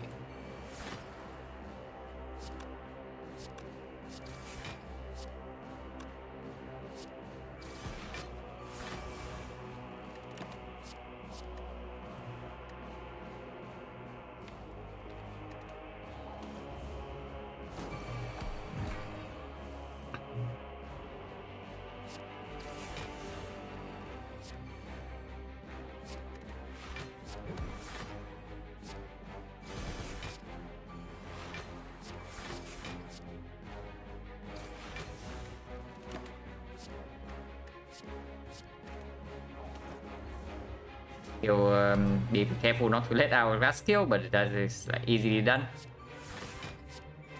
Kill next turn with the dagger spray.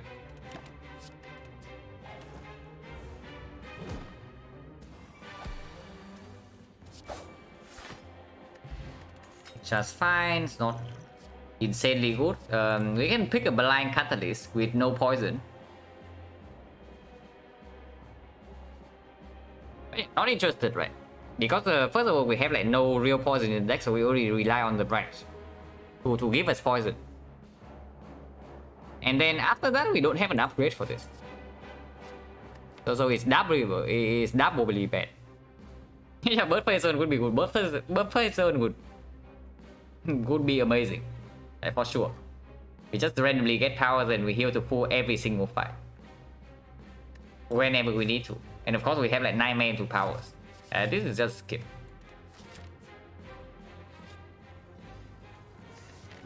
We have insane upgrade depth, you say? Well, how about a free upgrade event? I don't mind if I do.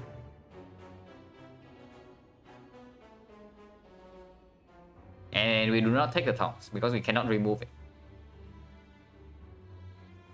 What is the first upgrade? What's better in this fight? Probably still red form, right? And we just upgrade like AI here, or maybe Nightmare. Probably AI first. But now we can actually upgrade Tactician. And yeah, this fight is exactly why we hit Burner to 5. Because you see this garbage.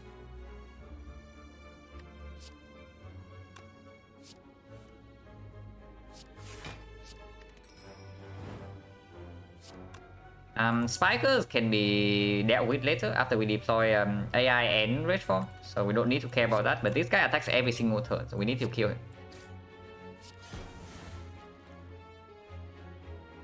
yeah, Spiker solution. We don't have one. Actually, we do. We have both Tingsha and the Hourglass. We are fine against Spikers.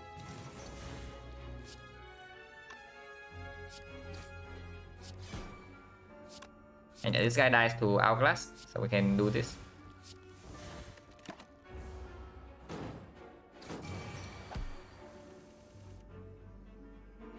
And yeah, here's the Nightmare Alchemist if we want to do that. And sure, we can. It doesn't cost us anything. And we just like reroll post until it goes in the jar, which basically foolproof this run. Okay, it's right here. Set up. No need.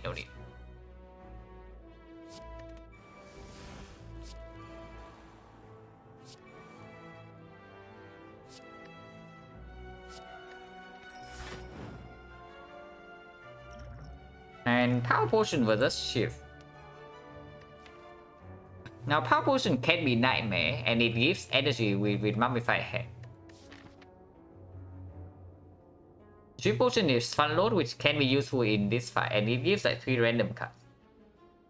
But for... if we are only worried about the Time Eater and the Hard Fight, then Power Potion is probably just straight up better. So yeah, we just throw away this potion and we don't drink it. Because I got good potions? Yeah, they are good, but they are not like the best. If we can keep re-rolling until like goes in the jar, then we should just do it.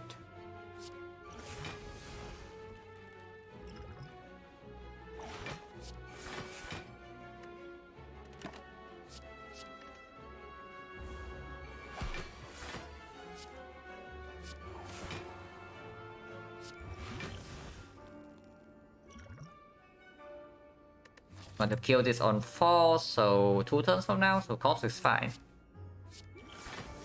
Energy potion.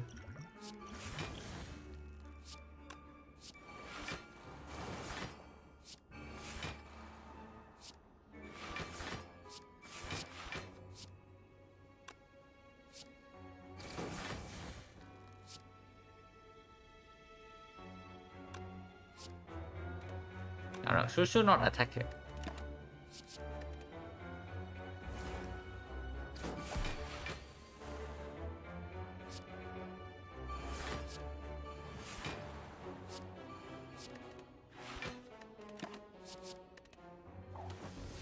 Kill next turn.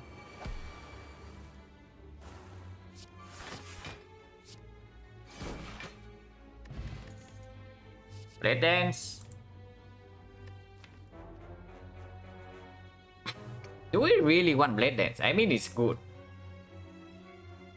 But now that we have Nightmare Red form, we actually just want to draw into this thing and the Violet Plants, right? And the other fields in the deck already sufficient. So we probably don't even care about the Blade Dance with the branch. Yeah, probably not. Just skip it. And here... probably AI first? It's probably AI. It's probably AI first before the Nightmare.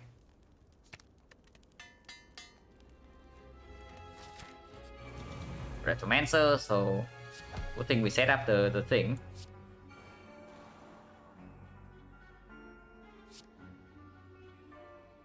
Dragon Retromancer as well.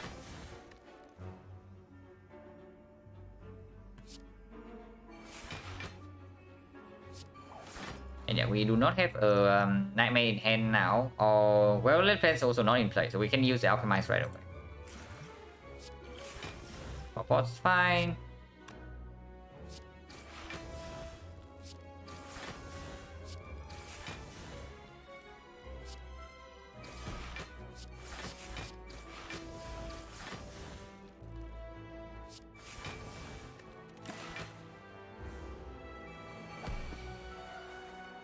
Do we need to kill Dagger's intangible next turn?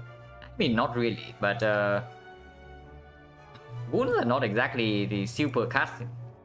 They are not, actually not super good. And just straight up killing the Daggers make it easier to set up Burner again after this fight.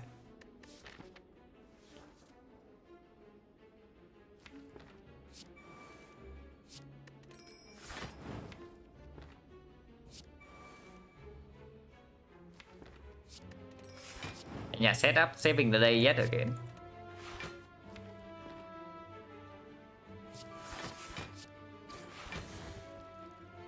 Okay, maybe not.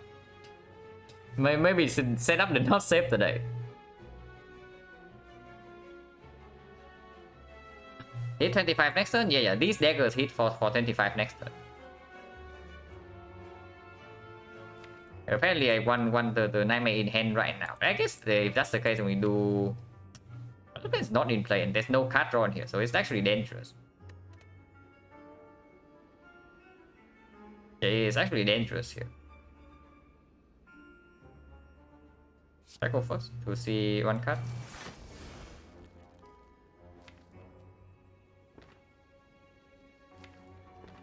I'm down to just dog next turn if things go wrong. If we do not draw into red form or anything else, we can just like sweep potion.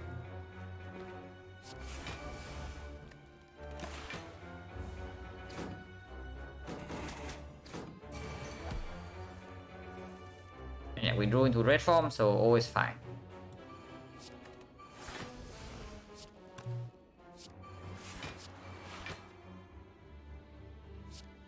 So now we ignore these things. And we don't play Unload because Unload these cards are Sender's Bane, so we lose out on one card next turn.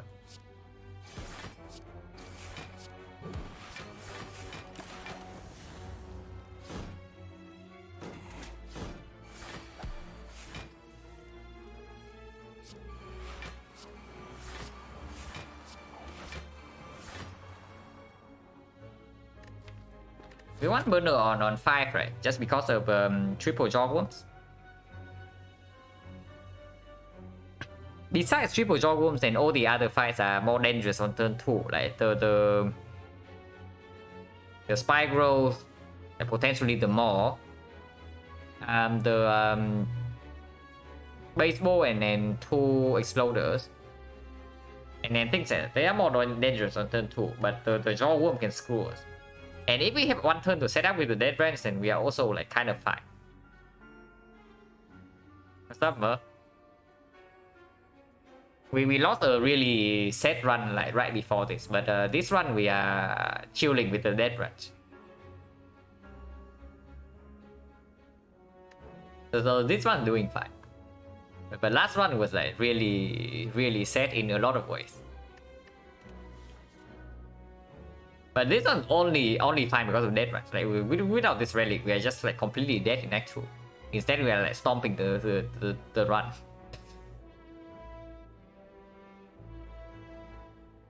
Needs a boot, yeah. Hurt already has some counters with the Beat of Death and like 1 times 15, but it's not enough because we also have like After Image.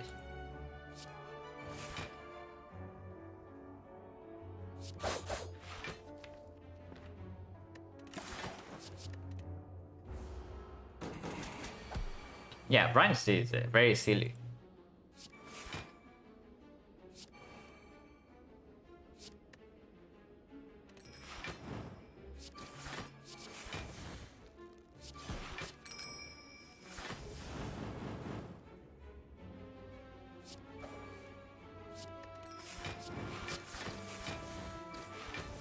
Need to be slightly careful though, because the Tingsha and Hourglass can randomly kill when we don't want to.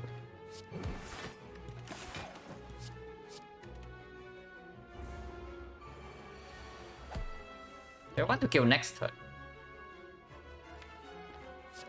Won't be too difficult.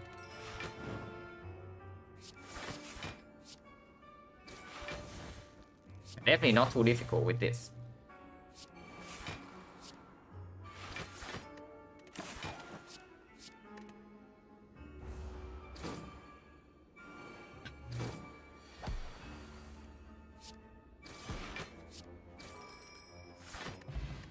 That's just fine. Now plus. Oh, another aggro with tradition, and this tradition is going to be upgraded now. Now that we saw upgrade shrine.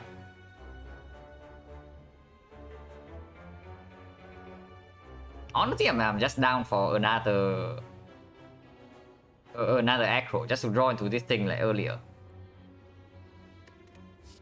But yeah, there's Cloud Plus, which is very good for us. It's already a good card on its own, and now we have like Death Branch. But yeah, it's still aggro. The more, so the more counter our Incense Burner setup perfectly. And yeah, Doppelganger has been playing very well. Especially because we actually have two of them, and we have like a bunch of like important cards to draw together.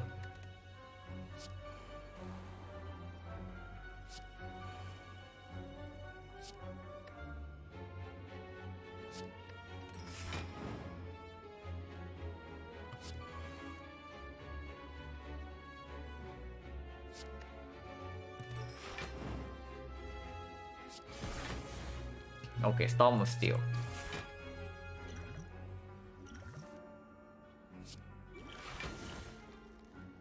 Yeah, could have Nightmare Alchemist, but this guy can hit us for like 30 next turn, so I don't want to fool around like too much.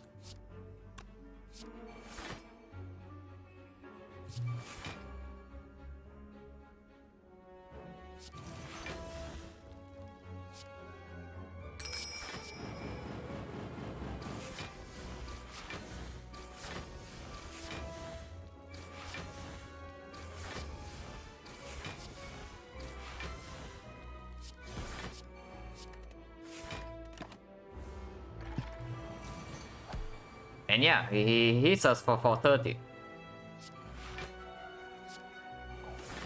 But good thing, we have setup. So setup bails us out again, because it put like red form on top. Don't need to draw into Violet Fan though.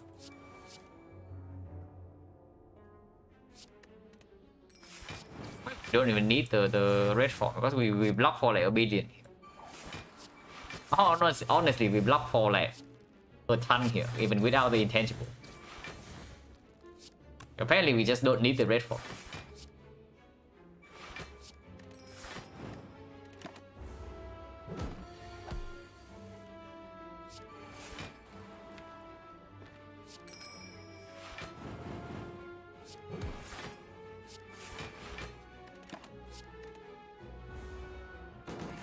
So this fight is still 4 because the giant head is no problem, but Nemesis can hit us for 45 on turn 2, so we still set burner to 4 if possible.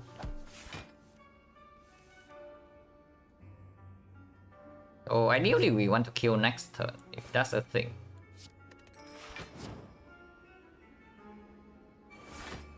Oh, we have to go like 6 turns around, which also is possible.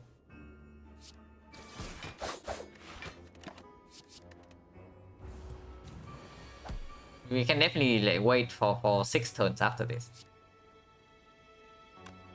But only if we draw into... I guess not, because we have another red form incoming. So we don't even need to draw into Nightmare right now.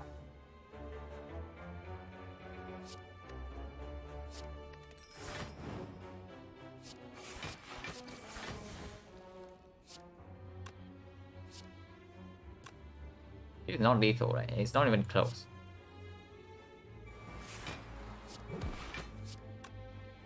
I guess we do 6 turns then.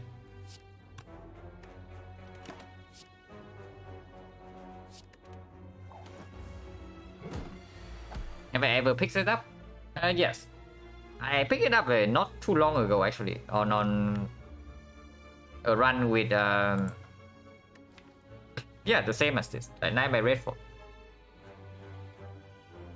When we had the consistency, draw consistency to get these together, but no energy, then setup is actually like quite good.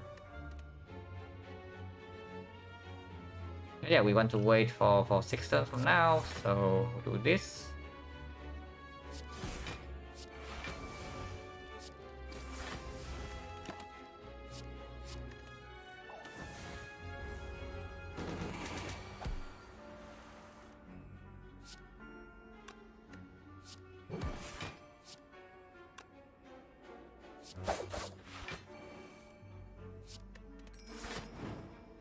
Okay, we need to be careful not to accidentally kill with the cow gamble.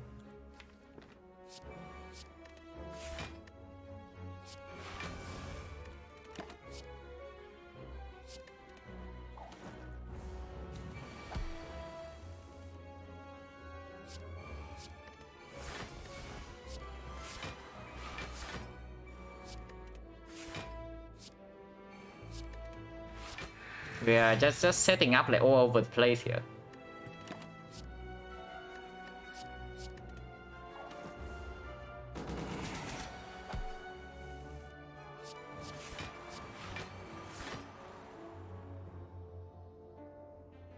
And I want to kill like 2 turns from now.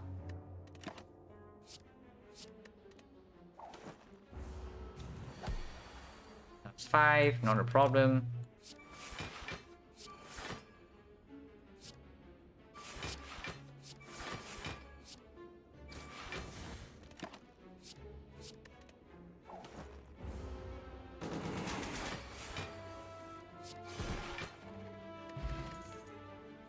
Nothing. Okay, fan is quite good. Yeah, Nightmare keeps the energy cost reduction. Only if it's set up, not if it's mummified head, because the setup effect is not only for 1 turn. It costs 0 until play. This is only cost 0 for that turn. So when you multiply the card discounted by mummified hand, it goes to the next turn and the effect goes away. So it goes back to the 3 cost or 1 cost here. The setup with everything remains 0 cost.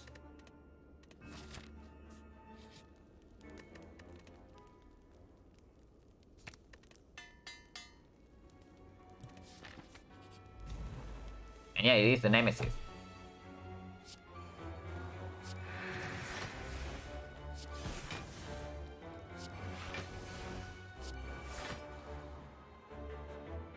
Fighting setups better than getting mummified head. Yeah, sure. You can think of it like that. We still need to draw into Violet Plan, so Doppelphobic is better than dealing damage here. We don't exactly care about like, dealing damage here. Anyway, and yeah, 45. So good setup. Yeah, Nightmare Red forms here. Fight is over.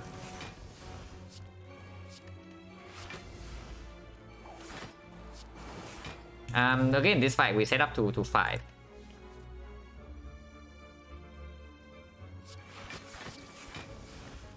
Could have a flying knee. Or it should have flying knee. Whatever.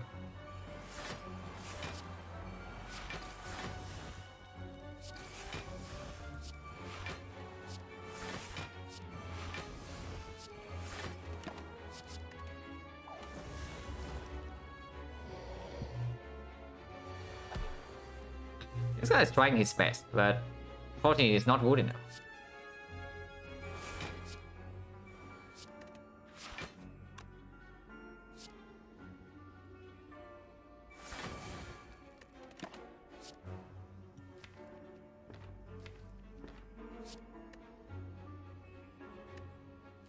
No shift next turn now, so cow game was fine.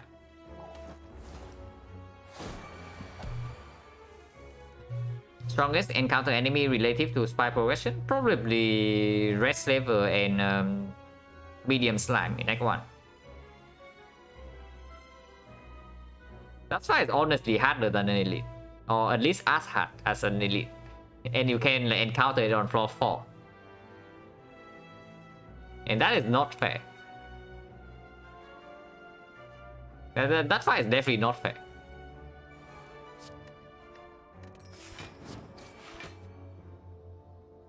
We can hope to generate a random nightmare here, but no luck. Gambler's Rule is very good though, so I think we actually toss the power potion here, because now we have like nightmare red form. So Gambler's Rule just set it up like easily, and then we don't need power potion.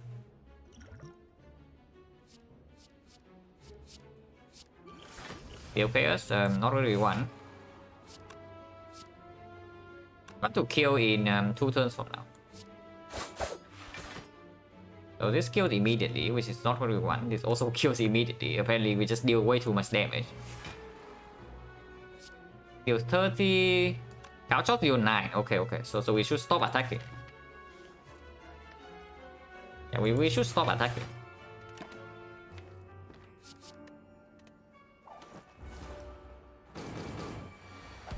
Kill next turn.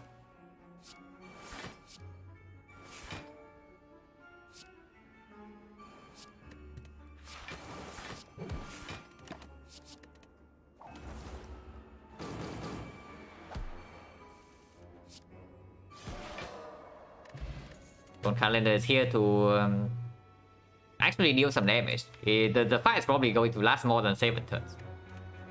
So it's fine. And here's a couch shot. We are worried about our hard damage. Honestly, with after image and then ornamental fan, we don't really care about bit of that. But it is a power. It is decent. It probably just breaks our draw. It probably just blocks our draw into this thing. Honestly, with the fan and with like AI in it, we have no problem with actually blocking. We don't even need the acceleration from this thing against the heart. And yeah, it's also here to mess up the burner setup together with the calendar. It's fine. And the COKS still probably better than attack bot, but we are rerolling regardless. And if so, we will probably keep the attack potion, because this potion can be used when we are rerolling, but when we are rerolling, we're just tossing this away. And we go first in case we see another red form in the next 2 fights, and Titration upgrade is not that urgent. It's a Jawworm, which is exactly why we set up burner to 5, but they do not attack.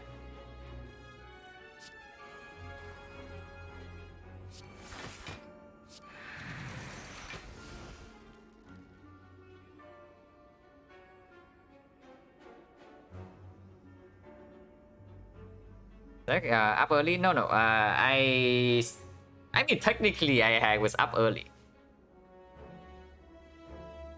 I just randomly woke up at like 2 AM and could not go back to sleep. So I just started stream like at that time, and I'm still up now.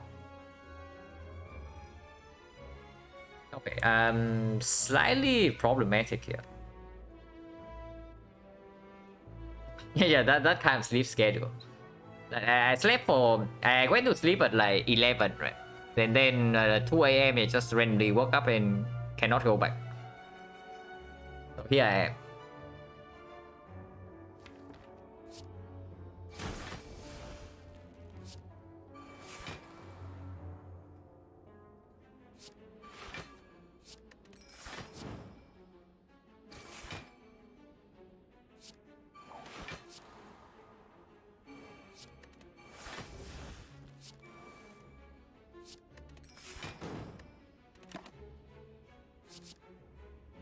They keep alchemizing around.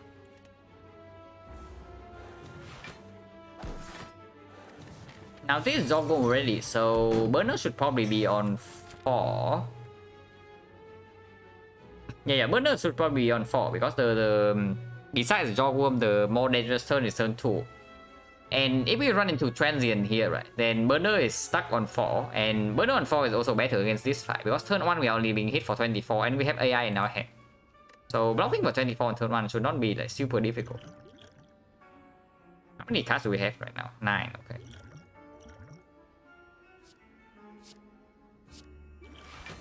Gen potion is fine. probably use it like right away.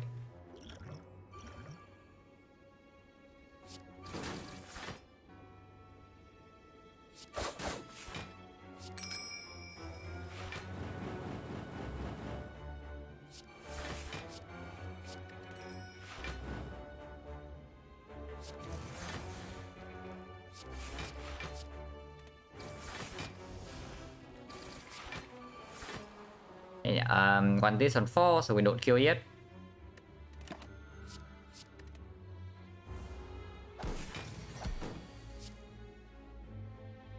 And no need for Nightmare Red form, even though we can.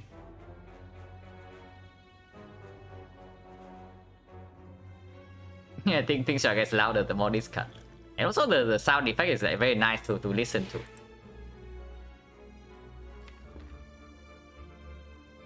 How do I make sure that I kill in 2 turns? Probably like this.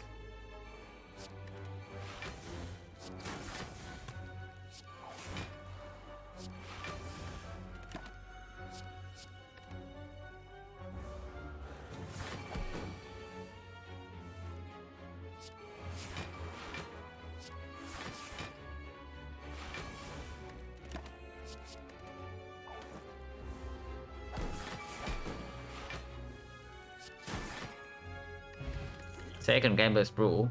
Backflip is pickable, but not good enough. Is honestly not good enough for us.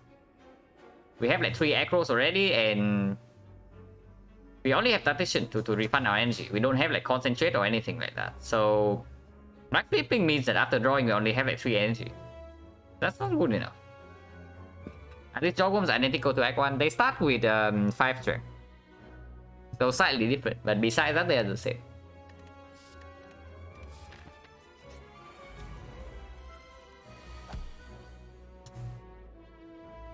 Okay, the annoying fight is here.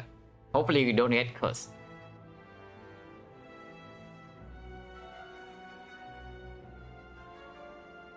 Oh, this fight is actually so annoying because we cannot freely attack to generate new cards. Can still do this though. It's here. Can probably set up the Nightmare at the end of this turn.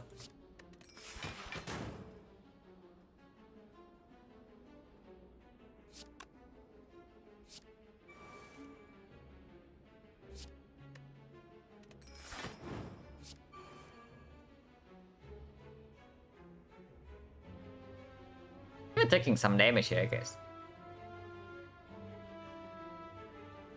But it's fine.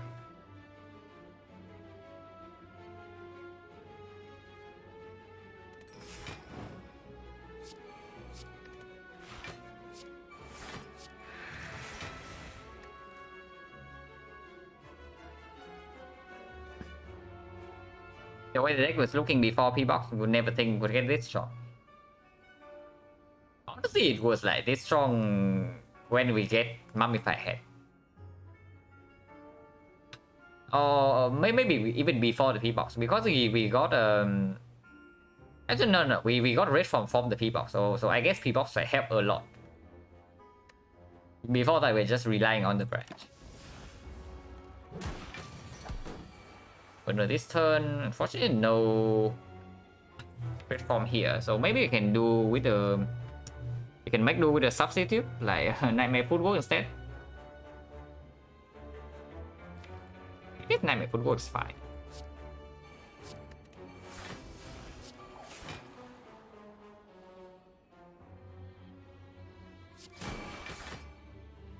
Debuff though. So 10% to get curse, probably not interested. Just get debuff instead, like whatever. Doesn't matter that much.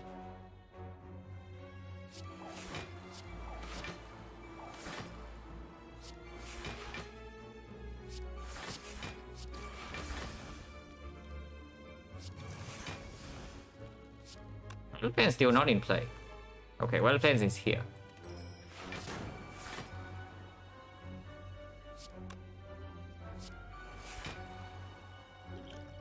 Two Gambler 2 is like way too many.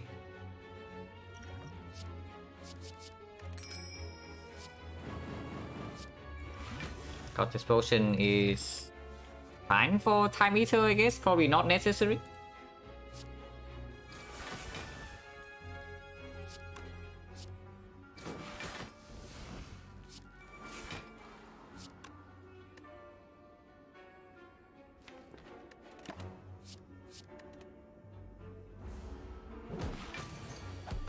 $57.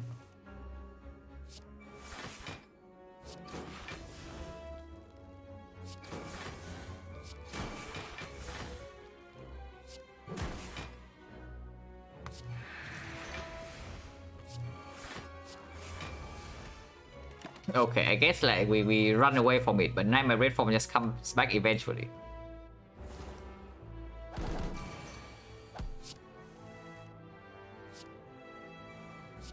So now we only need to not get cursed in this fight, because we can no longer take damage. Our Stone Calendar is here to actually mess up our burner setup, so this cannot be played. Actually, we should try to kill next turn. So maybe gamble right now. No, we... Okay. Calendar doesn't land until it's like on 5. I guess 5 is fine then.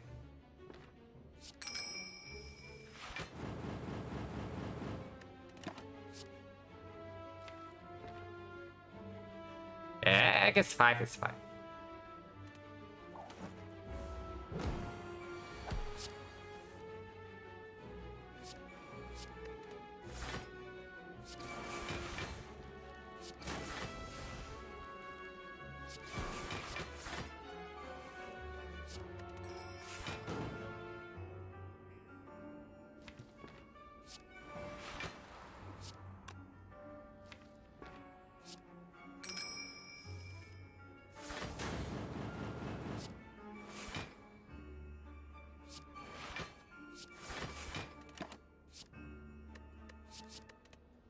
We kill Nectar.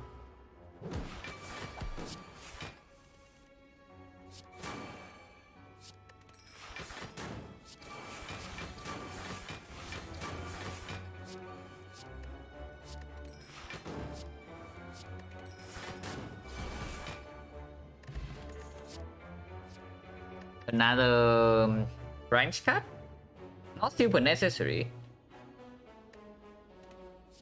And yeah, we just want to draw into Valley Place as soon as possible now, so we don't even want to take this.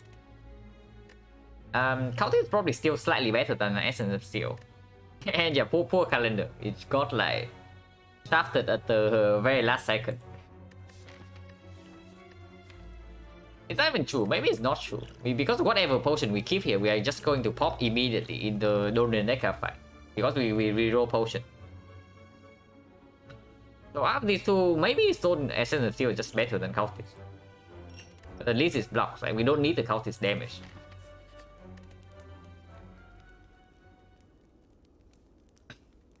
And here... Yeah, this upgrade is... I say that we want Partition, but it's not even true. Maybe it's just one more Acro. Maybe we want this Repair. Maybe we want the Footwork. Honestly, we can just do Partition into Footwork next act. Because sometimes we don't get to Nightmare the Red Form, then we can just Nightmare upgrade the Footwork instead, and it's also sufficient. But here we don't need the Footwork upgrade for the actual bosses. It's a double boost sequence with Branch and Bottle Echo form. They didn't want to draw powers on turn 1. Yeah, I actually caught that run. From start to like near the end of Act 2, like that deck was like ridiculous. But it is just how P-Box swaps go, right? Like you swap to P-Box and suddenly the run is almost won, like on floor 0. And also, of course, the card rewards are like very blessed. Upgrade Footwork seems best. You have no block cards. No, we have infinite block cards. That's where we are wrong. We have like infinite block cards with this. But yeah, we upgrade this first. Footwork upgrade is just for act for as an alternate like nightmare target in case we cannot reach nightmare red for in the faster fights. Yeah, we got a Violet Plains on turn 1, so yeah, life's good.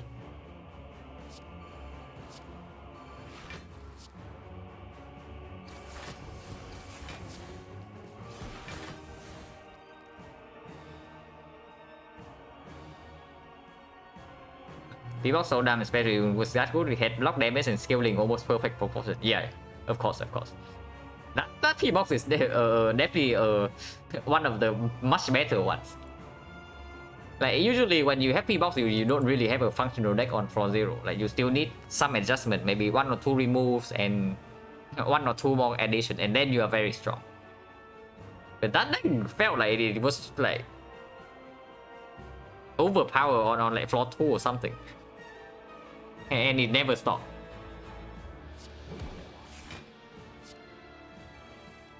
No red form yet, so we still have to hold this in our hand.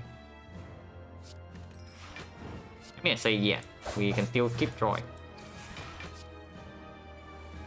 But no red form yet, but we can do setup on Nightmare right now and count game mode to dig even further.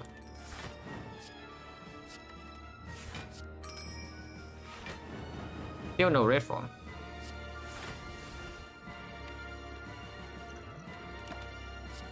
Alchemize can be... We can wait with Alchemize. There's no need to rush. And here it is, so the fight's over.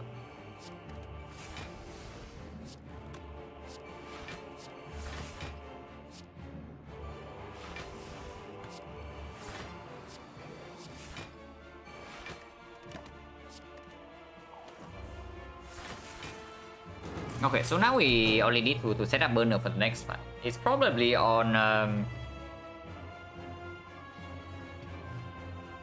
honestly don't know if it should be on 4 or 5. Like we had this conversation before. But this time it's slightly different because we have the Death Branch. So against Time Eater, actually we play a lot of cards on turn 1. Does that change anything? Maybe it means that we should set up burner on 4 then. Because if we are playing a lot of cards with AI on turn 1 against Time Eater, then most of the time we only like fully block in. And then also of course it avoids the case that turn 1 is the debuff.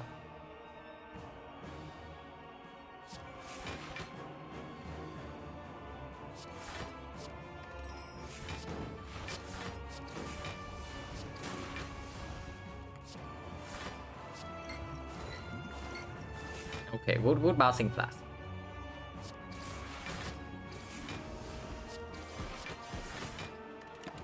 Yes, we should be killing deck cap first, of course, but whatever, doesn't matter. It really doesn't matter.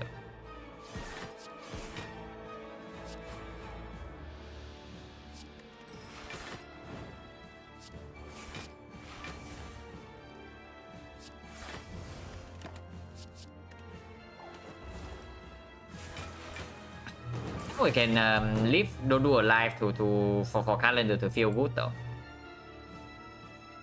Yeah, this is just branch food, but it's not like we need them.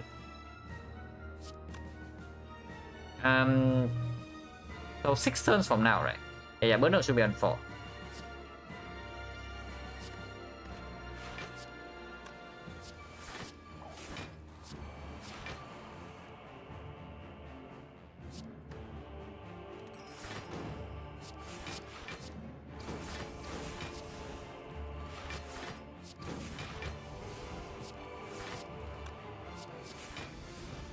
Of steel, you say?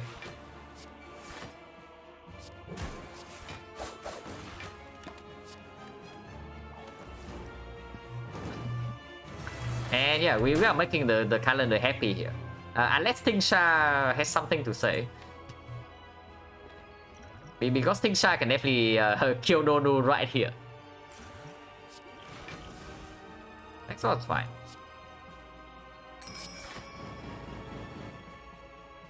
Okay, Dodo is dead. Unlucky, but Dodo is dead. So calendar has like 50, 52 less damage.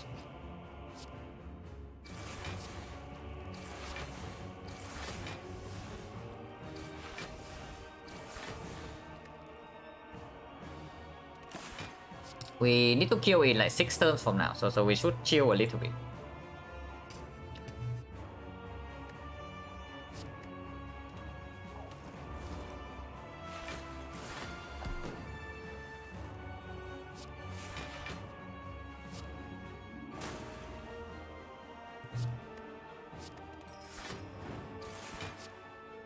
We'll probably stop after this attack. Because there's still like hourglass and then sometimes we randomly discard.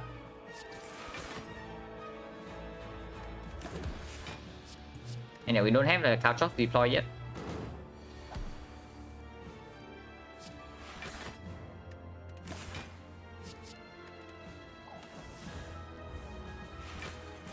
Okay. PK can be kept in hand then.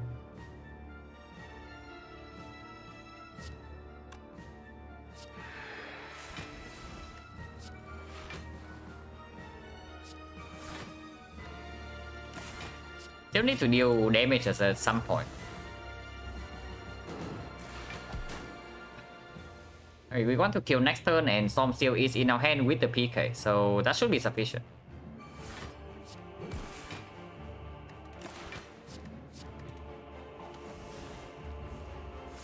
Okay, we kill this turn.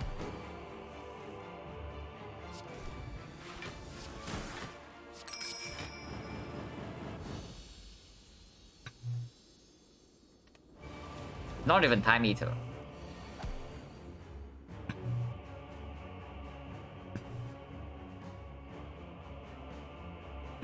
But this one is not trivial.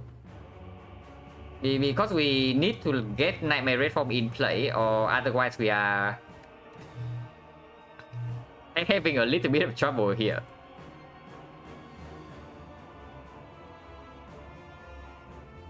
And we reroll potion, right? So yeah, we can deck spot right away because it also benefits us. We take a little bit of damage here, but it's fine.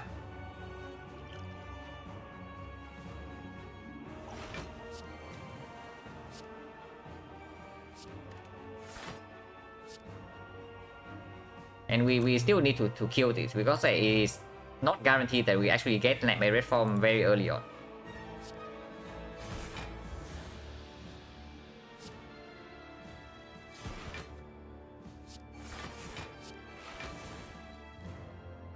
And yeah, unfortunately we could not prepare into the kitchen because the next card is a Red Form. And then if we do that, then immediately we lose out on the potential combo next turn. Probably exhaust this to get one more block. 5 more block apparently.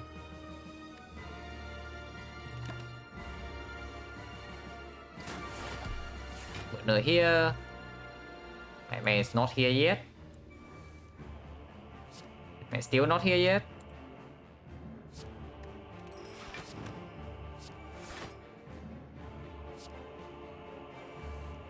Okay, Nightmare is not is actually playing hard to get.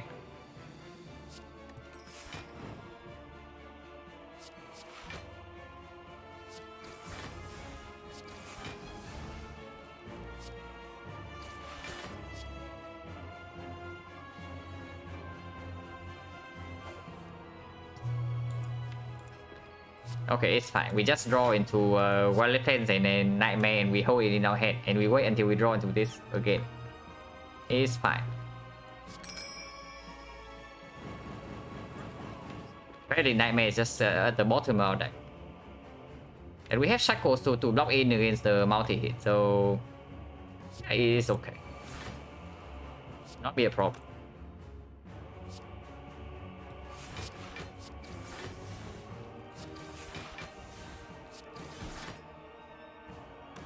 I probably should keep this for next turn now to block. It blocks for a lot and it can randomly generate a red form or something. And we can use it immediately with this Nightmare.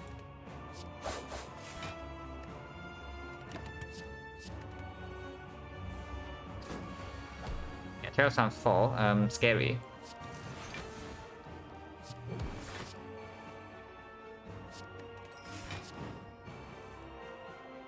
So now we have set up on both Nightmare and Red Form. Now that should be fairly good.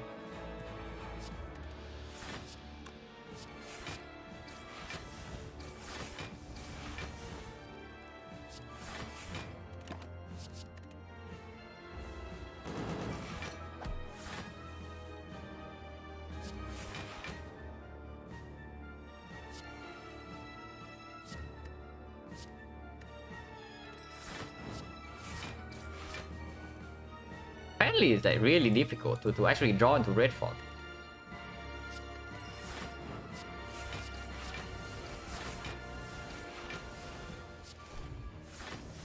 Actually very difficult.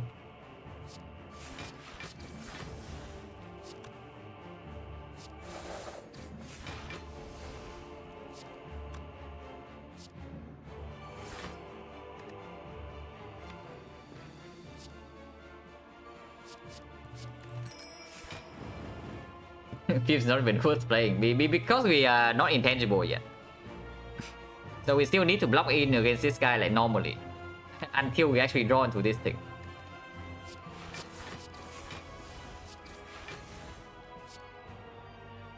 And should probably keep this in hand for the reflex.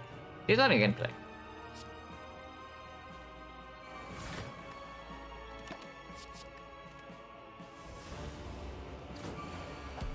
14 times 4. Okay, that's a bit scary.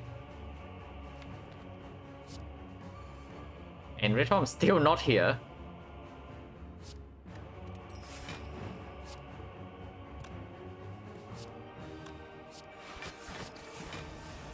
At least we have a dash.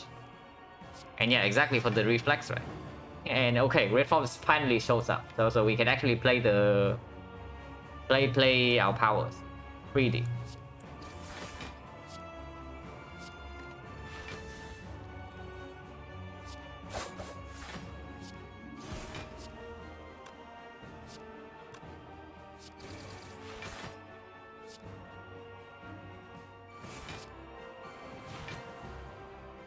Technically, we can wait until the branch randomly generates alchemize, because these potions are not so good. This potion is good, but it's not like insanely premium. I want at least a liquid memories. The first Ghost and Jar duplication potion, liquid memories, like oh very good. But I need one more good potion to fill this slot. And we have a lot of time here. The only thing we need to care about is to set up burner on 4 for the spear and shield. So we can keep this around. And yeah, setup like definitely delivering here.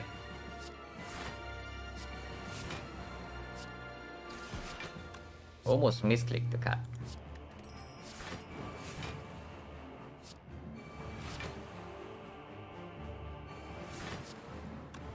I can probably keep PK in hand.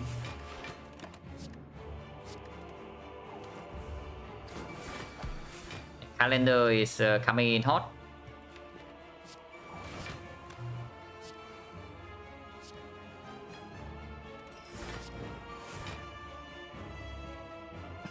Yeah, playing powers.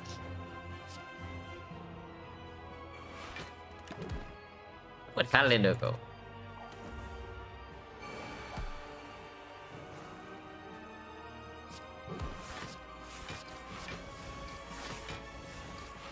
Yeah, we are. I was just like trying to finish the sentence. We are just switching for Nightmare there when we actually got to Nightmare. So we got Nightmare Alchemized now.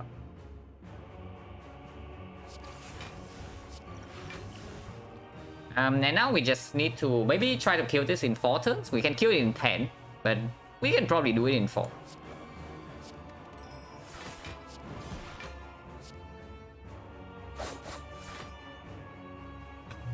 Yeah, we should not have played the power. Like, look at this, he has 20 strength. How do we beat this?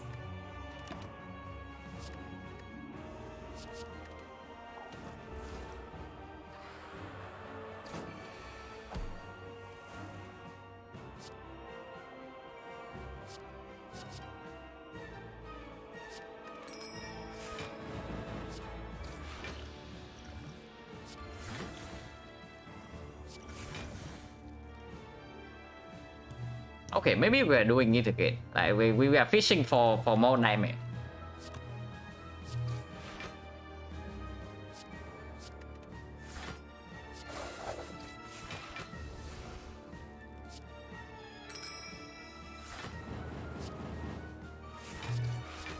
Need to not accidentally kill this though.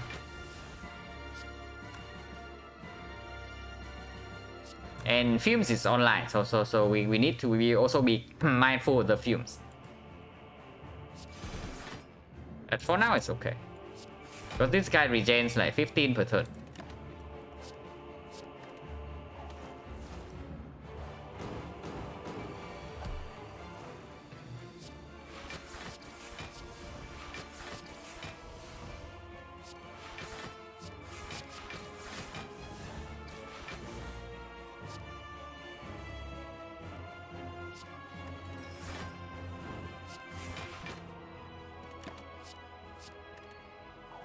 You need to make sure that we actually have lethal in we don't even need to kill next turn. Technically, we can wait for 6 more.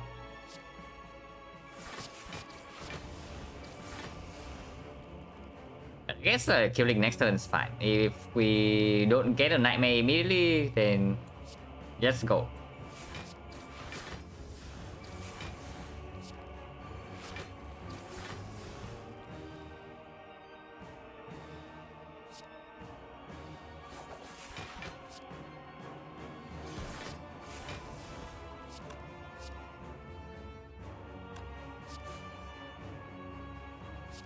Wait. That might be... we almost accidentally kill it. That's bad. So yeah, we just use Alchemize. We draw potion, not that bad.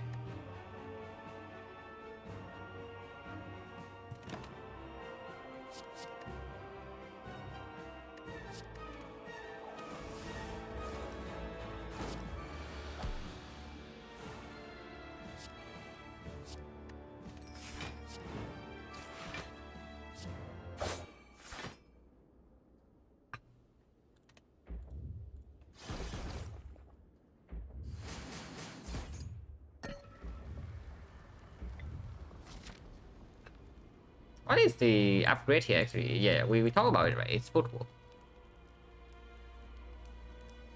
I mean, it can be footwork, it can be alchemized. But alchemized doesn't make sense. The alchemized upgrade only plays when we have only won the fight, and there are only 2 fights left. Upgrading alchemized is basically just to make the reroll, potion reroll, and more convenient. Yeah, it's just footwork, right? I mean, it can be acro. Acro or prepare already also like absolutely reasonable.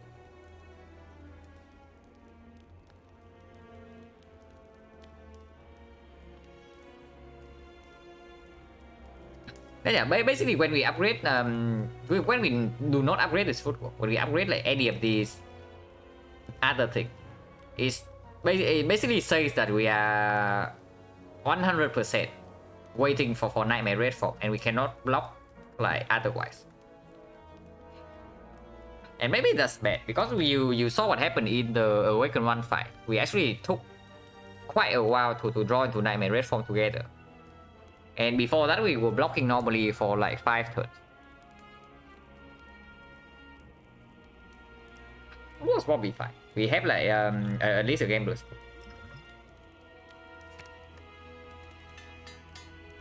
And yeah, setup has been performing. Okay, change the plan. Yeah, this is just a change of plan, right? Yeah, we changed our plan here. We drop this potion, we buy this, and we buy the Blessing of the Forge.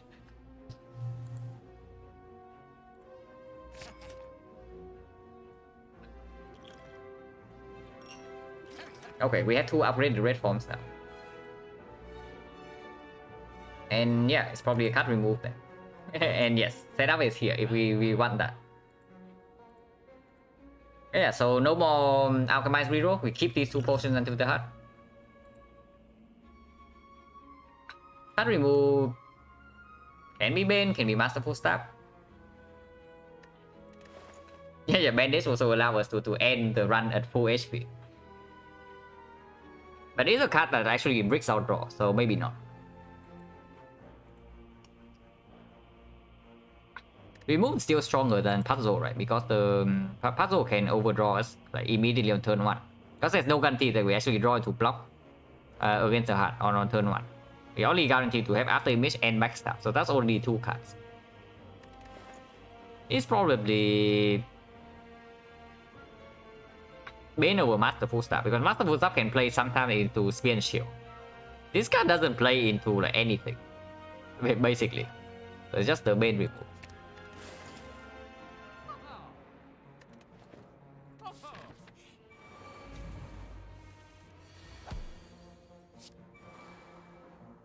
Okay, good attack pattern, I think. From here, cause explosion, you say? Okay, that's not good. Drawing to both red forms turn 1 is actually a very bad thing. So we actually need to think like what we are doing in this fight.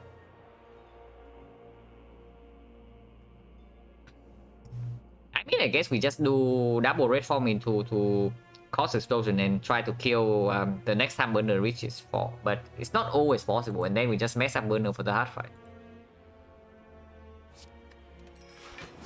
I don't want to draw here with the echo, but we actually cannot. If we setup, you say? This setup is actually being like amazing. Not gonna lie, because here we can actually draw. Here we draw, and if we see Nightmare, we just do it right away. If we don't see Nightmare, we just set up this red form. I mean, doing Nightmare right away also give us make us take a lot of damage, but we have Lizard Tail. And yeah, we don't have the thing. So we just set up this red form and potentially slam the second one. Or we just don't play Intangible at all this turn. Also possible. Maybe we just don't play Cause Explosion.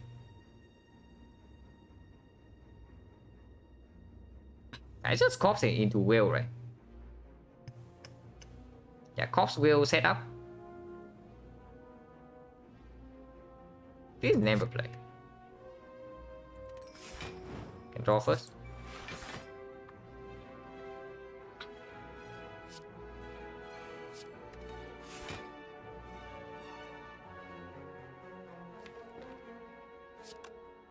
I can pop this immediately. It is fine. Because otherwise we were still taking like 20 damage here.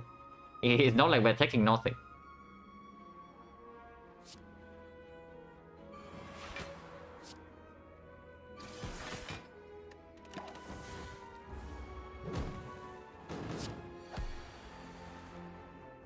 Setup is here yet again. To delay this red form for another turn. For us to reach the Wild Fence and the Nightmare. This setup is actually like insanely playing right now. At least probably can be exhausted. Plays fine.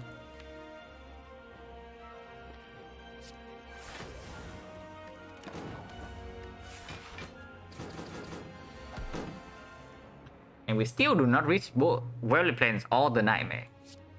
That's problematic. Because next turn Intangible already runs out.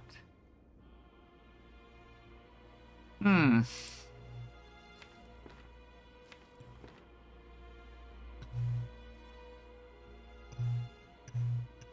next turn we are not being attacked for too much though, because this guy is only burn striking. And this guy is attacking us for like 14. Okay, 17. And we have AI online.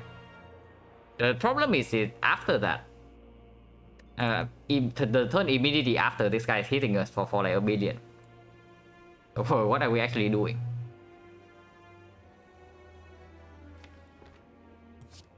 Because our damage is like not nearly here yet.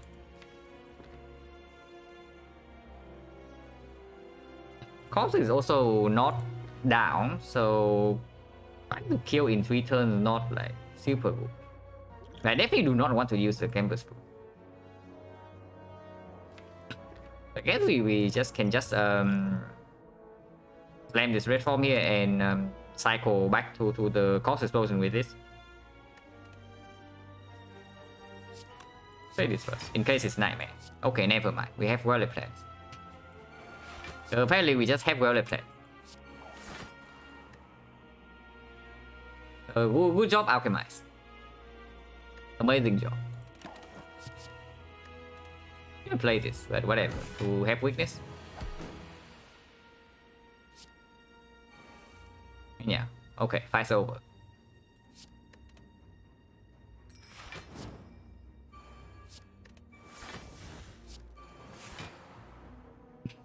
Yeah. We just think so much and then all our thinking just goes down the drain when the branch just give us the card.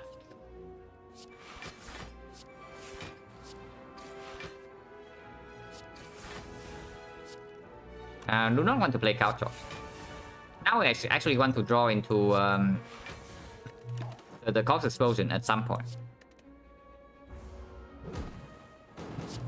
yeah, between like weapons and setup, right? They just give us the perfect cut at the perfect time.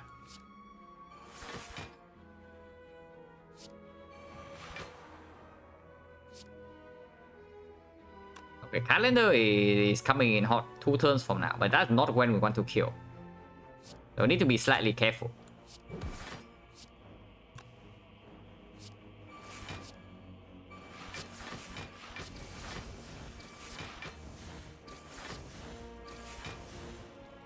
I mean, if we can kill next turn, we should.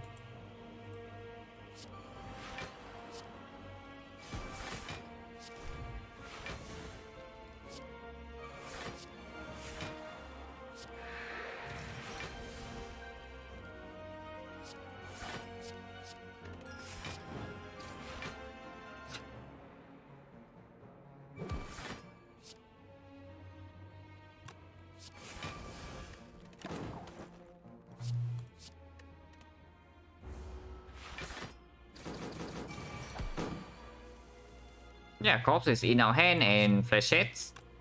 Okay, we should have a kill here. If we don't have a kill here though, burner is like super messed up because this guy is guaranteed to die to calendar next turn. So we better make sure that we actually have the kill here.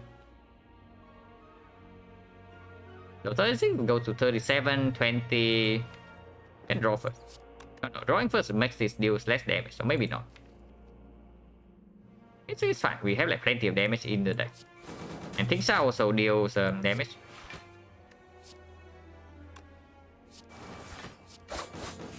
And yeah, if we kill him already. White we statue, okay, amazing relic. Floor for 55. Cannot be picked. It depends on turn 1, so looking decent. We probably don't care about the beat of death that much, right? We just play our card. I mean, maybe we can do something about it, like this.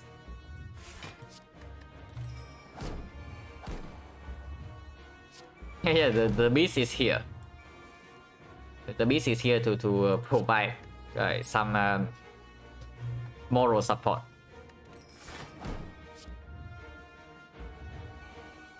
Okay, reforms here, and we have upgrade potion immediately, so we can do that.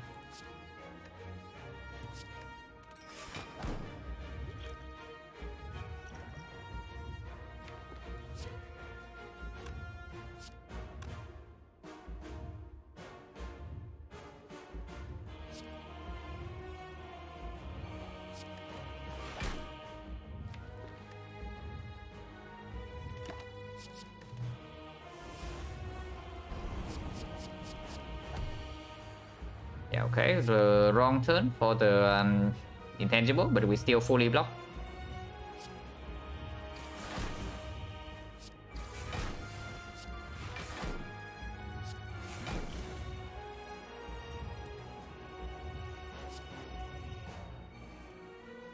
Yeah, doppelganger for nightmare next turn should be good enough. Need this. Also don't need this.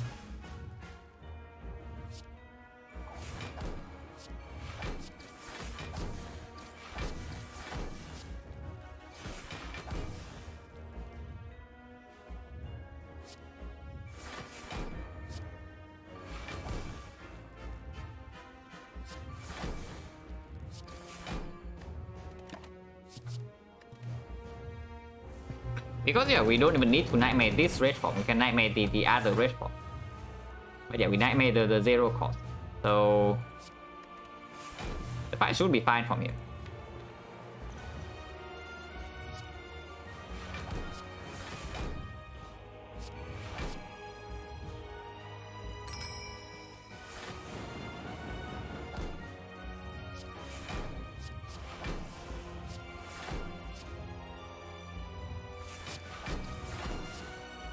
Storm Steel's in our hand, so we keep that for next turn.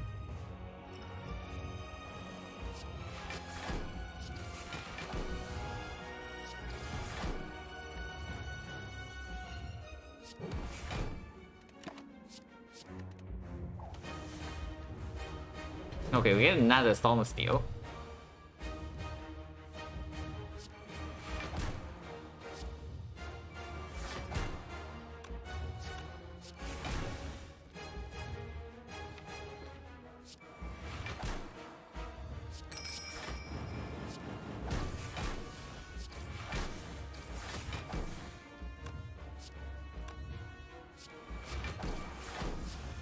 Okay, second and Venom.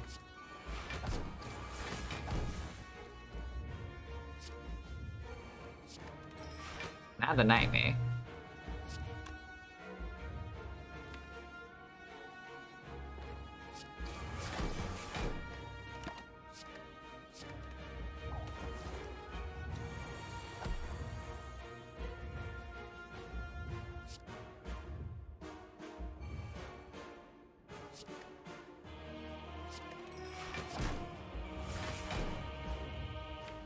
Actually, we might take damage next turn if we don't draw into the piercing well.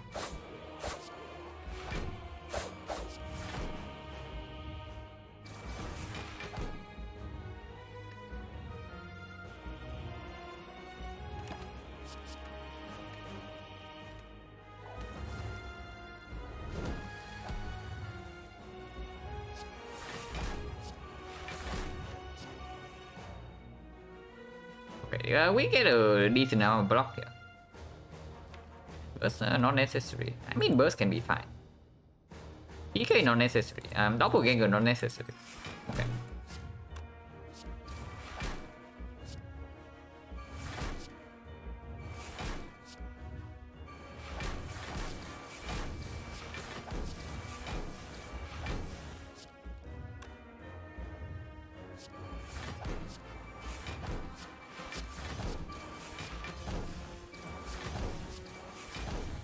Okay, we take no damage.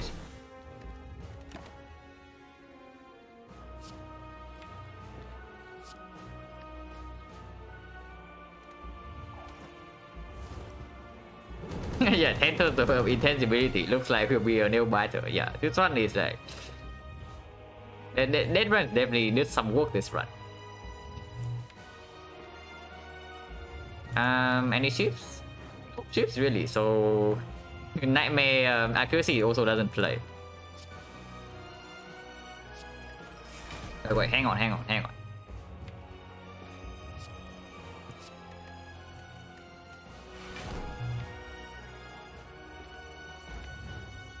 So we draw forecast here.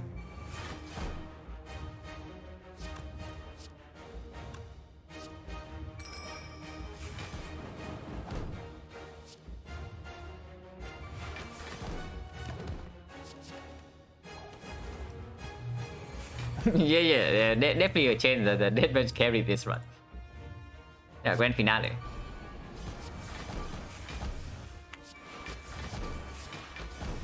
Yeah, we took like no damage. We did not even use our potion, but that's like expected.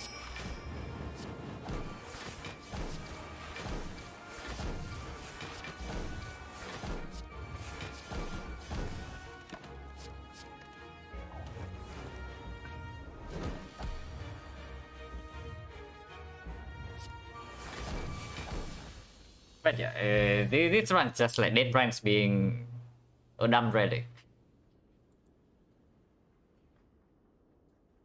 We basically had no deck in Act 2 and yet we are just like killing elites. Just because of this thing. It's ridiculous.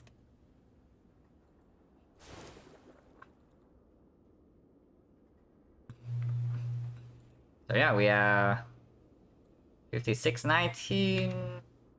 Is one. Man, losing the last one felt like so bad. Just because I saw the rewards that come after that. But at least we get to storm the spire.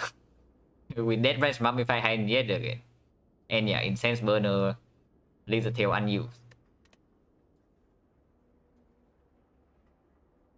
Yeah, she's being 1 energy deal draw 3-4 deal 12-16.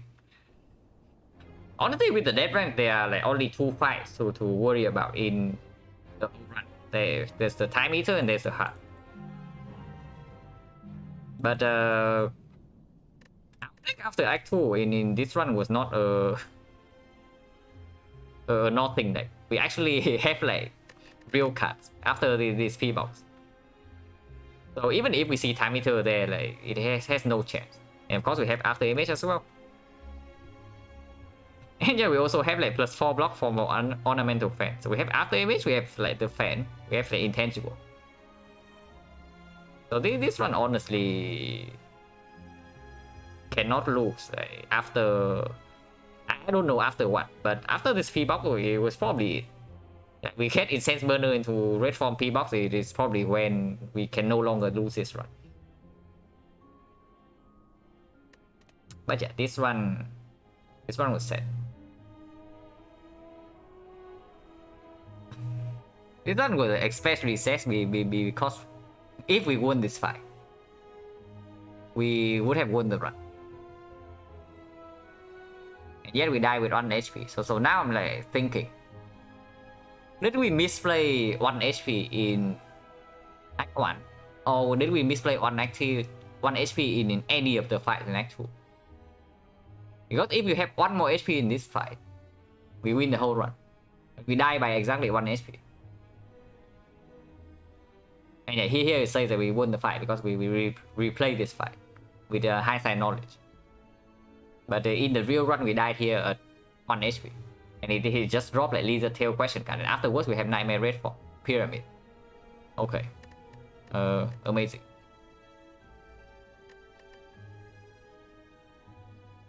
But yeah, this was quite sad. But it's fine, it's fine. Have to lose at some point. The second 50 is going quite well though. We ended the first 50 with like 36-14. So now we're at 56-19. So we have played 25 runs in the second 50 and currently we are like 20 win 5 loss. So that's very good. But yeah, maybe all our wins are like as easy as this one and everybody can do it.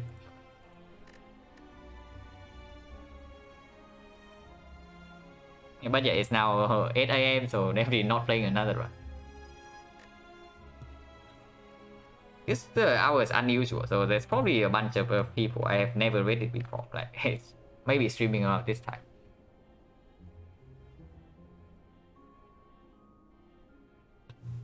Okay, we can actually rate like Panacea for once. Usually Panacea is never online when I finish streaming for like obvious reasons. Because our time zone is probably like 12 hours apart. But this is one of the rare occasions.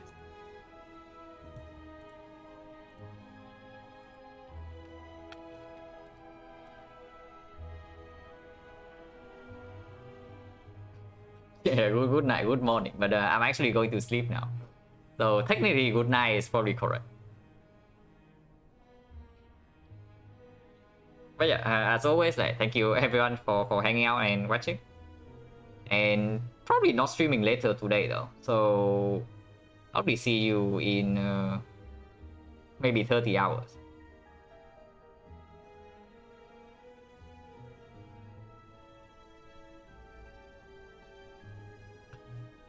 Flash, record remove.